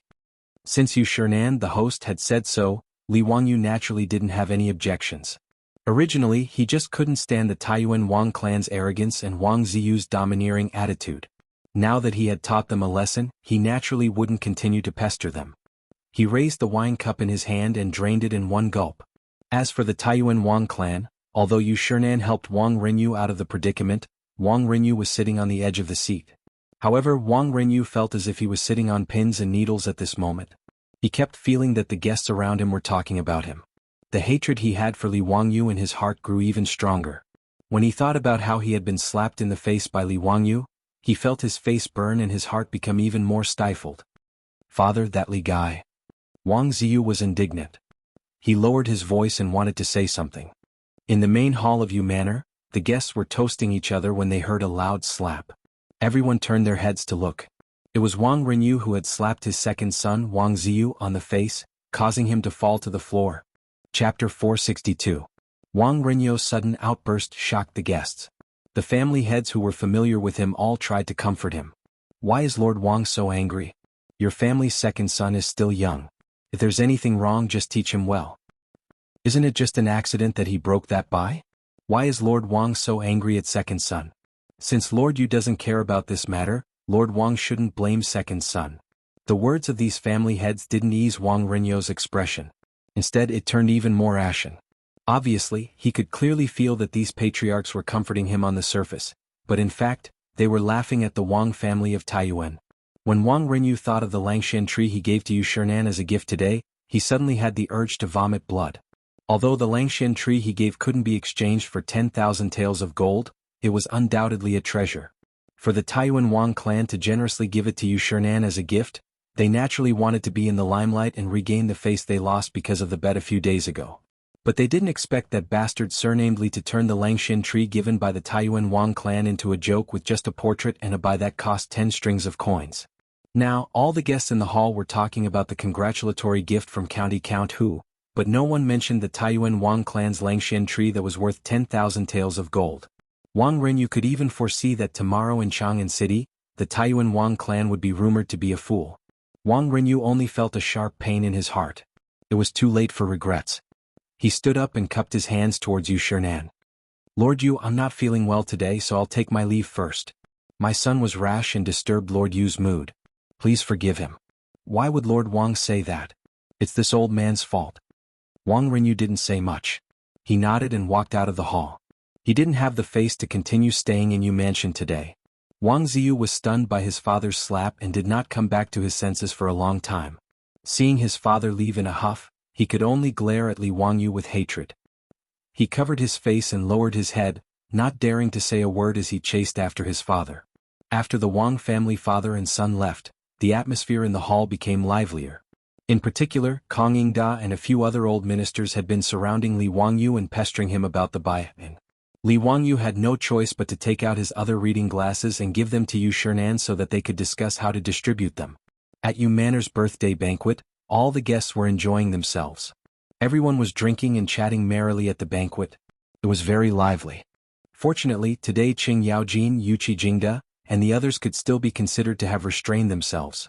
They did not drink too much and put on a show of fighting.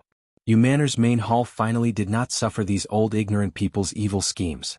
The birthday banquet lasted from noon until the evening drums sounded in Chang'an. Then the guests left one after another. Pai Lupi was in a good mood today and drank a lot of wine. He originally wanted to catch Li Wangyu and bring him into the palace to ask about the private money, but he was not in the mood to do so. Zio, come to the legislative hall after the court tomorrow. I have something to ask you. Pai Lupi was carefully helped onto the horse by Mi Tua, but he did not intend to let Li Wangyu go. He shouted at Li Wangyu, who was about to slip away. Li Wangyu stopped helplessly and bowed to Pai Lupi. Yes, I understand. He was not a diligent person, especially after coming to the Tang dynasty. Now he had a house, money, and a beautiful woman to accompany him. Li Wangyu felt that he had no goals in life now. He was very lazy and only wanted to eat and wait for death every day. At that time he was impulsive and accepted so much money from the Wang clan of Taiyuan. Now he regretted it. How troublesome. He thought of his previous idea. Making money was making money, but it would give him a lot of things to do. He was not short of money now. Why would he make trouble for himself? Li Wangyu wondered if his brain had been kicked by a donkey at that time. That was why he thought of accepting private money. But now it was too late to say anything. He had to continue his bad idea even if he wanted to cry. The next day, Li Wangyu went to Chang, and again helplessly to meet Pai Lupi. Before Li Wangyu finished the ceremony, Pai Lupi could not wait to ask, Zio, tell me clearly today. Why did you accept so much private money from the Wang clan of Taiyuan? He had been holding this matter in his heart for a few days. He had discussed it with Mi Tua and Empress Zhang's son, but no one knew what Li Wangyu meant by doing this. This made Pai Lupi feel like a cat was scratching his heart. He had been holding it in for a few days, but Li Wangyu did not come to the palace to explain. Yesterday was Yu Shernan's birthday. He had finally caught Li Wangyu. How could he let him go? Hey uncle, don't worry. Let me tell you slowly. Li Wangyu was not in a hurry. He took a sip of tea and said under Pai Lupi's angry gaze, Uncle, how much is the Kaiyuan Tongbao cast every year in the Tang dynasty? About 300,000 strings of cash. So, our dynasty is short of copper coins. Uncle, you acquiesce to these aristocratic families casting private money for circulation, right? Li Wangyu continued to ask. Yes, that's right. Speaking of this, Pai Lupi was a little helpless. He was well aware that the Tang dynasty was short of copper coins. However, no matter how hard the Ministry of Revenue and the Directorate of General Works tried, they could not increase the number of copper coins cast. Casting copper coins was actually very expensive. Casting 300,000 strings of cash every year was actually a huge expense for the imperial court. This was also a headache for Pai Lupi. This was also the reason why the imperial court of the Tang dynasty acquiesced to the circulation of private money. The lack of money was not only limited to the Tang dynasty. It was the same for all the dynasties. In addition to the lack of copper, the main reason was the limitation of casting technology. Since the aristocratic families like the Wang clan of Taiyuan could cast private money, it meant that the lack of copper was not the only reason. In the Song dynasty, the number of copper coins cast had increased by 10 times compared to the Tang dynasty. This was the increase in the production of copper coins brought by casting technology. The process of casting copper coins in Wuxia was very complicated. First, the coin had to be made. Then, the coin had to be put into a mold. After the mold was formed, the coin had to be taken out and poured with copper water. After the copper water had solidified and cooled, the sandbox was opened and the cast copper coins were taken out. The copper coins that were poured out were not scattered copper coins, but a whole string of copper coin trees. These copper coins had to be broken off one by one and then polished by hand. After going through more than 10 procedures, the final product was the Kaiyuan Tongbao that could be circulated. Therefore, casting copper coins was very complicated and required a large number of skilled craftsmen. Even so, it was difficult to increase the production of copper coins. The annual production of copper coins was 300 strings of cash. The average daily production of copper coins was only 800 strings of cash. However, the number of craftsmen needed was in the tens of thousands. Li Wangyu naturally knew all of this. He grinned, revealing 8 white teeth. He smiled at Pai Lupi and said, "Uncle, if I only need a few dozen craftsmen to turn this private money into official money, and the daily production is no less than 1,000 strings of cash, would you be interested?" "What? Zio, what did you say?" When Pai Lupi heard this, he suddenly stood up. In a moment of excitement, he even knocked over the tea on the table in front of him. Chapter 463. Pai Lupi was so excited because Li Wangyu's words were too incredible. Dozens of craftsmen could make thousands of copper coins in a day. This efficiency was too amazing.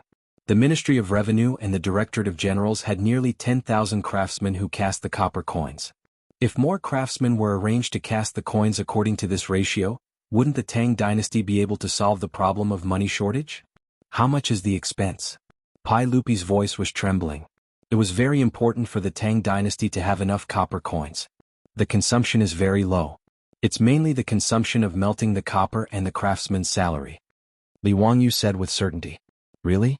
Tell me clearly, how did you do it? Li Wangyu smiled and asked Pai Lupi first, "Uncle, do you still remember the water wheel I built in Dingzhou village?" "Of course I remember. That water wheel is even more magical. It can raise water to a high place by itself and use it for irrigation." "Haha, uncle, don't you think that water wheel has other uses?" Pai Lupi was puzzled.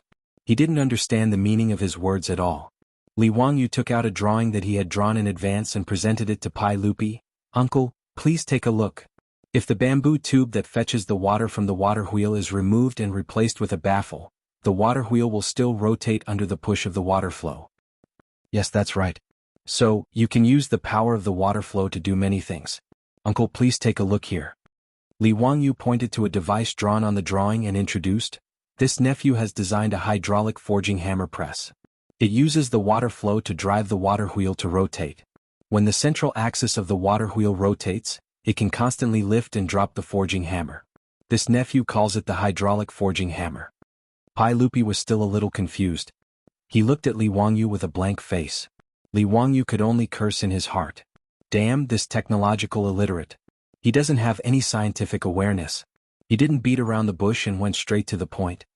"Uncle, the copper coins of the Tang dynasty are all cast, which takes a lot of time and effort. The hydraulic forging hammer that little nephew designed can directly punch copper into coins." "Strike copper into coins? How is this possible?" Pai Lupi was still in disbelief. Li Wangyu was speechless and facepalmed. Explaining technology to an illiterate was simply too painful. Since ancient times, Wuxia had always minted coins. Even in the Qing dynasty it was still the same. The West, on the other hand, began to use stamping to make money during the Greek and Roman periods. Not only was the design of the stamped coins clear and distinct, but because of the technical advantage, it was very difficult for people to imitate it. It also had a very good anti-counterfeiting function. Of course, the most important thing was that the cost of stamping coins was much lower than the cost of casting coins. Moreover, it was faster. The coins were formed in one go, so there was no need to waste time and effort on subsequent processing. Li Wangyu spent a lot of effort to make Pai Lupi understand the meaning of the drawing in front of him. "Wonderful. It's really wonderful. If we use this hydraulic forging hammer to make coins, the money shortage of the Tang dynasty can be solved." Pai Lupi was so happy that his eyes narrowed into slits. It was as if he could already see the scene of the national treasury being piled up with shiny yellow copper coins. However, he quickly reacted and looked at Li Wangyu in confusion. "Zio, what does this have to do with you receiving so much private money?" Li Wangyu resisted the urge to roll his eyes and could only patiently explain. "Uncle, coins require copper." When he said this, Pai Lupi immediately understood. The copper coins of the Tang dynasty not only required copper, but also contained other metal components. The materials used in the early Tang dynasty were bronze, white copper, and some other metals. As for the private money, although the casting process was not as good as the official money, the materials used were very particular and were almost the same as the official money. If there was a new method of coinage, the private money could be smelted again and cast into official money. Li Wangyu exchanged 3 million caddies of private money from the Wang clan in Taiyuan. According to this method, it could be cast into 3 million caddies of official money. That was equivalent to 600,000 strings of cash. Even if there were losses and expenses in the process of coinage, at the very least, coins worth 500,000 strings of cash could be cast. Back then, the copper coins that the Wang clan in Taiyuan lost to Li Wangyu only amounted to 300,000 strings of cash. In this way, the profit was close to double. After understanding the key point, Pai Lupi's breathing quickened. Zio, this is not a joke. Are you really sure? Li Wangyu nodded. As long as Uncle can let the craftsmen of the Ministry of Works and the Ministry of Works cooperate with me, I can quickly set up this mint. At that time, Uncle will know when you try it. If I am lying, I am willing to compensate Uncle for the 3 million caddies of private money in the palace. Naturally, he dared to say such words because he was very confident. Before Li Wangyu's rebirth, he had a friend who made fake money. In fact, it was not considered fake money. Instead, it was made with a punching machine to forge antique copper coins and sell them as handicrafts. Therefore, he was very familiar with how to cast coins. At least in this era, he was definitely at the level of a master craftsman. Li Wangyu's confident answer made Pai Lupi ponder. He kept pacing back and forth in the hall. After a long while, Pai Lupi stretched out his hand and beckoned Mito into the hall. Mito, I have a task for you. Mito was so scared that he quickly knelt down. If your majesty has any orders, I will do it with my life. Alright, it's not a matter of life and death. I am going to let you transfer all the copper and gold coins in the palace and exchange them all for private money. What? Mito thought that there was something wrong with his ears. Was he hallucinating? Pai Lupi wanted him to exchange gold and copper coins for private money? Was he crazy? What was private money? It was all copper coins made by aristocratic families. The craftsmanship was rough. When used outside, there were only 2 or 3 coins which could be used as an official coin. Even aristocratic families were not willing to use this private money. But now, His Majesty wanted him to exchange the gold and private money in the palace for private money? Remember, don't make this matter public. Let the cavalry department do it. Convert all the gold and copper coins in the palace into private money and transport them into the palace. Do you understand? Pai Lupi ordered again. This time, Mito finally understood and confirmed that he was not hallucinating. He turned his head to look at Li Wangyu, hoping to get an explanation from him. Pai Lupi's request was really against common sense. Li Wangyu was also shocked by Pai Lupi's generosity. This guy was even more black-hearted than him. He remembered that last time when Pai Lupi wanted to go to the aristocratic family's gambling house to bet, he asked Mito and found out that there were more than 80,000 taels of gold in the palace. If he were to exchange all of this for private money and then melt them into copper coins, the profit would be an astronomical figure. However, Li Wangyu would not stop Pai Lupi. After all, most of the private money was made by aristocratic families. Pai Lupi was sucking the marrow out of the aristocratic families. He was naturally happy to see this happen. Li Wangyu did not forget to give Pai Lupi an idea. Uncle, you can let the cavalry department take the gold and copper coins to various counties to exchange. I heard that the more remote a county is, the higher the exchange rate of official money for private money. When Mito heard him say this, he was really about to cry.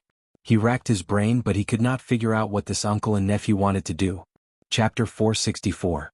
In recent days, many merchants in Chang and city realized that the amount of private money they had was much less.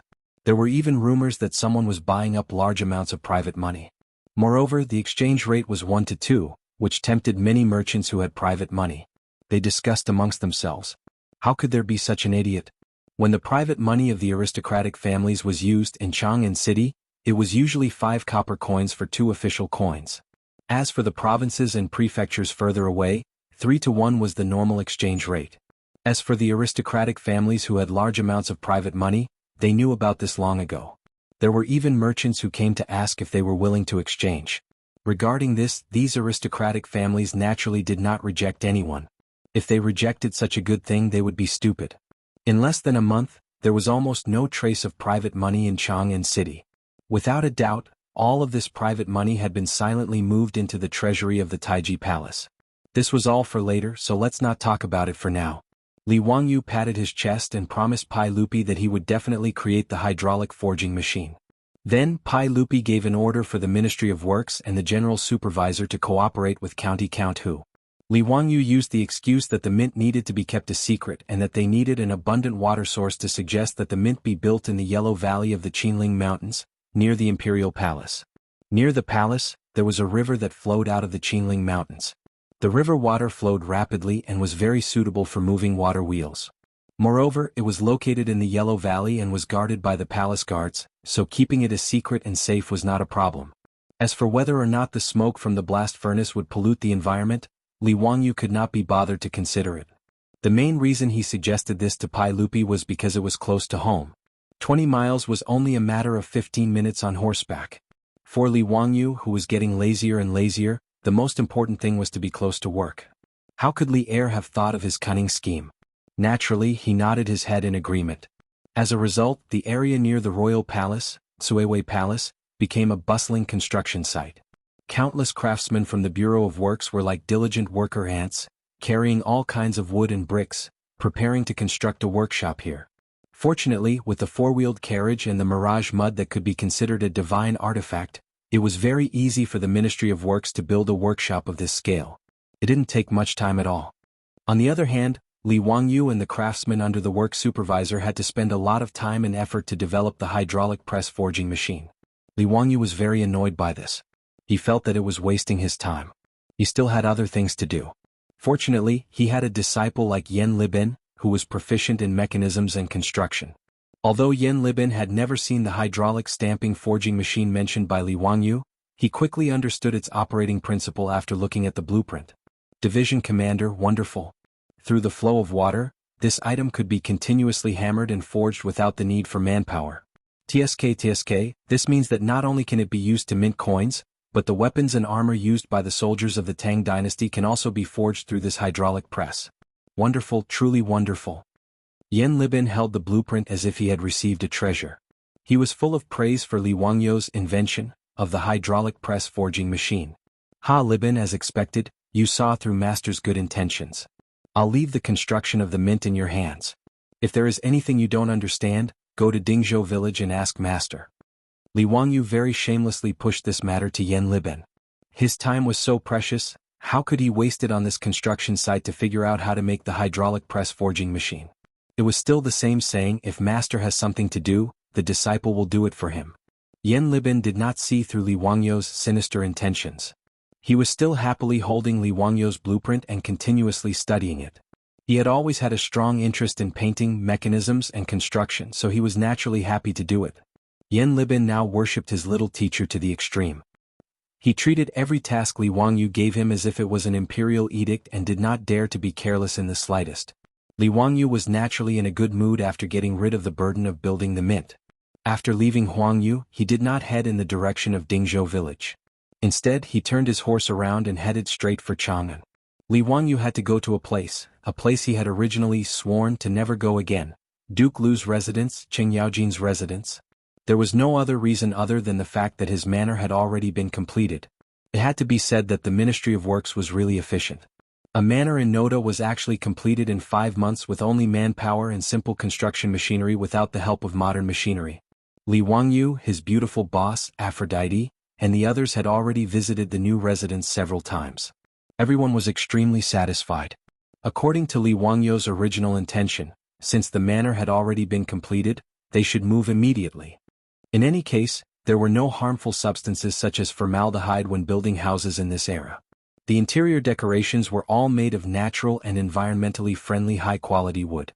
If he moved earlier, the villagers in Dingzhou village who had been eagerly waiting for a long time could also move into the new residence. But the old butler Li Heng did not agree no matter what. In Li Heng's words, moving the county count's residence was a big matter and they had to choose an auspicious day to move. In addition, they had to pay respects to the old master Li Zhou and send out invitations to the guests. There was also the need for the number of maids and servants in the manor.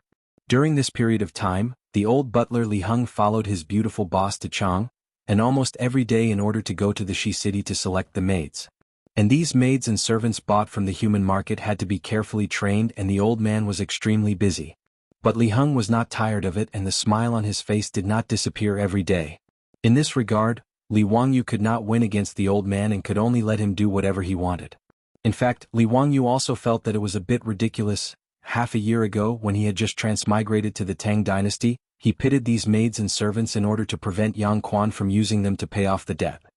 He even did not hesitate to bear all the debts and let all the maids and servants in the manor go free. But now, in just half a year, he had thrown out a large amount of copper coins and bought more maids and servants. This was really ironic. In this regard, Li Wangyu could only secretly shake his head. But he did not intend to be a saint. As long as he did not mistreat these maids and could live with his conscience, he could only let it be. This time the old man Li Heng did not save it all. He bought nearly 100 maids and servants and sent them all to the manor. The old man also asked Li Wangyu to go to the Taiji palace and borrowed a few servants and maids who were proficient in etiquette from Mi Tuo to train the maids and servants he had just bought. In short, in order to move to a new home, Li Wangyu was tortured by Li Heng a lot. He also specially asked the old Taoist Yuan Tiangang to calculate an auspicious day for him. The 31st day of the 8th lunar month in the second year of Jingguan was an auspicious day and easy to move. After confirming the time to move to the new mansion, Li Wangyu still had a lot of things to do. Naturally, he could not take care of the matters of the mint, so he threw it all to Yan Liben. Today, the reason why Li Wangyu braced himself and prepared to go into the dragon's den and tiger's den was naturally to collect the debt from Qing Yaojin. Chapter 465. That day, when Qing Yaojin and his group of old men came to the Li family's old residence to drink and make a scene, they personally promised him that when his county magistrate's mansion was completed, they would give him 50 troops. Now that the county magistrate's mansion, oh no, it was already the county magistrate's mansion, they could only move on an auspicious day. Li Wangyu naturally had to find Qing Yaojin and ask for people. He couldn't just rely on Yo Yong and Yo Wu to build such a large manor, right? Therefore, Li Wangyu didn't have time to fear Qing Yaojin, that old scoundrel, and could only brace himself to ask for the debt. Wah, nephew, what wind blew you here today? You came at the right time. Come, accompany me for a few drinks. As soon as Li Wangyu stepped through the door of Duke Lu's residence, he heard a voice that made his scalp go numb. He quickly bowed and greeted, "Nephew greets Uncle Cheng, but nephew can't accompany Uncle Cheng to drink today. I hope Uncle Cheng can forgive me." "Why is that?" Qing Yaojin's eyes immediately widened. In his opinion, coming to Qing Yaojin's residence without drinking was simply heinous. There was no ceremony without wine, no joy without wine, no banquet without wine, no respect without wine. These were the family rules of Duke Lu's residence. Since Li Wangyu dared to come, he naturally thought of an excuse. Nephew has recently been following old immortal son to practice a kind of magic, so I need to abstain from drinking. Therefore, I can't accompany Uncle Cheng to drink today. It's really regrettable. Learning magic from Sun Simiao was naturally Li Wangyu's nonsense, using the tiger's skin as a banner. He was purely afraid of Qing Yaojin, that old scoundrel, forcing him to drink, so he came up with this excuse. Although it was a fabricated excuse, Qing Yaojin had nothing to say. When he heard that Li Wangyu didn't drink, Qing Yaojin's face, which was brimming with enthusiasm, immediately darkened. He asked in a low muffled voice, "Li family's child, since you didn't come to drink, why did you come today?" *CK. Just now he was still a virtuous nephew and now he was a child of the Li family. Li Wangyu's fingers couldn't help but tremble a few times, and he suppressed the urge to raise his middle finger with great difficulty. Uncle Cheng, that day when we were drinking in my mansion, you promised to give me 50 troops. I wonder if Uncle still remembers?" Li Wangyu did not beat around the bush and went straight to the point. Qing Yaojin rolled his eyes. "Is there such a thing? Why can't I remember? Li family's son, you must have remembered wrongly." Seeing that Qing Yaojin was planning to go back on his word, Li Wangyu could only curse the old gangster for being shameless. "Isn't it just that I didn't drink with you?" He actually turned his back on him and refused to acknowledge him. He was truly inhumane. Fortunately, Li Wangyu was not unprepared for this. Uncle Cheng, I'm actually here to give you a gift." As Li Wangyu spoke, he reached into his waist and took out an item. He wore it in front of his eyes. "Uncle Cheng, look at this item. I specially made it for you."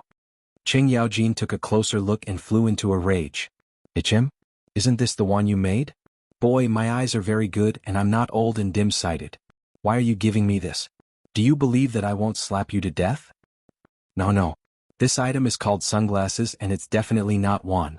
Uncle Cheng has misunderstood me. I feel that Uncle Cheng has to endure the scorching sun every day to go to the army and train the soldiers. It's very tiring.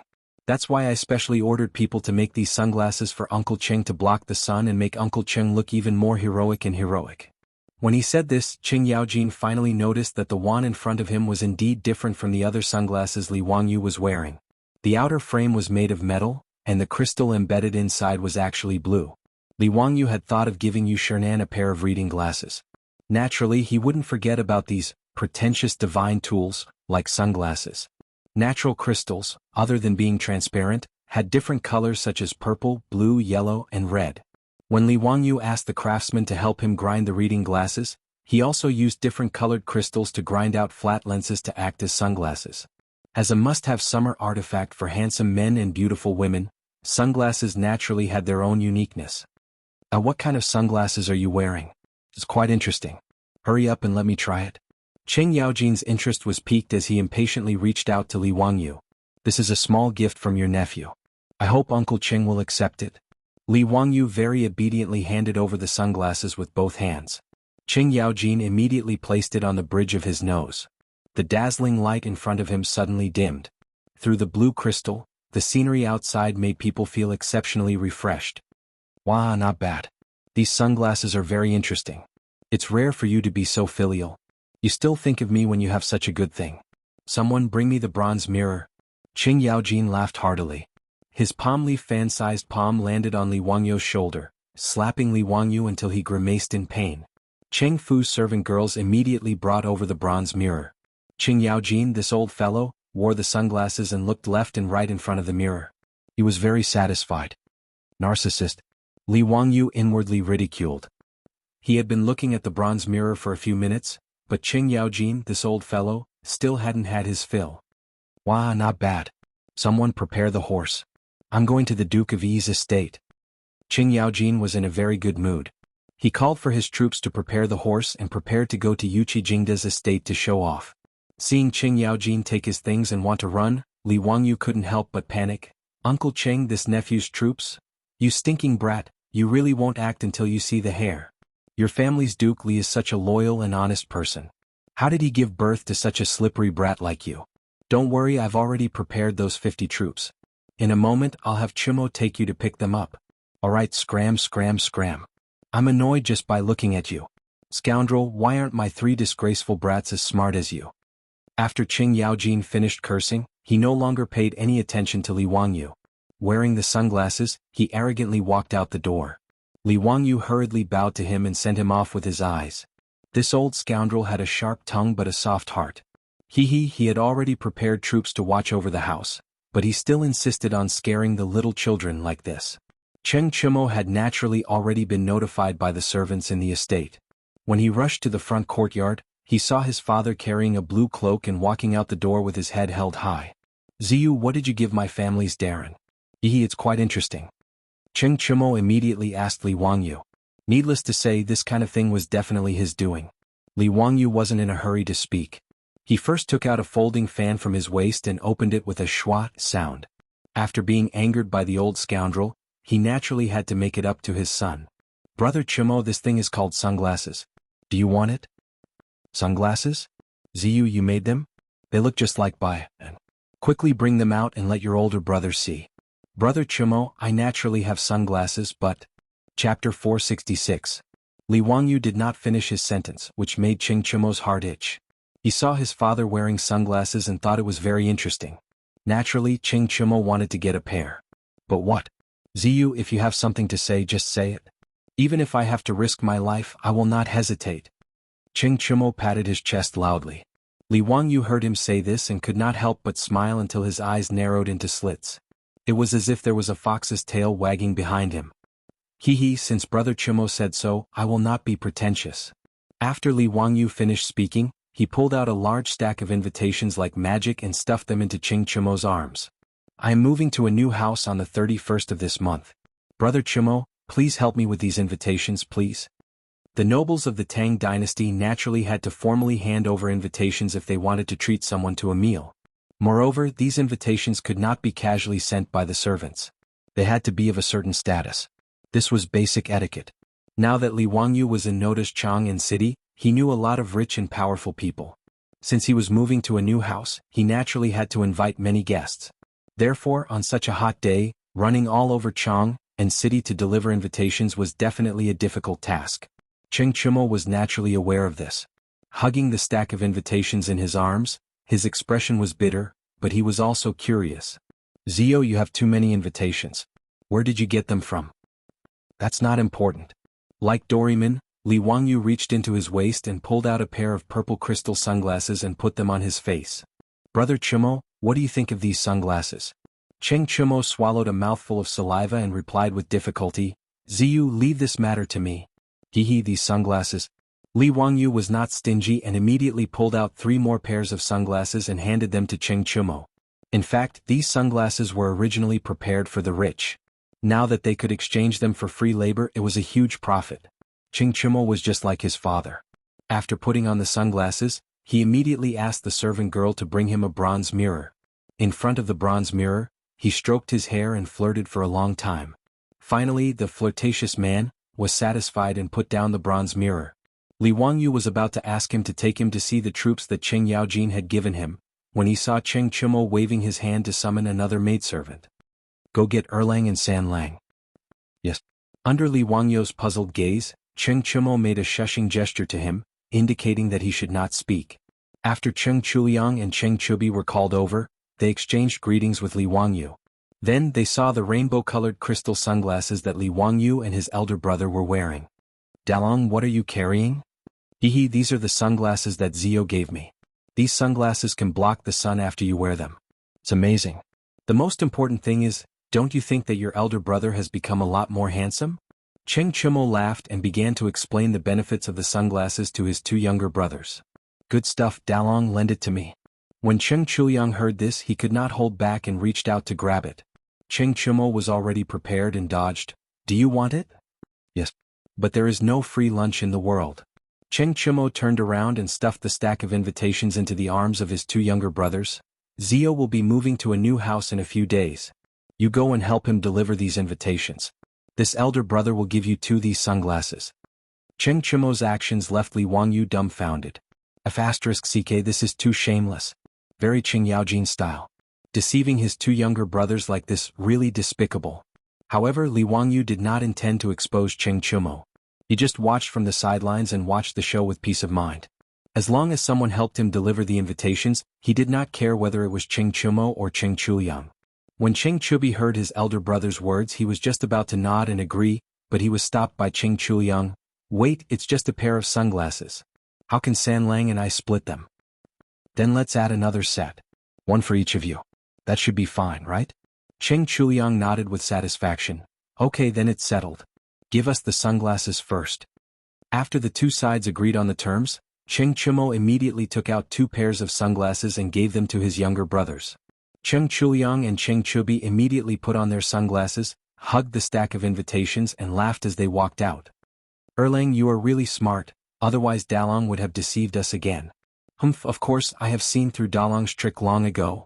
The 2 brothers walked away with their arms around each other's shoulders, leaving Li Wangyu sweating like a waterfall.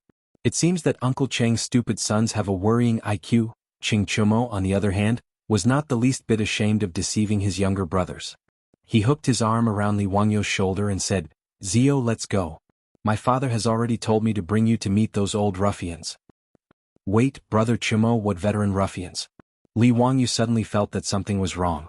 Cheng Chumo, who felt that he had misspoken, immediately looked up to the sky and laughed. Ha, today's weather is really good, the sky is really blue. Cheng Chumo. Tell me clearly. Li Wangyu was angry. This bastard, he dared to play dumb with him. There must be something wrong. That it's nothing. Don't you want a troop? Let's go, the Jianghu guards, my family has already prepared it for you. Cheng Chumo still wanted to talk about other things. Li Wangyu was so angry that he grabbed Cheng Chumo's collar. Tell me clearly, what veteran ruffians are you talking about? Uncle Cheng, what troop did you prepare for me? That actually, there are some people, but whether you can take them with you or not, it's hard to say. Zio, I'll tell you the truth in Chang, and it's actually not easy to recruit troops. Cheng Chumo saw that he could not hide it from Li Wangyu, so he might as well tell him everything. The military system of the Tang dynasty, at the beginning of the Tang dynasty, was the government army system. In normal times, the government soldiers were farmers who cultivated the land. They trained during the farm breaks, and in times of war they fought in the army. Moreover, the government soldiers had to prepare their own weapons and horses. In other words, in the Tang dynasty, those who could raise government soldiers had to have good family conditions. Otherwise, they would not be able to afford weapons, clothing, and horses. These soldiers were conscripted from the various military prefectures and prefectures. All middle-aged men above the age of 21 to 60 were conscripted. The imperial guards of the 16 guards of the southern Yamen were all selected from the government soldiers and took turns to serve. Therefore, there were not many government soldiers who were willing to join the noble families and become part of their troops. After all, being part of a troop was dependent on one's status. How could these government soldiers with good family conditions be willing to be part of someone else's troop? Of course, there were exceptions to everything. Among the government soldiers, there were naturally many whose families went bankrupt for various reasons, or who were unwilling to return to their hometown after the death of their parents. There were also some who wanted to join the noble families and fight for a future for themselves. In Chang and city, most of the troops of big and small dignitaries and aristocratic families joined the troops because of these reasons.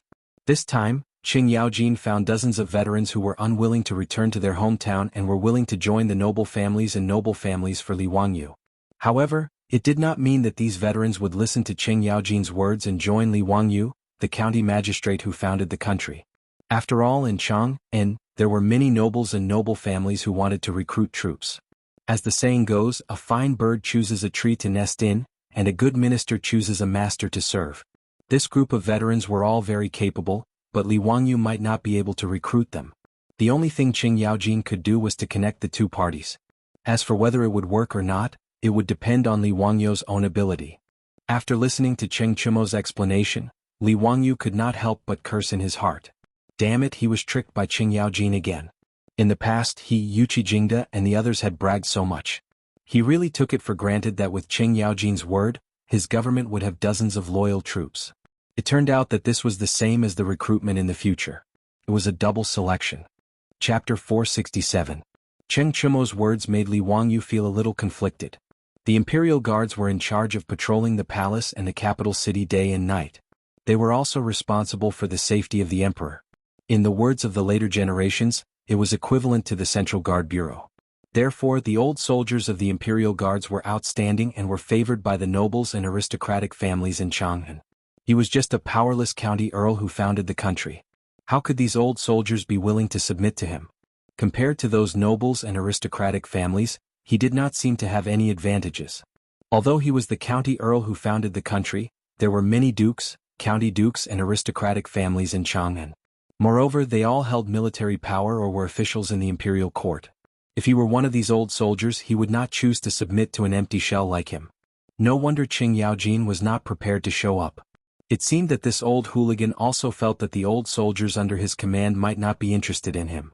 In fact, it was not impossible for Li Wangyu not to recruit these imperial soldiers as his troops. If it was not possible, he could go to the market and buy some strong servants to guard the house. Most of the rich families in Chang'an were like this. It was rare to find someone like Li Wangyu who had two subordinate troops. Those who were not dukes, county dukes or aristocratic families were not qualified to have troops. However, Li Wangyu felt that those servants were just for show. They looked strong but they did not have much fighting power. Niu Wu once said that it was not a problem for him to fight 7 or 8 of such strong young men. Li Wangyu was not willing to entrust his safety to such people. He had another choice, which was to recruit troops from Dingzhou village. In Dingzhou village there were more than 500 villagers and about 200 young men. Most of these young men had been trained by the old soldiers and could be considered skilled in archery and horse riding. Moreover, they were very loyal to Li Wangyu and were on his side. It was easy to use them. However, Li Wangyu could not bear to let them go. The villagers of Dingzhou village were like family to him and his beautiful superior. Li Wangyu did not wish for the villagers to join the vassal forces and become part of the troops. They would also have to protect their homes and courtyards, and they might even face other dangers. After figuring out all of this, Li Wangyu was speechless. Qing Yaojin, Yuchi Jingda, those old scoundrels, back then their big talk shook the heavens, as if they could casually gift him some troops. He actually believed it. Now that he thought about it, he was really naive to have been tricked by these shameless old hooligans. But now, even though Qing Yaojin was unreliable, Li Wangyu could only give it a try. Let's go with Cheng Chumo to try to recruit those veteran ruffians and see if our small company can move them. Brother Chumo, let's go. No matter what, we have to give it a try. Alright, let's go then. On the left and right of the Jianghu guards, there were a total of 73 old soldiers who expressed their willingness to join the army.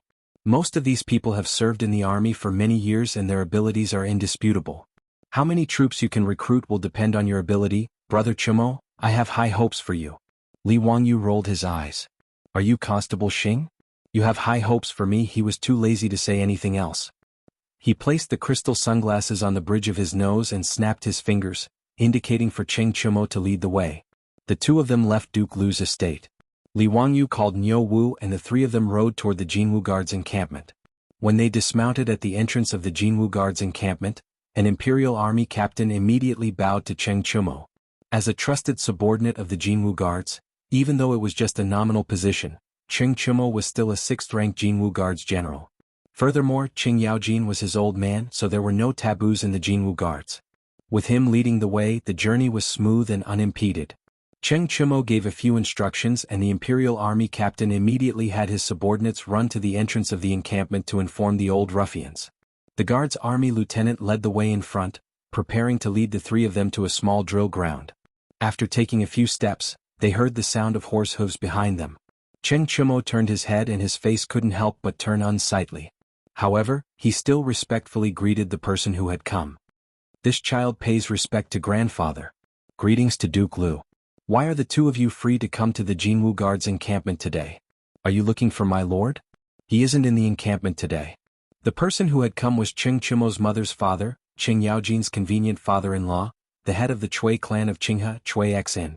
The other person was Duke Lu, the general of the right guards, Ho Junji. Cheng Chumo and his two brothers were born from Qing Yaojin's first wife, Madame Sunday. They had a good relationship with their father's second wife, Madame Chui, but they didn't have a good impression of this convenient grandfather. But regardless, Chui Xin was still their senior, so they naturally had to show him some courtesy. And Ho Junji was Qing Yaojin's colleague, a big shot in the army, so they naturally had to treat him with respect. Although Ho Junji's relationship with Qing Yaojin wasn't that bad, they were both officials of the court, so their relationship wasn't too stiff. Cheng Chumo was very curious as to why these two had come to the Jianghu guards' encampment today. When Li Wangyu saw the two of them, he naturally went up to greet them. This one pays respect to Duke Lu and Duke Chui. Although he didn't have a good relationship with the great clans, he still had to show the necessary courtesy. As for Ho Junji, they didn't seem to have much interaction. But Li Wangyu knew that this fellow was extremely arrogant and proud, and his future wouldn't be very good, so he had no intention of getting too close to him. But upon seeing Ho Junji, Li Wangyu suddenly had an interesting idea. If Li Qingqian, under his tutelage, became a loving father and filial son with Pai Lupi, Li Qingqian probably wouldn't try to rebel again. What would happen to Ho Junji then? It was rather interesting. Chui Xian and Ho Junji naturally had to return Li Wangyu's greeting, but their tones and attitudes were extremely flat. Paying respects to County Earl Chumo. After this simple greeting, the two of them turned to Cheng Chumo. Chumo, we didn't come today to find your lord. Rather, we heard that many old soldiers of the Imperial Army and the Jianghu Guards intend to stay in Chang, and then join the vassal army. Thus we came today to recruit these old soldiers. Nanny? These two fellows also came to recruit those old ruffians? Li Wangyu's face instantly turned rather nasty. Fuck this damn Qing Yaojin. How could a woman get married so many times? It seemed like this recruitment had become a recruitment meeting. Even competitors had come out. In truth, Qing Yaojin had no other choice. No matter what, Chui Xin was still his father-in-law. And Ho Junji was a fellow duke in the army, so he naturally couldn't give these two any face. The fact that some old soldiers of the Jianghu Guards wanted to join the vassal army naturally couldn't be kept a secret, and quite a few people knew about it. Hearing this, Cheng Chumo's face turned ugly. He looked at Li Wangyu with a troubled expression, but he could only nod his head and say, if that is the case, then I ask grandfather and Duke Lu to travel with us. County Count who has also come today for this matter. Chui Xin couldn't help but reveal a mocking expression when he heard this. He snorted coldly but didn't say anything. Ho Junji, on the other hand, had a playful smile on his face as he looked at Li Wangyu. County Count who, you also want to recruit soldiers? That's truly interesting, huh? After saying this, Ho Junji strode back into the Jianghu Guard camp, leaving Li Wangyu with a pained expression as he mentally cursed, interesting your sister. Chapter 468. On a small drill ground in the barracks of the Golden Guard, the old soldiers of the Golden Guard who had received the notice had already gathered. The 73 old soldiers were either standing or squatting, chatting in groups of twos and threes as they waited for Wang Chong and the others to arrive. When they saw Cheng Chumo, a general of the Imperial Guard, arrive, they simply stood up and gave a casual bow. But they were more interested in Chui Xian, Ho Junji, and the others behind Cheng Chumo. They were well aware that if nothing unexpected happened, this would be the main family they would be joining in the future. As for Li Wangyu, he had long been ignored by this group of ruffians. They all thought that he was just here to watch the show and was a descendant of some noble family. Li Wangyu followed Cheng Chumo into the drill ground. When he saw the ruffian appearance of these old soldiers, he couldn't help but be speechless. Are you sure that these are valiant soldiers? What difference was there between this group of people and the villagers who had finished their farm work and gathered together to chat? In his imagination, shouldn't these elite soldiers have bright armor, imposing appearances and valiant spirits as they crossed the Yalu River? Apui wrong, should they be majestic and valiant? These fellows wrapped in jackets and wearing scarves, standing and sitting without a proper posture, were they really the valiant soldiers of the left and right Golden Guards? Li Wangyu cast a doubtful glance at Cheng Chumo, wondering if this old hoodlum Cheng Yaojin was trying to trick him again. Cheng Chumo could see the doubt in his heart and chuckled. Before he could explain, Niu Wu suddenly spoke. Langjun, these people are incredible. They are all valiant soldiers who have killed and seen blood. Li Wangyu couldn't help but be stunned by Niu Wu's words. These village-like people were valiant soldiers? Niu Wu, are you sure you're not mistaken? Niu Wu nodded with certainty. There's no mistake. When I was in the army, I saw many valiant soldiers like this. These valiant soldiers seem casual, but they can actually go on a rampage at any time. They seem undisciplined, but they are actually valiant and have a fierce aura. If Langjun can recruit these people, it would be quite good. Li Wangyu naturally believed Niu Wu's words. No matter what, the Niu brothers were the kings of the special forces in the Sui army. To be able to become a member of the Tabai army, all of them were elites. Furthermore, the Niu brothers were Turks who had fought bloody battles on the battlefield. They were veterans who had survived hundreds of battles. Speaking of which, he was really lucky to have the Niu brothers wholeheartedly attach themselves to him as part of the troops. Li Wangyu suddenly asked curiously, Niu Wu, how do these people's skills compare to yours? Niu Wu, on the other hand, was not polite at all. He raised his head proudly and said, Barehanded, I can fight 1 against 2. If I have a suitable weapon, bow and arrow, I won't be afraid even if there's a fire in the forest. His words made Li Wangyu involuntarily click his tongue. A single flame was equivalent to 10 people. In the era of cold weapons, what kind of concept was it to have one person fighting against 10 people? Niu Wu added, if Big Brother was here, I would join hands with him. Without holding back, I wouldn't be afraid of these 70 people. Li Wangyu took his words as he was bragging. After all, when Zheng Kongbua from the Zheng family led his troops to attack the carriage in the East City, Niu Yong had suffered a little and was slightly injured. How could he be as strong as Niu Wu bragged? What Li Wangyu didn't know was that Niu Yong had also faced the troops of the Zheng family, who were also fierce soldiers. Secondly, Niu Yong's methods were mainly to kill in one blow. He was also missing an arm. Under the circumstances where he couldn't kill, he could only use 40 to 50% of his skills. Naturally, he was at a disadvantage. While Li Wangyu and Niu Wu were whispering to each other, Cheng Chumo took 2 steps forward, raised his voice and introduced to the veteran ruffians the identities of these nobles who wanted to recruit them. Listen up, this is the family head of the Chui family, Duke Chui. This is the Duke of Lu, Great General Ho. This young man is quite extraordinary. He is the founding county count of the country, the Hu County Count. At present he has a great reputation in Chang'an.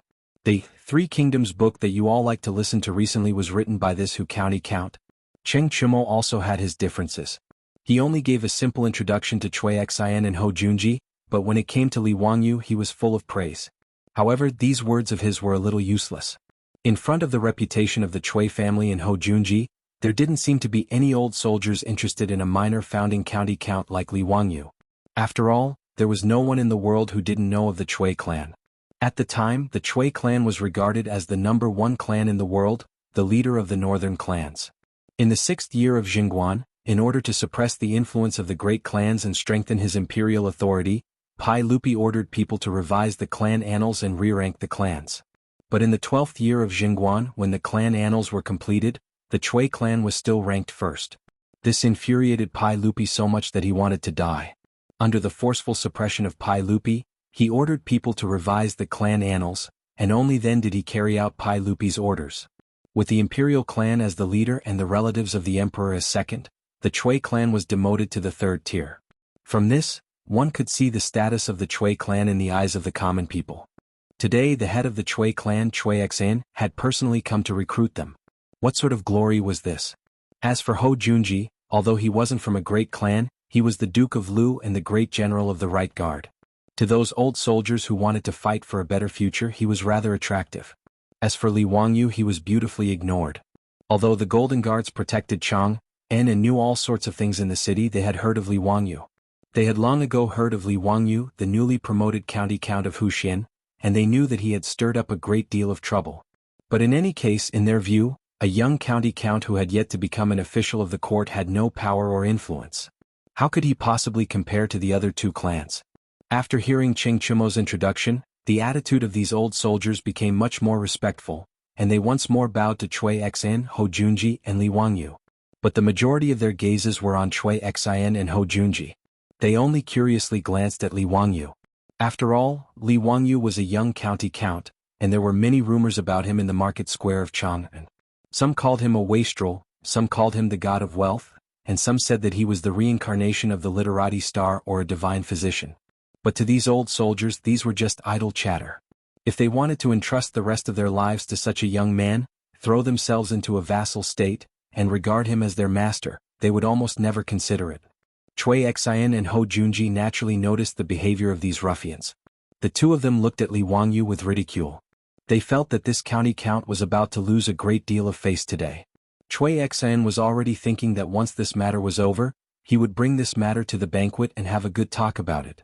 County Count Huxian had wanted to recruit troops, but he had ended up returning in defeat. For the great clans, this matter was enough to make them laugh for a very long time. Cheng Chumo's face also darkened, but there was nothing he could say. He could only mutter, "Grandfather, Duke Marquisio, tell them about the salary." He was going to talk about this salary and benefits. Li Wangyu was well aware that whether or not he could recruit troops today would depend on whether or not the benefits he offered were attractive enough. Chapter 469. After exchanging some pleasantries, Cui Xin and Ho Junji ignored Li Wangyu and turned to the veterans. The Cui clan of Qinghe receives a monthly salary of 6 strings of coins. If there is any injury or death, there will be additional compensation and rewards. This one's residence is the same as Duke Cui's. In truth, Cui Xin and Ho Junji's conditions were the customary conditions for the great clans and nobles of Chang, and to recruit soldiers. A monthly salary of 6 strings of coins was truly not a low income. This was the same as the salary of a rank 2 official of the imperial court. Of course, officials also received other benefits, as well as income from land. But 6 strings of coins was still equivalent to the actual income of a rank 4 official. In a situation where the average income of Chang was the same, this was considered a high-income class. Thus, unless one was a noble, one would not be able to support a troop. If not for the fact that Li Wangyu didn't lack money, he wouldn't have dared to ask for 50 soldiers. Even at the market price, 50 soldiers would still cost 300 strings of coins a month. After all, the soldiers had to protect their master, and when needed, it was very normal for them to put their lives on the line. Thus, the master naturally gave his soldiers generous treatment, similar to that of bodyguards in the future. The veterans nodded in satisfaction at Cui Xin and Ho Junji's conditions, and they began to whisper to each other about whether to join the Cui clan of Qinghe or Ho Junji. While everyone was discussing animatedly, Li Wangyu burst out laughing, attracting everyone's attention.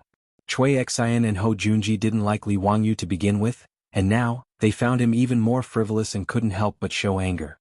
Li Wangyu put away his smile and lightly coughed. "My apologies, I couldn't hold back for a moment. I just didn't think that the monthly salary of the soldiers in Chang would be so low. The monthly salary that my county count of Hu County gives to the soldiers." Cough cough. "Nyowu, tell me, how much is your monthly salary?" Soldiers were different from servants. Although they were subordinates, they did not sell their bodies to the master, so they naturally had to be paid. Li Wangyu had been a poor loser in the past, so he had been unwilling to take in the Nyo brothers mainly because he was poor and couldn't afford a salary. Fortunately, the Nyo brothers didn't care about this at all. The two of them were here to repay the debt of gratitude. Li Wangyu made a fortune very quickly. In less than half a year, his net worth had increased rapidly. The treasury in the old house could not hold any more copper coins. Naturally, he would not be stingy with the Nyo brothers. Moreover, after the Nyo brothers got married, they would also have to support their own mother-in-law. Li Wangyu naturally couldn't let these two brothers be embarrassed. Nyo Wu grinned at the group of veterans and said with a simple and honest smile, "Now that eldest brother and I have received Longjuan's favor, our monthly salary will be 50 strings of copper coins." His words caused an uproar among the veterans. 50 strings of coins a month? Was this a joke? How could the main family give such a high salary to the troops? Could it be that this county earl was, as the rumors said, the god of fortune in this world? Actually, Li Wangyu originally wanted to give the Niu brothers a monthly salary of 100 strings of copper coins. But the two brothers refused to accept it no matter what, so he reduced it to 50 strings of copper coins. Li Wangyu's businesses were now bringing in a daily income that he couldn't even calculate, so how could he care about such a small sum of money? If everyone is willing to come to my county earl's residence, 50 strings of copper coins is temporarily out of the question.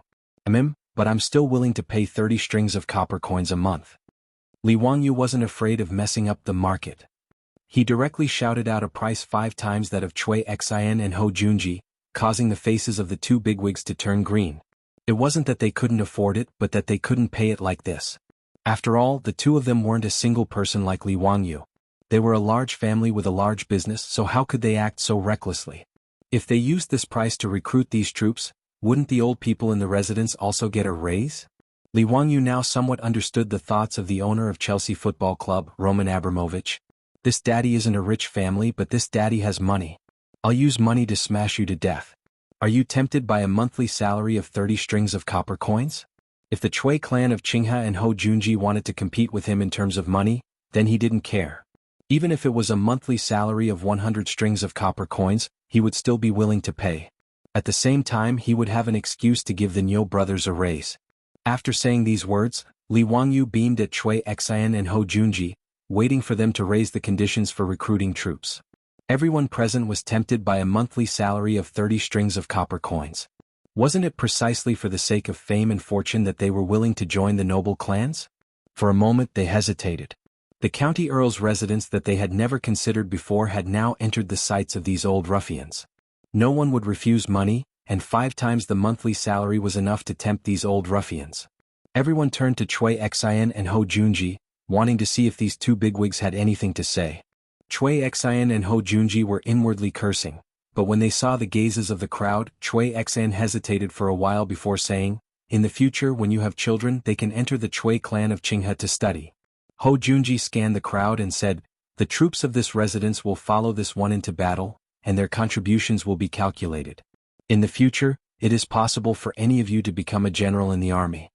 These two conditions had tempted these old soldiers. Joining the Cui clan of Qinghe and Hou Junji might not bring them much money, but it wasn't without benefits. The Cui clan of Qinghe had the advantage of stability, and their children could study in the Cui clan of Qinghe and have a promising future. And joining Hou Junji would allow them to make contributions on the battlefield. While they were both on the battlefield, serving in the army was completely different from serving as a duke's subordinate. Firstly, it was safer, and secondly, it was easier to make contributions.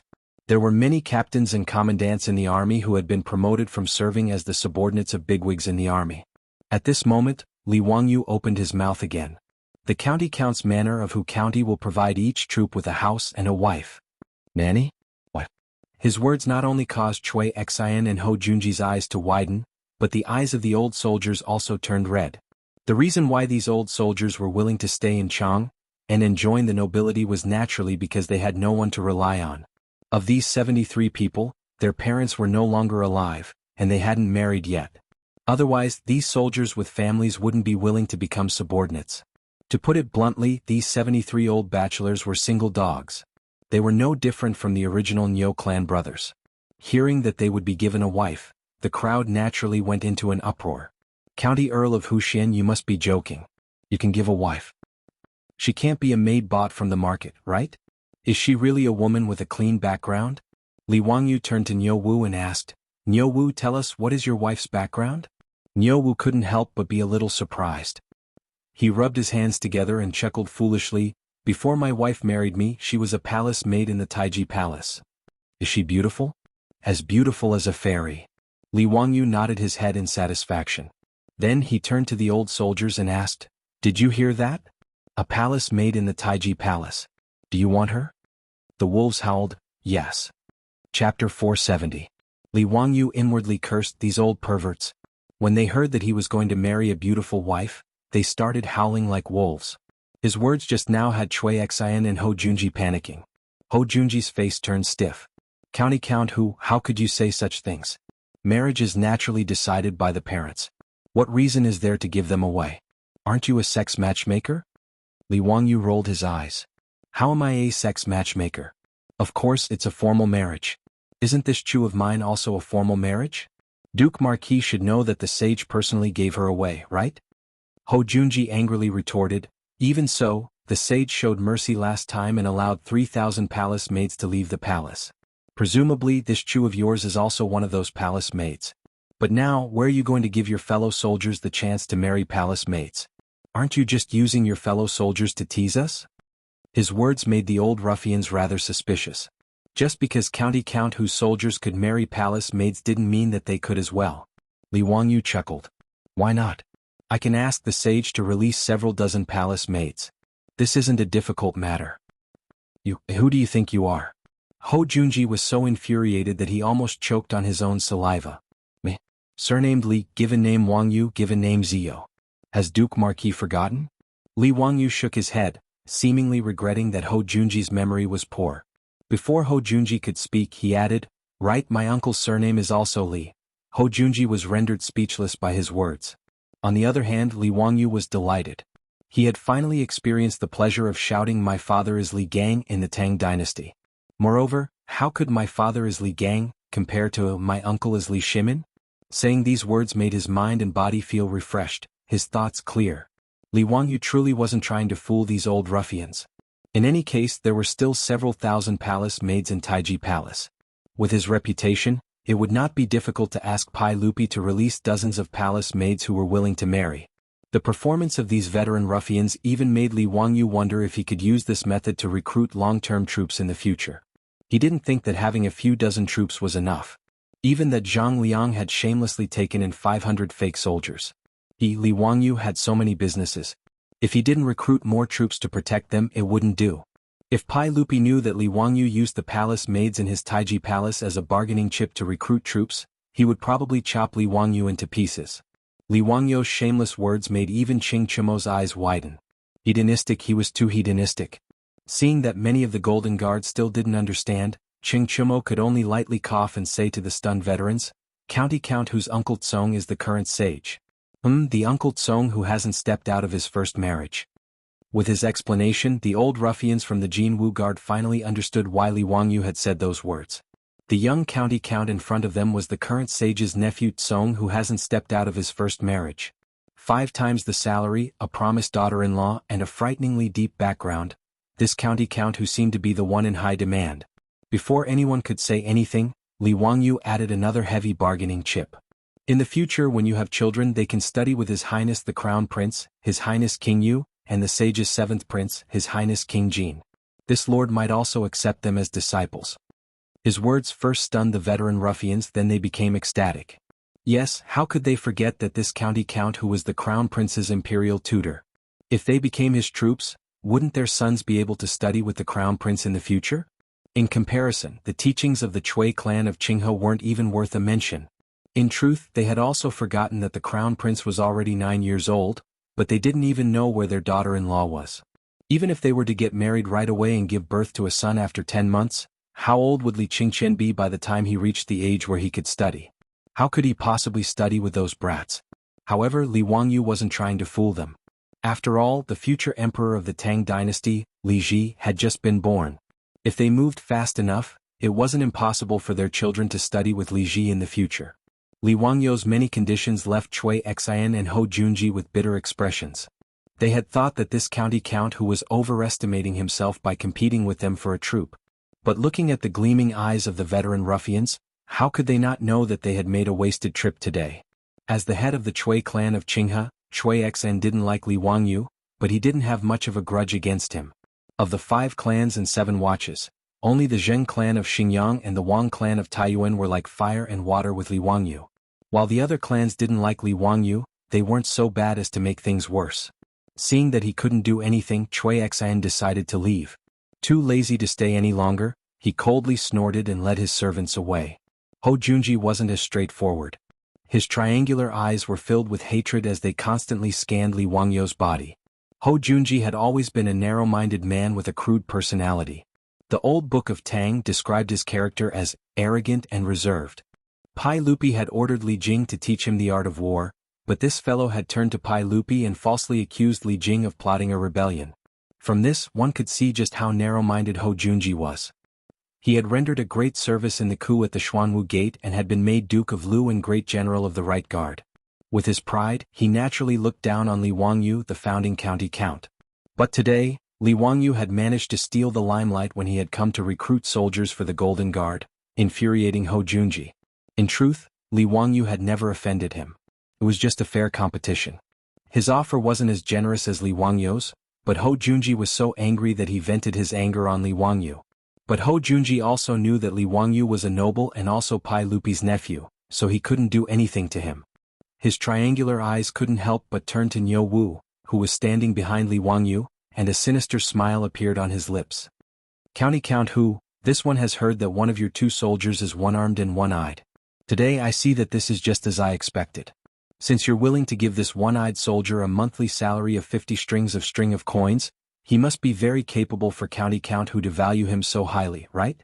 But County Count Hu is willing to give the one-eyed soldier a monthly salary of 50 strings of coins, but County Count Hu is only giving 30 strings of coins to these elite soldiers of the Golden Guard.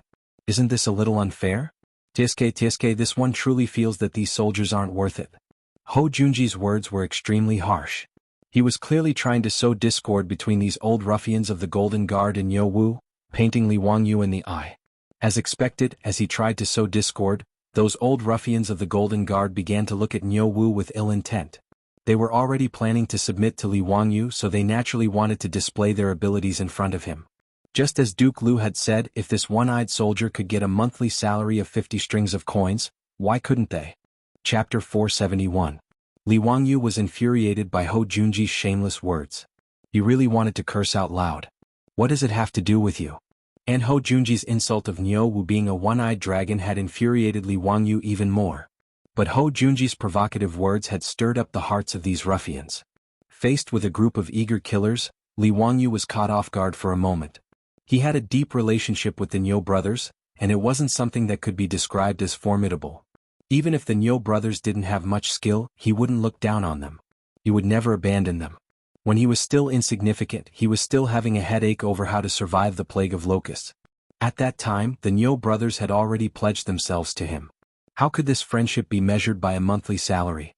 To put it bluntly, Niu Yong and Niu Wu were Li Wangyu's family in the Tang dynasty.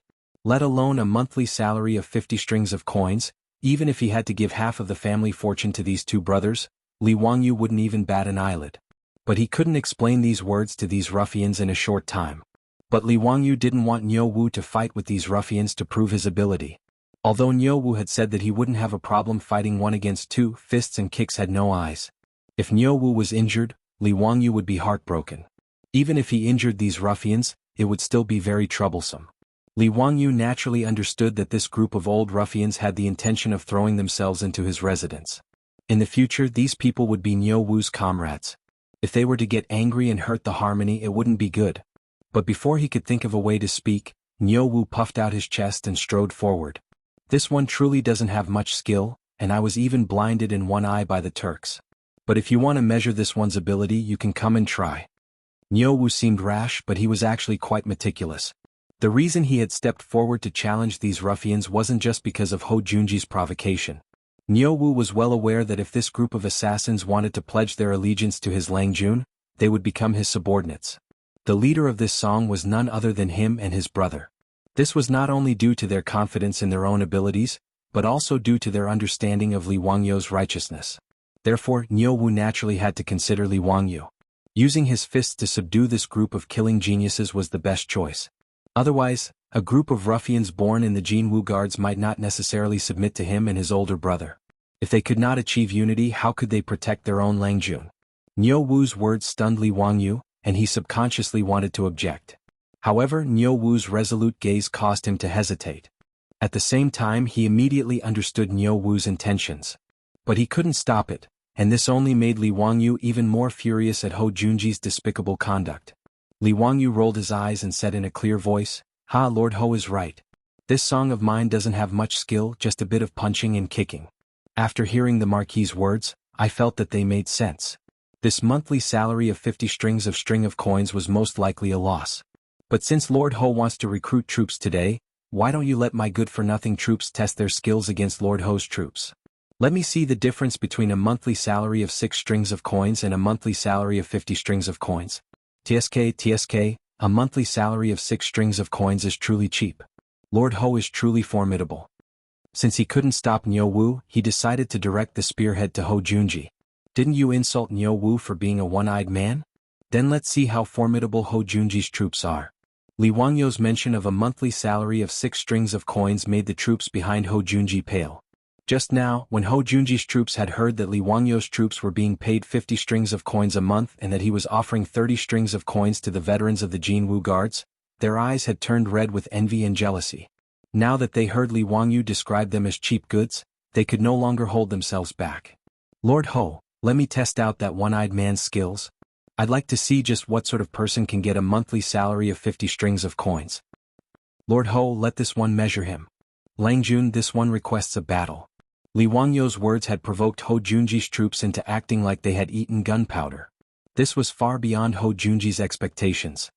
He had always been the one scheming against others, but now he had been tricked by this youth, causing Ho Junji's face to scowl. But now that his troops were all asking for a battle, how could he say no? But Ho Junji was in no rush. He naturally had absolute confidence in his subordinates. These were the valiant soldiers of his army who had fought alongside him for many years. Ho Junji felt that dealing with a one-eyed man was no problem. He only regretted that his plan to sow discord had been ruined by Li Wangyou's simple words. Since County Count who is interested, then let them have a match. But Ho Junji's triangular eyes gleamed with cold light as he stared at Li Wangyou like a viper. But since it's a match, there should be a little prize. What does County Count who think? Oh? What does Lord Ho mean? Ho Junji sinisterly chuckled. This one has heard that County Count whose estate has a 40% share in the Shadaozi wine workshop. This one is not greedy, so if you use 20% as the wager, does County Count who dare to make a bet? Li Wangyou inwardly cursed at these words. This bastard was actually eyeing his businesses? Li Wangyou was also perplexed. This carriage company, the wine workshop, and the underwear store were all money trees. Which noble in Chang, and wouldn't be envious. But everyone knew that this was a joint venture between Li Wangyou and Pai Lupi. No matter how envious others were, none of them dared to touch it. So why was Ho Junji so bold as to covet a share in the wine workshop? But when he thought about Ho Junji's reputation in history for being greedy, Li Wangyou understood. This fellow had always been a bastard who viewed wealth as his life. In the 14th year of Jingguan, Ho Junji had led an army to destroy Gaochang, plundering the kingdom of Gaochang and stuffing his own pockets with treasure. In the history books it was written that he obtained the essence of gold and mules, but the imperial residents did not have it, so he hid it and did not offer it. He even dared to take the precious spoils of war for himself. From this one could see just how greedy he was. Li Wangyou inwardly sneered as he calmly asked, "Hey, if Lord Ho is interested then there's no problem. But what will Lord Ho use as the prize?" Ho Junji heartily laughed and said, "This one's residence has 2 supreme beauties. Would County Count who be interested?" Li Wangyou's face darkened. Damn, 2 women in exchange for 20% of the wine workshop? Was this Ho Junji crazy? He suddenly recalled a rumor he had read about Ho Junji in unofficial history. After Ho Junji was executed, he made a record of his residence and obtained 2 beauties. Taizong asked about them and replied, "Ever since you came, you have often eaten human milk instead of rice." This was about Ho Junji's residence being recorded after he was killed for his rebellion. Not only did they find all sorts of treasures, they even obtained 2 supreme beauties. These 2 beauties were peerless in appearance, and their skin was even smoother than a baby's. Pai Lupi curiously asked how they maintained their skin, and the answer was, "Ever since I entered the Marquis residence, I have eaten human milk as rice every day." Li Wangyou almost got goosebumps when he thought about this unofficial history. He didn't have such heavy tastes as Ho Junji, and besides, was he the kind of person who couldn't move at the sight of beauties? Using 2 women to gamble with him for a share in the wine workshop was simply wishful thinking. Lord Ho should keep the beauties for himself to enjoy. I'm not interested, so why don't Lord Ho use some other prize? Chapter 472. Ho Junji could only shake his head at Li Wangyou's words. It seems that County Count Huxian is still young and doesn't understand the benefits of this stunning beauty. Haha, since that's the case, this one will take out 20% of the Jingan gambling house and gamble with County Count Huxian. How about it? The Jingan gambling house was Ho Junji's property, one of the 72 gambling houses in Chang'an. Li Wangyu immediately shook his head. Might I ask Lord Marquis how much your Jianghu gambling house earns each month? I about 5,000 strings of cash. Li Wangyu coldly chuckled. Heh, does Lord Marquis know how much the winery earns each month? This one does not know. At present, the winery earns 40,000 strings of cash a month, and it's still increasing. Even if it's 40,000 strings of cash, 20% is still 8,000 strings of cash a month. Does Lord Marquis feel that using 20% of the gambling house's shares to gamble with me is somewhat inappropriate? Ho Junji's eyes turned red when he heard that the winery's profits were this frightening, and he gasped for breath. Then this one will use the entire Jianghu gambling house to gamble with you. The land of the gambling house is also worth quite a bit of money. Li Wangyu couldn't help but chuckle at Ho Junji's appearance. Although I have no interest in the gambling house, since Lord Marquis has such a refined interest, it's naturally fine. But what? Ho Junji impatiently asked. He could already see the 20% share of the winery falling into his pocket. But since the stakes are so large, this gamble naturally can't be so casual. A witness must be invited. In addition, a mere competition of fists and feet is a bit too much of a joke. I have a suggestion for a gamble. Would Lord Marquis be willing to hear it? Li Wangyu already had a plan in mind, so he unhurriedly spoke.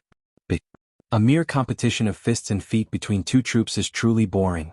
Why don't our troops find a forest outside Chang, and then have a real battle? What does Lord Marquis think? Li Wangyu's suggestion caught Ho Junji by surprise. Of course, since my troops have a high monthly salary, they naturally can't be the same as the Marquis troops. TSK, a monthly salary of 6 passes is truly cheap. Li Wangyu's words caused Ho Junji and his subordinates to scowl. This bastard, is he addicted to talking? Logically speaking, the 2 troops in my residence have a monthly salary of 100 strings of coins, which is equivalent to the salary of 16 troops of the Marquis. However, as Marquis Ho said, these 2 troops in my residence are handicapped.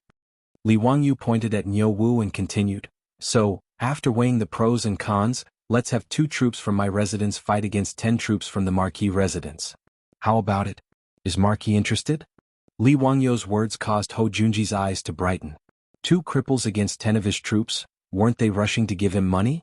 There was no reason for him to refuse. In a one-on-one battle, he didn't think that Li Wangyu's troops had a chance of winning, much less 2 against 10. This was simply suicidal. Was this young man worried that his troops wouldn't die quickly enough? Agreed. Let's do as County Count who says. Ho Junji was worried that Li Wangyu would go back on his word, so he immediately nodded. Li Wangyu happily smiled. Okay, then it's settled. Of course, in order to avoid harming the relationship between our 2 clans, when they fight, the weapons and arrows must be wrapped in cotton cloth. They can be smeared with lime, and if they are struck by a sword or saber, they will have to withdraw from the competition. Does Lord Marquis think this is acceptable? Ho Junji thought about it and decided that there was nothing disadvantageous to him, so he nodded. It's fine. Since that's the case, how about Duke of Lu and the Duke of Yi act as mediators and referees? 3 days later, our 2 clans will find a forest near the Jade Star Palace and decide the victor. Ho Junji naturally nodded in agreement, and the 2 clapped their hands together to seal the deal. Haha, then this one won't delay County Count Who from recruiting troops. This one will go find Duke of Lu and the Duke of Yi and have them act as mediators. See you in 3 days at the Jade Star Palace. After saying this, Ho Junji heartily laughed and led his troops away. Li Wangyu looked at Ho Junji's back, a smile on his lips. Cheng Chumo hurried over and anxiously asked, Zio, have you gone crazy? How could you agree to this kind of condition? Even if it's a one-on-one, the Niu brothers might not be able to win. Why did you ask for a 2-on-10 battle? How could you possibly win? Before Li Wangyu could reply, Niu Wu replied in a low, muffled voice, so what if it's 2 against 10? Do you think that my brother and I are afraid of them? Hey, you can't say it like that. Zio, why did you agree to this kind of bet? It's completely unfair. Cheng Chumo anxiously said, this won't do. I'll go find my lord and have him come forward to stop this bet. Li Wangyu hurriedly grabbed Cheng Chumo and said, big brother Chumo, don't be anxious, don't be anxious. Since this little brother dares to propose such a bet, he naturally has complete confidence in winning. What confidence do you have? I know that the Niu brothers are very capable, but they're still. Cheng Chumo glanced at Niu Wu, too embarrassed to say the word cripple. Let's keep it a secret for now. In any case, big brother Chumo, be at ease. I'm not a wastrel. How could I possibly go and make a bet with that bastard Ho Junji if I'm not confident? Just watch. He dared to call Nyo Wu and Nyo Yong cripples. This time, this old man will definitely make Ho Junji take a big tumble and obediently hand over his gambling house. Right? Go back and ask Uncle Cheng if he's interested in taking over the Jingon gambling house. I have no interest in the gambling house. If Uncle Cheng is willing to take over, I'll sell it to him at a cheaper price. Cheng Chumo was somewhat dumbfounded by these words. Could it be that he had made an error in judgment? Were these Nyo brothers some sort of peerless expert? But now that things had gotten to this point, he could only nod hesitantly. Fine. Then Zio, you have to be careful. Duke Lu's troops aren't easy to deal with. They're all fierce soldiers of the army. Haha, what's there to be afraid of? Isn't it just a troop with a monthly salary of 6 strings of coins? Big brother Chumo, haven't you heard of this saying? Nothing good comes cheap. Cheng Chumo's nose was about to become crooked from anger. How could there be such a comparison? Moreover, didn't the troops of his Duke Lu residence also have a monthly salary of 6 strings of coins? Could they also be cheap goods? Zio, it's best if you be careful and don't be careless. Okay, I understand. Let's not talk about this for now. I still have to recruit troops, Li Wangyu said, and then turned to the group of veteran ruffians. Everyone, what do you think? Are you interested in joining the vassal forces and joining my Hu County's county count residence? The confrontation between Li Wangyu and Ho Junji had already left them dumbfounded. At this moment, they no longer had any desire to compete with Ho Junji. Hearing Li Wangyu's question, the veteran ruffians of the Golden Guard glanced at each other. One of them asked, "Dare I ask County Count Hu, is our monthly salary the same as what County Count Hu said just now, the monthly salary of 30 strings of coins? Does it still count?" "Of course. Since I said it, it's only natural that I keep my word." Another veteran ruffled his feathers and asked, "County Count Hu, are you in charge of finding ants?" Li Wangyu heartily laughed, "Haha, of course." The veteran ruffians glanced at each other and finally made their decision. In the next moment, the 73 veterans of the Golden Guard all got down on one knee and said, "We pay our respects to Lang Jun. Lang Jun didn't abandon us and was willing to take us in. We dare not serve you with our lives." Li Wangyu had originally planned to recruit 50 troops, but he didn't expect that he would be able to recruit 73 veterans today. He naturally didn't refuse anyone. This was Han Xian's army, so the more the better. Ah, good. Everyone please rise. From today onwards, as long as you don't betray me, I will definitely not betray you. When he thought about how he would be able to lead a group of troops and strut around the city, Li Wangyu couldn't help but throw his head back and laugh heartily. How delightful. Chapter 473. When Li Wangyu led the 73 troops to the county office of Hu County to complete the citizenship procedures, Yang Quan was shocked. Especially when Yang Quan learned that the troops Li Wangyu recruited were all from the Golden Guards, he looked as if he had seen a ghost. The troops of the Sui and Tang dynasties were very different from the troops of the Wei and Jin dynasties. The troops of the Wei and Jin dynasties were considered private soldiers. It was normal for aristocratic families to have several thousand troops. However, the troops of the Sui and Tang dynasties were more like servants or bodyguards.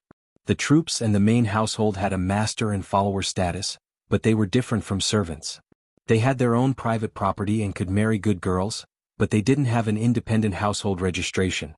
In Chang'an, it was already very difficult for the other aristocratic families to recruit a few troops. Although Zhang Liang had 500 fake troops, most of them were just people who made up the numbers. Otherwise, he wouldn't have been beaten down by Li Wangyu and a group of wastrels at the entrance of the Northern Imperial Army's barracks. In truth, there weren't many of them who were as valiant as the Golden Guards. Even Yang Quan's teacher Yu Shernan, who was a third-rank official, didn't recruit any troops. He only had strong servants to look after the house.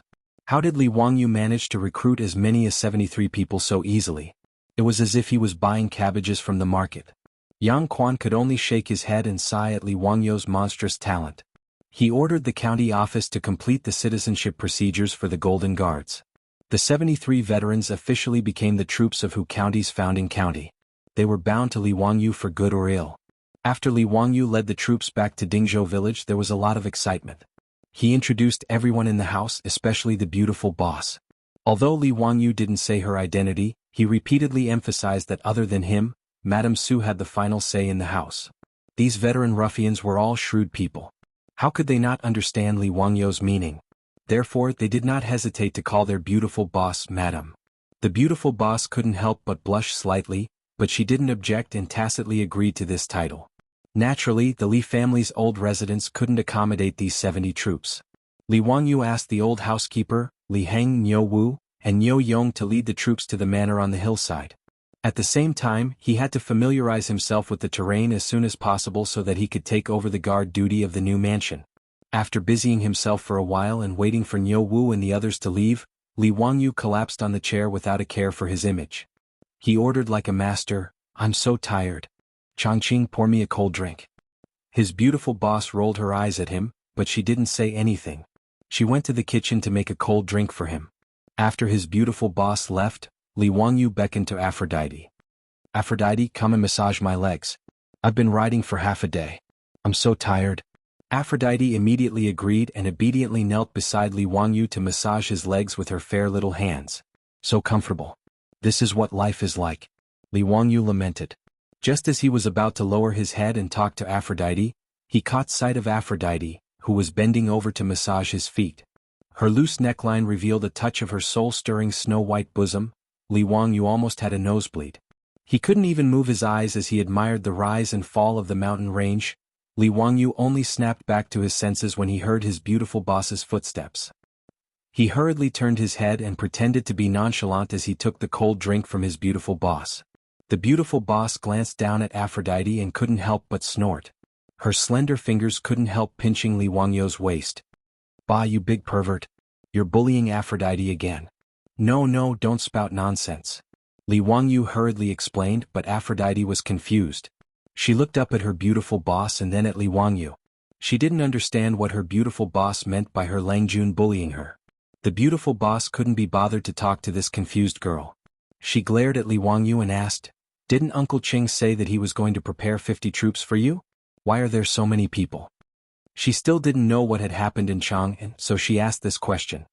"Don't mention it. Qing Yaojin, that old swindler. He's lying to me." Li Wangyu's anger flared up as he spoke of this matter. 50 troops for him? That old scoundrel Qing Yaojin was just bragging. He had spent a huge sum of money to snatch these 73 troops from the mouths of the Chui clan in Hojunji. Li Wangyu recounted the events of the day to his beautiful boss in full detail, but the beautiful boss frowned again and again as she listened. "Wangyu, aren't you being too arrogant?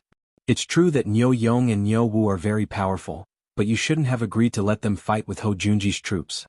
And even though there are troops, aren't you being too disrespectful to them?" The beautiful boss was still not used to the hierarchy of the Tang dynasty, much less the hierarchy of master and servant. In her view, Niu Yong and Niu Wu were her family. But Li Wangyu actually wanted them to fight with their lives on the line against Hojunji's troops. She found this very hard to accept. His beautiful boss's words also made Li Wangyu feel a little awkward. Thinking back, when he made the bet with Hojunji, he really hadn't considered the feelings of Niu Wu and the others, much less asked for their opinion. It seemed that after transmigrating to the Tang dynasty for half a year, he had already gotten used to the hierarchy of the Tang dynasty. Li Wangyu seriously reflected on his beautiful boss's criticism before nodding his head and replying, "Changqing, you've said too much. It was my lack of consideration. I'll apologize to Niu Yong and Niu Wu later. But don't worry, I only agreed to that bastard Hojunji's request because I was completely confident." He looked at his beautiful boss guiltily and said, "It's mainly because that bastard Hojunji humiliated Niu Wu as a cripple and called him a one-eyed dragon. In a moment of anger, I proposed the bet with him." "Then what method do you have to ensure that Niu Yong and Niu Wu win? They have a total of 10 opponents." His beautiful boss wasn't angry at Li Wangyu. She just felt that Li Wangyu lacked consideration and put the Niu brothers in danger. He who asked Niu Wu to boast to me? He said that he and Big Brother together could defeat the 73 old soldiers of the Jianghu Guard. No matter how powerful Hojunji's troops are, they can't be as powerful as these 73 people, right? Li Wangyu explained with a smile. "And I have a divine weapon." Li Wangyu lowered his voice and whispered a few words into his beautiful boss's ear. Hearing this, his beautiful boss raised her eyebrows and asked, "That's it? Are you sure?" "Yes, it's definitely true. If you don't believe me, we can give it a try first. I'll have to trouble you to bring Afro, Perrin, and the others to make it first. Then I'll have Niu Yong and Niu Wu use it to fight against the 73 soldiers. If it really doesn't work, I'll just admit defeat. Isn't it just 20% of the winery? I can afford to lose. Don't worry, I definitely won't let the Niu brothers take the risk." All right, since you've said so, I'll listen to you. His beautiful boss didn't waste any time. She pulled Afro to the rear courtyard and called over Perrin and the 4 maids in the residence. Then she got to work. Chapter 474. 3 days later, in the Yellow Valley of the Qinling Mountains. The originally quiet Jade Star Palace of the Tang dynasty was exceptionally lively today.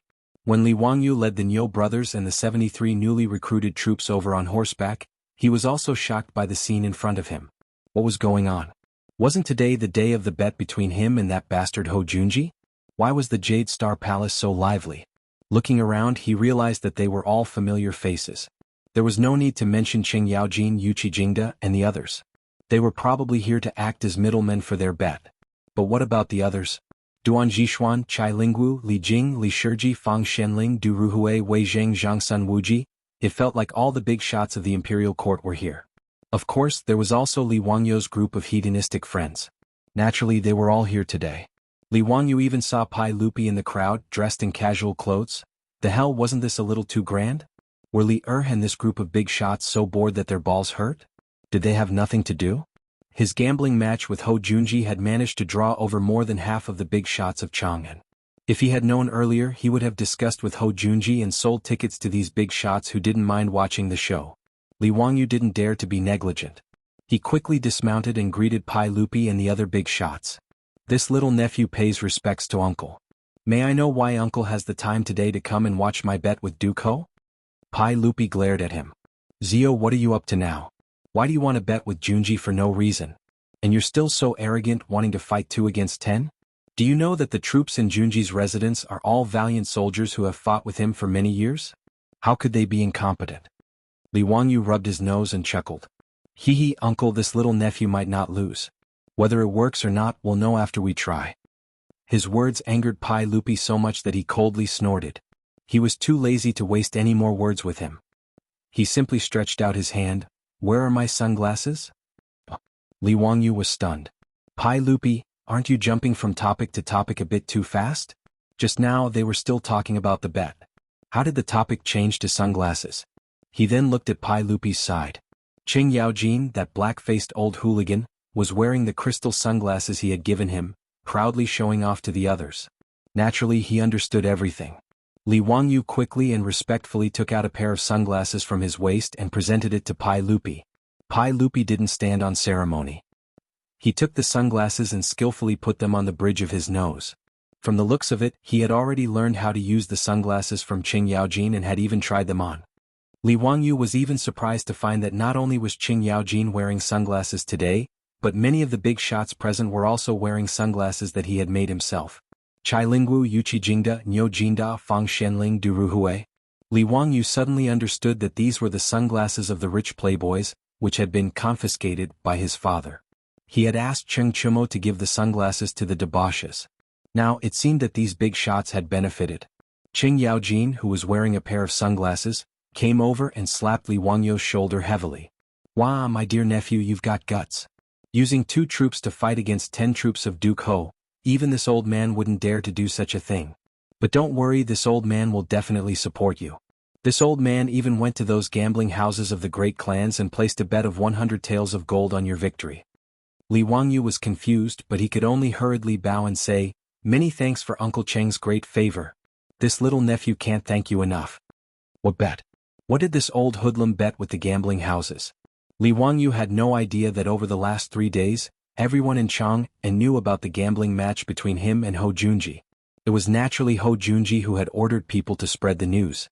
He had done this because he was worried that Li Wangyu would go back on his word and cause him to miss out on the 20% share of the winery. Thus, when Ho Junji had decided on the gambling match, he had ordered people to spread the news so that Li Wangyu wouldn't be able to go back on his word. This was also why everyone had gathered here today. How could Pai Lupi and the others not come to personally witness such a spectacle? The gambling houses of Chang had also begun to place bets on the outcome of the battle between County Count Hu and Duke Lu. However, even these gambling houses, including Qing Yaojin, Yuqi Jingda, and the other gambling houses in the Duke's public houses, did not think that Li Wangyu would win. The gambling houses placed the odds that Duke Lu's troops would win, with the odds being 1-1-2.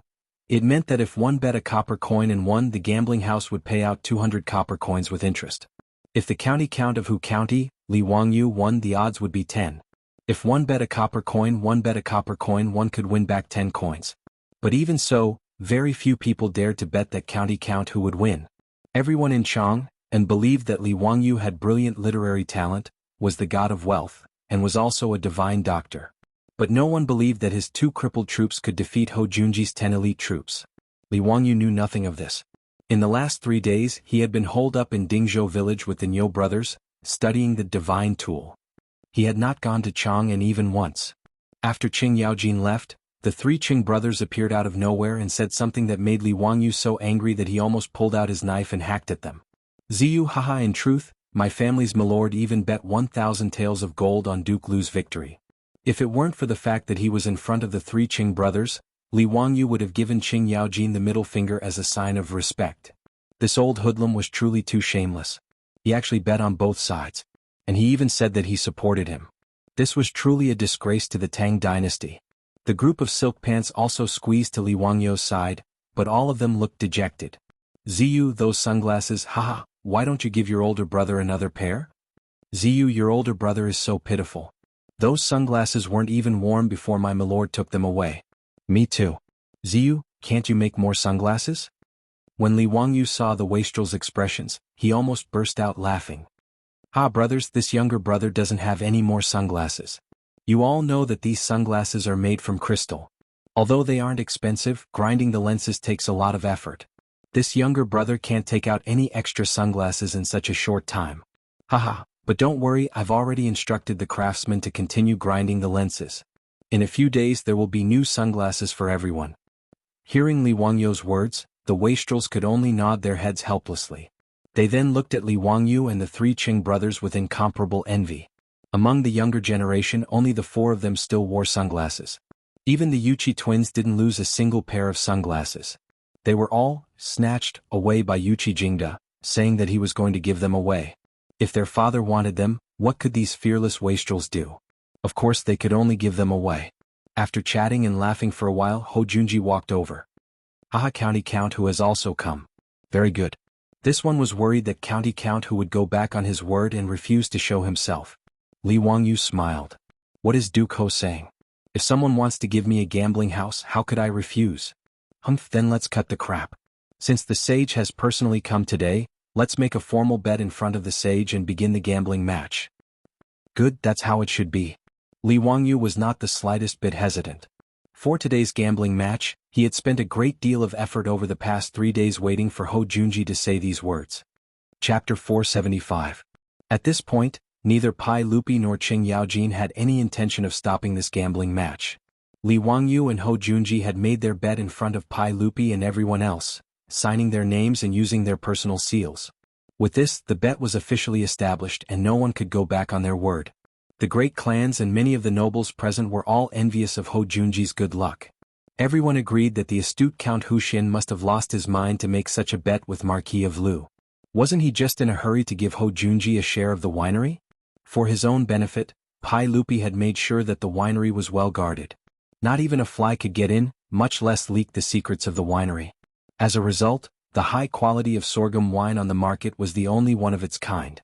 There was no one in Chang, and who wasn't jealous of the daily income. Even if it was a one-on-one bet, many people would be willing to bet with Li Wangyu, let alone a 2-on-10 bet. Li Wangyu waved at the Niu brothers, indicating that they should come over. Then he turned to Hou Junji and said, Duke Marquis, let's begin. Have your men come over and inspect the weapons. See if there's any cloth wrapped around the blades and arrowheads. Hou Junji naturally had no objection, and he waved his hand to summon his men. Those 10 troops of the Lord's Manor were all elites with one look. Even though they were just standing there, they exuded a valiant aura. In contrast, the 2 men at Li Wangyu's side were also strong and courageous. But one of them was missing an arm while the other was blind in an eye. No matter how one looked at it, they didn't think that these 2 could win against these 10 men. Niu Yong and Niu Wu stepped forward to inspect each other's weapons, and then they handed over their own weapons for inspection. The Niu brothers had very simple equipment. The 2 of them were dressed in clean, short robes, and each of them carried a bag and a short blade. Niu Wu carried a longbow and a quiver of arrows but nothing else. Hou Junji's men inspected the bag, but after seeing that it was just some rags, they didn't pay any more attention. Hou Junji's men on the other hand were armed to the teeth. sabers, short spears, bows, daggers, and so on and so forth. As Li Wangyu had requested, these weapons had been wrapped in cloth and covered in lime. Just as the Niu brothers were inspecting the corpse, they saw a person step out from the crowd. He said with a mocking tone, "State Duke Liu, are you playing a childish war game with County Earl Hu? Why do they even need to wrap the arrowheads and blades? What kind of bet is this?" Li couldn't help but frown on his face. It was the head of the Wang clan of Taiyuan, Wang Rinyu. Just as he was about to open his mouth to speak, another person stood out from the crowd and echoed, "What Lord Wang said is right. In the past, the troops have always fought with their lives on the line. How could it be like playing house? How could it be wrapped in arrowheads and decide the outcome with lime marks? Duke of Liu, you are a veteran general who has fought for many years. Why are you fooling around with youngsters?" The one who spoke was Jing Yuanshou of the Zheng clan, and behind him, another noble stepped forward. It was the prefectural Duke of Chongping, Zhang Liang. "Duke of Liu, when have the troops in our residence ever been afraid of death? We have always licked blood from our blades and sought survival from the jaws of death. Our Tang dynasty's military prowess is renowned throughout the world. When did we start to play games like this, using lime to decide victory? Duke of Liu, if this matter were to spread, I'm afraid that your fellow soldiers would lose face, right?" Hou Junji was a prideful person, but he also cared a lot about face. After being criticized by Wang Rinyu, Zheng Yuanshou, and Zhang Liang, he couldn't help but blush. "County Count Hu, everyone's words are reasonable. Why don't we stop using these cotton-wrapped arrowheads? The life and death of our troops will be decided by fate. Let's fight to the death. How about it?" Hou Junji was now somewhat regretful that he had agreed to Li Wangyu's request. Li Wangyu naturally shook his head. "No, this is a condition that we agreed on that day. How can we go back on our words?" He was confident that the Niu brothers could defeat Hou Junji's troops. But swords had no eyes. If the Niu brothers made a mistake, wouldn't they be taking their lives? Moreover, as a good youth who had transmigrated from the future, how could Li Wangyu allow others to fight to the death for him? This wasn't the Roman era where gladiators were still played. In truth, the battles between the troops of the Tang dynasty weren't necessarily any better than the gladiators of the Roman era. Although it wasn't necessarily a battle to the death, every time there was a conflict between nobles, when was there a battle that didn't result in several deaths?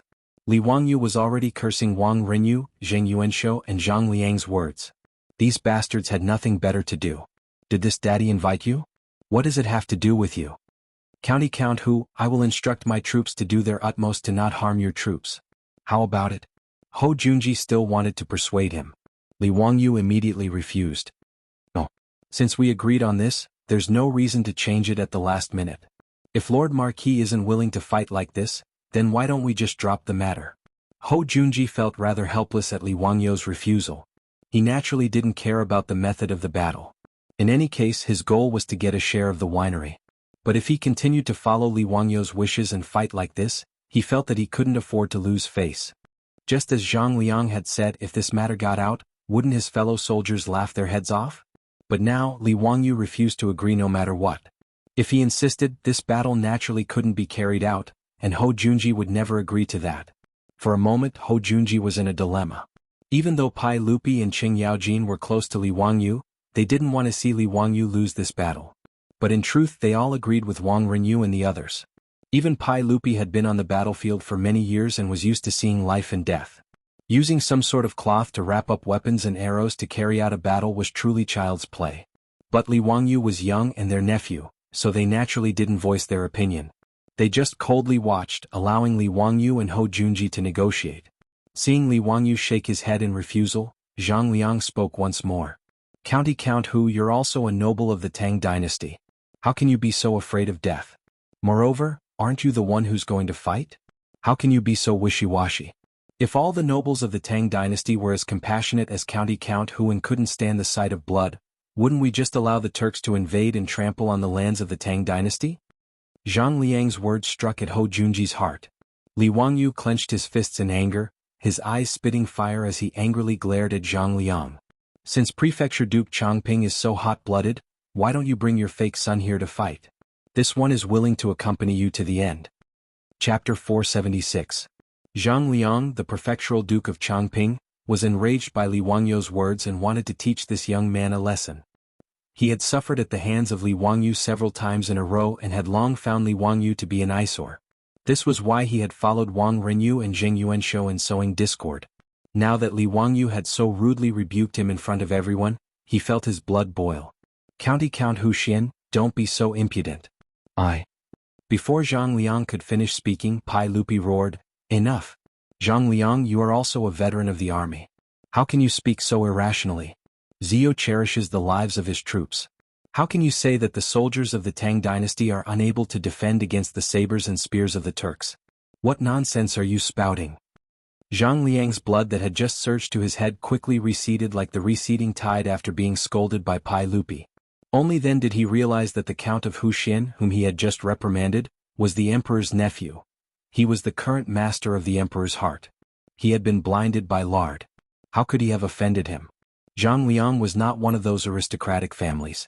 He did not have the qualifications to challenge Pai Lupi. Although the reason Zhang Liang had been executed 20 years ago was that he had plotted rebellion, he did not have the courage to do so. After being reprimanded by Pai Lupi, Zhang Liang immediately cracked a smile that was uglier than crying. Yes, Your Majesty. This subject was impetuous. This subject was too emotional and spoke without thinking. This subject apologizes to Count Huxian. Just now I was muddle-headed and spoke nonsense. Please do not blame me. Seeing Pai Lupi stand up for him and Zhang Liang immediately lower his head, Li Wangyu could not say anything more. He could only silently nod his head, indicating that he accepted Zhang Liang's apology. The reason why Pai Lupi spoke up to defend Li Wangyu was naturally because there was a difference between them.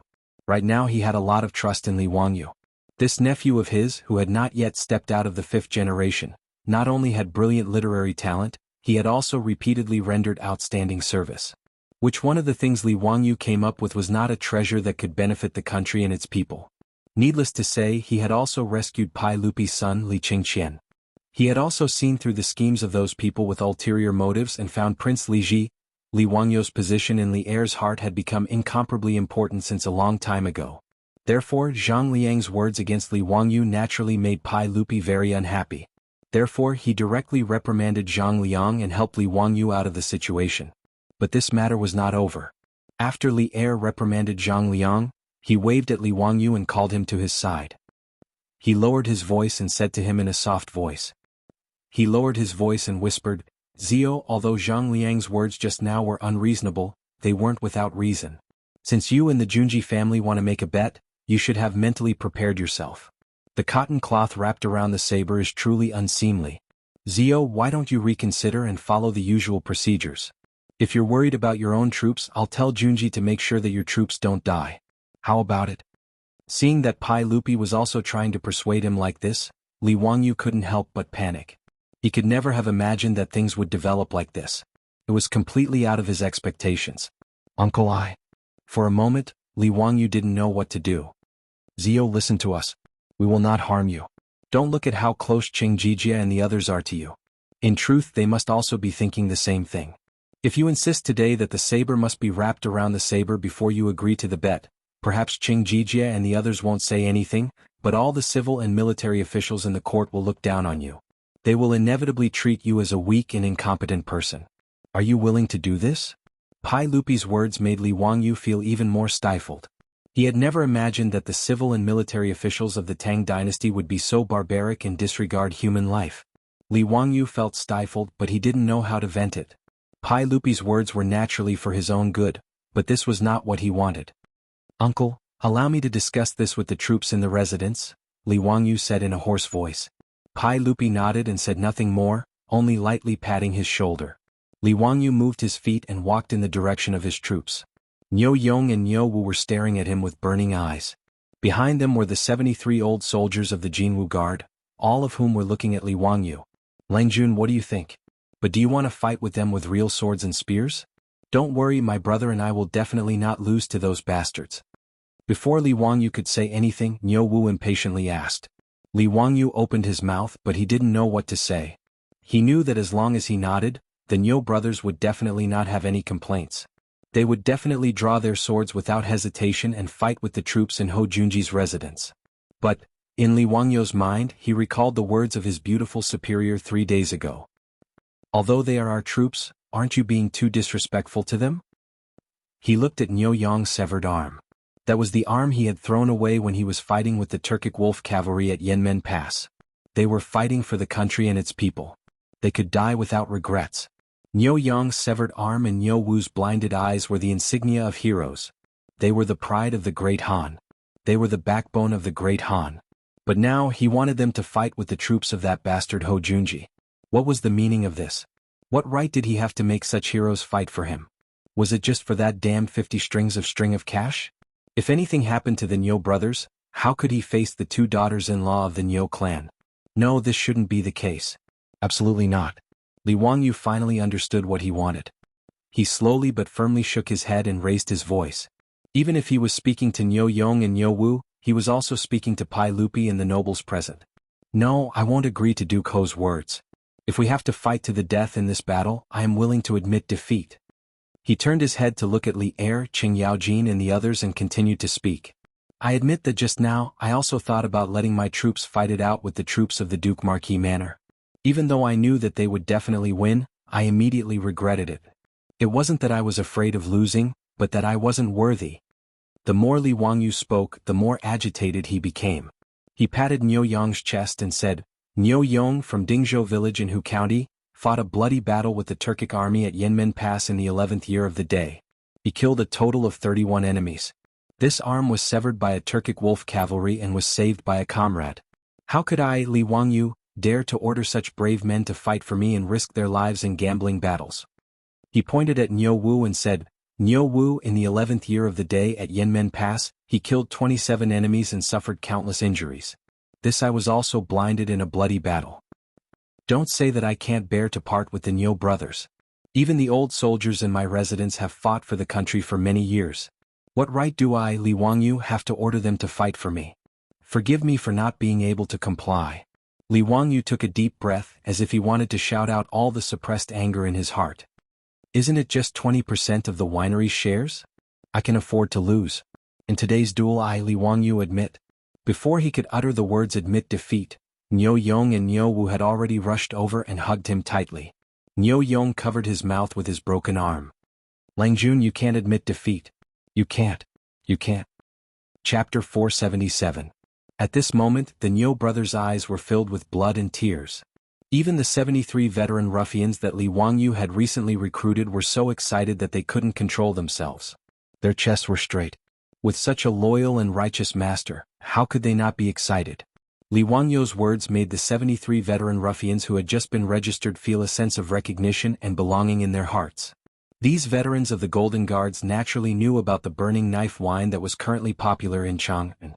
Although the old soldiers didn't know how much the two ingredients of a brewery that could brew such a unique wine were worth, they were sure that it was an astronomical figure.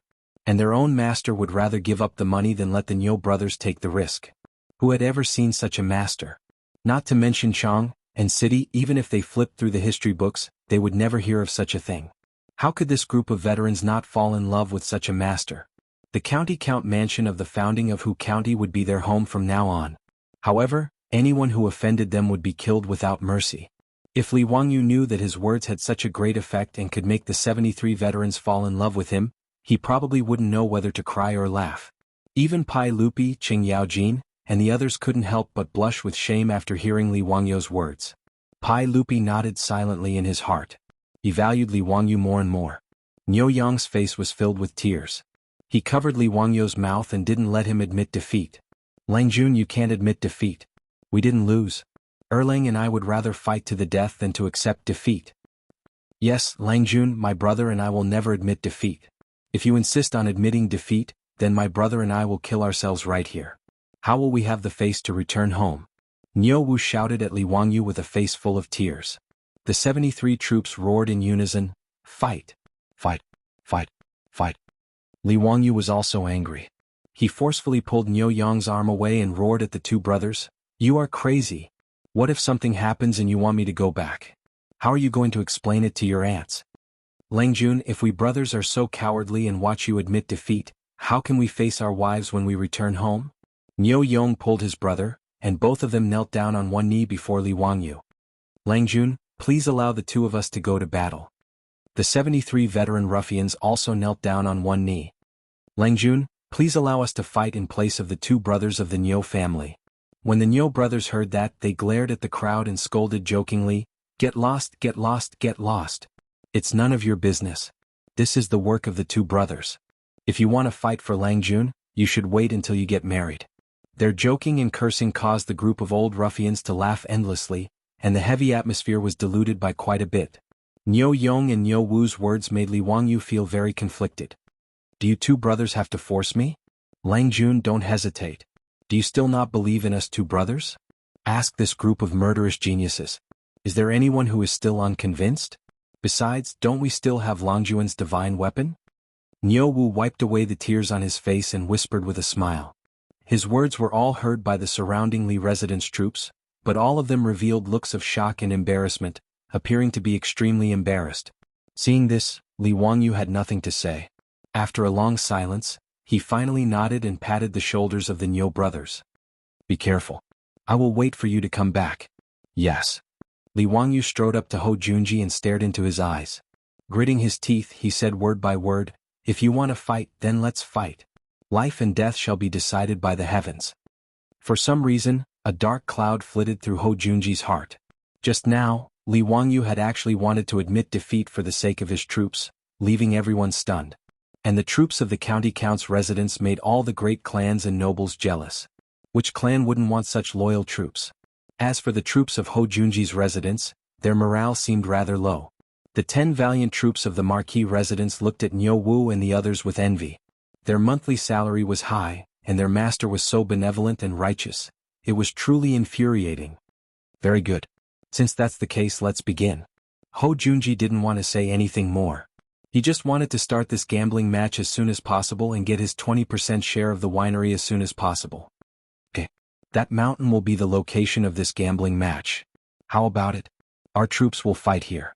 2 hours will be the limit, and the team that survives the most will be the winner."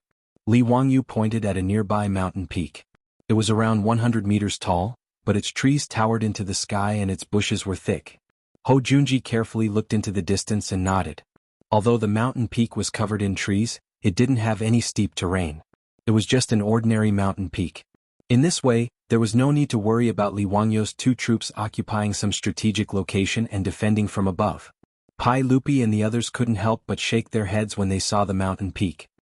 "Your Majesty, that child Zio still doesn't understand the ways of the army. Other than the fact that there are a lot of trees on that mountain top, there is no other dangerous terrain. How did his two troops escape the encirclement of the 10 troops of Duke Lu's mansion?" Cheng Yaojin moved closer to Li Er and whispered.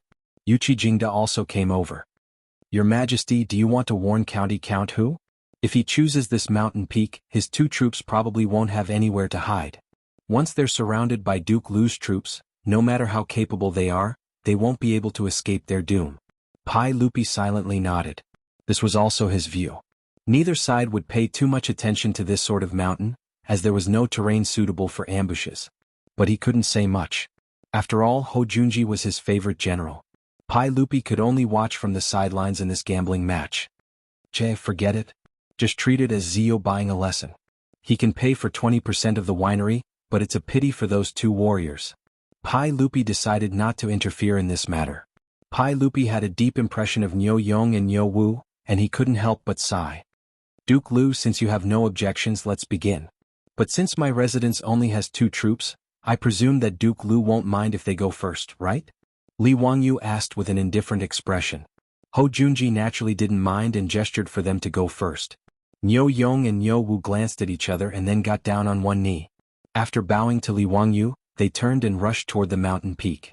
Li Wangyu and his 73 troops all bowed to the departing figures of the two. The figures of the Niu brothers quickly disappeared into the forest not far away and could no longer be seen. 15 minutes later, Ho Junji waved his hand, and his 10 subordinates all pulled out their shining weapons and charged into the forest. Chapter 478. Once Ho Junji's troops entered the forest, everyone, including Pai Lupi, craned their necks to look up the mountain to see what the result was.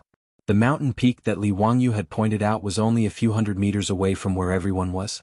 Ho Junji was a high-profile individual, and the clothes he had distributed to his troops were also the same. The troops of his residence all wore red cloaks over white robes embroidered with violet flames, making them appear rather imposing. The color of these clothes was very conspicuous, so even after entering the forest, everyone could still make out their silhouettes. From the occasional red and white silhouette, everyone could see that Ho Junji's troops had distanced themselves from each other and were beginning to search the mountain for the Nyo brothers. As for the Nyo brothers, no one had seen them since they had entered the forest. The mountain wasn't big. From the foot of the mountain to the top, it was only about 100 meters high. The troops of the Marquis' residence had only needed 15 minutes to find the mountain. But even those at the base of the mountain could see that the troops of the Marquis' residence had come up empty-handed. There was no sign of the Nyo brothers. Could the Nyo brothers have ascended to the heavens on such a flat and unassuming hill? Pai Lupi and Qing Yaojin glanced at each other, confused as to why the troops of the Marquis' residence had failed to find them. Wang Renyu chuckled and said, Count Hu Xin, those two troops of your family didn't just speak pretty words but have already crossed the mountain and fled for their lives, right? Haha, no wonder the troops of the Duke of Lu residence couldn't find them. That's most likely the case. As expected, anyone can speak pretty words. This old man thought that Count Hu Xin's troops were truly chivalrous and courageous men, but in the end they ran away. Truly laughable. Zheng Yuanshou naturally wouldn't let go of this chance to ridicule Li Wangyu. Zhang Liang's lips twitched, but when he thought about how he had been angrily reprimanded by Pai Lupi, he swallowed his words, but everyone could see the sneer on his face. Pai Lupi, Qing Yaojin, Yuqi Jingda, and the other big shots were also suspicious. They couldn't help but be filled with doubt. He was somewhat skeptical of Wang Renyu and Zheng Yuanshou's words. The hillside was not big. Other than the towering trees and shrubs, there was no place for people to hide. The 10 troops of the House of the Marquis formed a human net and searched from the foot of the mountain all the way to the top of the mountain. However, they did not find anything. This was naturally abnormal. Those were 2 living people. Could it be that they could dig a hole and hide? Ho Junji stared at the faintly discernible figures of his own troops on the mountain and couldn't help but jeer. Count Hu Xin, those 2 warriors of yours shouldn't have already run off, right? Ah, that's really a good idea. But in this way there's no need for this battle to continue. Li Wangyu showed a look of disdain towards the crowd's mockery. Even the 73-old ruffians behind him were the same. There were even some people who couldn't help but chuckle, thinking that Wang Renyu, Zheng Yuanshou, and Ho Junji were telling an extremely laughable joke. Li Wangyu was in no rush. In any case, he couldn't stop the Nyo brothers from putting their lives on the line, so he would just wait and see. He had absolute confidence in the divine tool he had given the Nyo brothers, and he had even more confidence in the skills of the Nyo brothers. Upon hearing Ho Junji's words, Li Wangyu adjusted the sunglasses on his nose and calmly replied, Why is Duke Lu in such a rush? Only the time it takes for an incense stick to burn has passed since the 2 hours.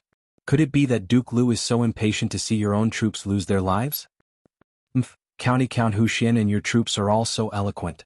Since that's the case, this lowly one would like to see what sort of tricks those 2 troops of yours can play. What's the point of just saying nice things? Quite a few of the great clans and nobles who had come to watch the show began to chatter. They all wanted to see just why Count Hu Xin dared to send his 2 crippled troops to challenge Duke Lu's 10 elite troops. They had originally believed that they would be able to see a hot-blooded battle today, but they hadn't expected it to be so bizarre. The fact that the 2 troops from the Count Hu Xin's residence had fled without a fight caused the spectators to begin to whisper derisively. Another 15 minutes passed, and the crowd looked at the troops of the Marquis residence that were barely visible in the forest. They once more searched the mountain, but they still found nothing. The jeers only grew louder. Count Hu Xin, don't waste any more time. Just concede. This is simply a farce. No one here is blind. The troops of the Duke Lu residence have already searched the mountain twice, but there's still no sign of them. Could it be that those 2 troops of yours know how to hide themselves? That's right. If you're afraid, you should have said so earlier. Why put on such an act? Haha, Count Hu Xin, in the future when you're recruiting troops, you should keep your eyes open. Just what sort of people do you have in your residence? They actually fled without a fight. What a disgrace. Li Wangyu was no longer in a rush, and his expression was growing more and more relaxed. The situation on the mountain was exactly what he wanted to see. Li Wangyu was unperturbed by the jeers of the crowd, and his smile only grew more and more dazzling. Is that so? Since that's the case, I wonder if sirs are interested in making a bet with me?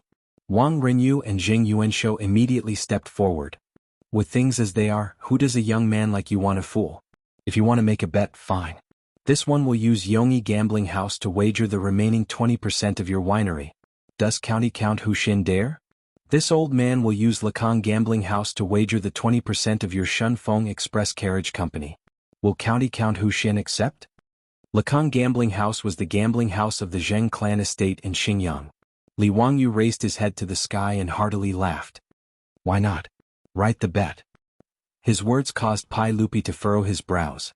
Pai Lupi naturally did not want the winery and carriage company to be interfered with by the aristocratic families. Originally, he was already unhappy that Ho Junji was betting with Li Wangyu on the winery. However, seeing that Ho Junji was his favorite subordinate, he did not say anything and tacitly agreed. But now, Li Wangyu was actually betting with the Taiyuan Wang clan and Xinjiang Zheng clan. This made Pai Lupi extremely unhappy. But now he could not stop it. He could not say that Ho Junji could gamble, but Wang Rinyu and Jing Yuanshou could not, right? That did not make sense. Qing Yaojin was even more anxious. Li family brat, you're crazy? How can you still dare to gamble with them at this time? Li Wangyu did not panic at all. Hee, Uncle Qing, someone insisted on giving me a gambling house, so how can I not accept it? But Uncle Qing, Uncle Yuchi, are you interested in these gambling houses? This little nephew has no interest in running a gambling house. If you're interested, I can give you a discount and transfer them all to you. Qing Yaojin was almost angered to death by his words. At this time he was still speaking such nonsense. In a fit of pique he said, Good, this old man wants to see how you'll win. If you win, this old man will take all of these gambling houses. I won't let you take advantage of me, this old man will even give you more money. Li Wangyu chuckled. Then I'll have to thank Uncle Cheng. When Qing Yaojin heard this, he was so angry that he turned his head away and couldn't be bothered with him anymore. Li Wangyu, Wang Rinyu, and Jing Yuanshou immediately wrote down the terms of the bet in front of everyone and signed with their seals. Ho Junji coldly watched from the side. In his heart, he also felt that this county count was crazy and completely unreasonable. But this had nothing to do with him. In any case, his goal was only 20% of the winery. Ho Junji looked at the sky and coldly asked, County Count Hu, an hour has already passed. Do you still not intend to admit defeat? Li Wangyu once more looked at the mountain and saw that the red and white figures of the marquis residents had already spread out and were searching for the Niu brothers. A smile appeared on his lips. Since Duke Liu is in such a hurry, then I'll invite your troops to meet their deaths. Just as he finished speaking, he heard an extremely terrifying and miserable howl coming from the mountain forest. Chapter 479. Ho Junji was rather surprised to hear Li Wangyu say, invite your troops to their deaths. But before he could ridicule Li Wangyu's wishful thinking, he heard a scream coming from the nearby mountain. This scream immediately attracted everyone's attention. The people who had been discussing spiritedly before didn't say anything. They all widened their eyes and looked towards the mountain top. What's wrong? What's going on? What was that scream just now? Wang Rinyu and Jing Yuanshou were in the midst of receiving congratulations from the surrounding clans, but they were also struck dumb by that scream. Ho Junji's face instantly turned ashen. He was a veteran soldier, so he naturally knew that the scream just now had been the final scream of a man before he died. What made him even more uneasy was that the voice was rather familiar. It seemed to belong to one of the soldiers from his residence, one of the soldiers who had come out to fight today. Before Ho Junji could suppress his fear, he heard someone call out from behind him, One person is missing. The Duke of Lu residence's soldiers are missing one person. Everyone carefully counted the red and white figures that could be vaguely seen in the forest. 1, 2, 3, 8, 9. No matter how they counted, there were only 9 figures. As expected, one person was missing. The soldiers of the Marquis's residence had apparently been alarmed by that scream, and they were all running toward the source of the scream. Could it be that one of the soldiers from the Marquis's residence accidentally slipped and fell off the mountain? Someone guessed. Don't speak nonsense. This mountain is so flat. How could there be a place where someone could slip and fall to their death? Someone immediately retorted. Then what do you think is going on here? I don't see anything happening on that mountain. Perhaps they were attacked by some fierce beast? This is the vicinity of Jade Star Palace. If there were any fierce beasts, the Imperial Army would have already wiped them out. And this is such a small mountain. How could there be any fierce beast? Could one of the soldiers from the Marquis's residence have been bitten by a rabbit? While everyone was discussing, they suddenly heard another scream coming from the other side of the mountain. Ho Junji paled at this scream. It was clearly the voice of one of the soldiers from his residence. Another person is missing. Dao ancestor above, could it be that there are ghosts on that mountain? That's right. I saw it very clearly just now. The figure of that troop member from Duke Lu's estate had just passed by a pile of shrubbery when a black shadow suddenly flashed past. After that, I heard a blood-curdling scream. The troops of Duke Lu's mansion were nowhere to be seen. What the hell is going on? Wang Rinyu and Zheng Yuanshou grimaced. The two of them had placed a heavy bet on Hou Junji, even using their own gambling house. Was there really going to be an accident in today's match? Marquis, what do you think about this matter? What happened to the troops in your mansion? Hou Junji mentally cursed at Wang Rinyu's question. If you're asking me, who am I supposed to ask? However, there was a smart person who suddenly asked Li Wangyu, Count who, could it be that two of your troops made a move just now? Li Wangyu had a smile on his face, but in truth, his palms were covered in sweat. Hey Marquis, just keep watching. Although he had been brimming with confidence and accepted the enormous bet between the Wang clan of Taiyuan and the Zheng clan of Xinjiang, how could he not be nervous? Moreover, he had been an ordinary white-collar worker in his last life. How could he have ever experienced such a bloody scene of slaughter? Although he was very far away and couldn't see what was happening on the mountain, and the dense foliage obscured his view. However, every time they screamed, Li Wangyu's heart would beat violently. On the mountain top, the troops of Duke Lu's mansion, who had been silent all this time, also discovered the corpse of their comrade at this moment. They couldn't help but shout in panic. Hurry, he was struck. Dead. But keep your eyes open, pay attention to the trees. Hou Junji's face turned even paler as he heard these shouts carried by the wind. It seemed that his conjecture had been correct. The screams just now really had come from one of his troops. This meant that not only had those two of Li Wangyu's troops not fled, they had hidden themselves and used this chance to ambush his troops. Count who, what a good scheme. You even dared to use such a despicable method. He coldly snorted as he glared at Li Wangyu. Li Wangyu was not to be outdone, his death's eye glaring back. What? When Duke Marquis went to war, did you not use the art of war, only your saber? That's rather strange. It seems that Duke Marquis views this art of war as a despicable method. You? Hou Junji didn't know how to respond to Li Wangyu's rebuke, so he coldly snorted and ignored him. Although Hou Junji was rather nervous, he wasn't too worried. After all, both sides had agreed that after 2 hours, whoever had the most troops left would be the victor. So what if those two cripples had used sneak attacks to ambush two of his troops? In less than 2 incense sticks of time, the time for this gambling match would be up. And there were still 8 of his troops on the mountain. Although the situation was rather ugly, Hou Junji was still the victor. In Hou Junji's view, those soldiers of his weren't idiots. They were all fierce soldiers who had been through many battles. Now that 2 of their comrades had died, the rest of them should be on high alert and not give those 2 cripples a chance to ambush them.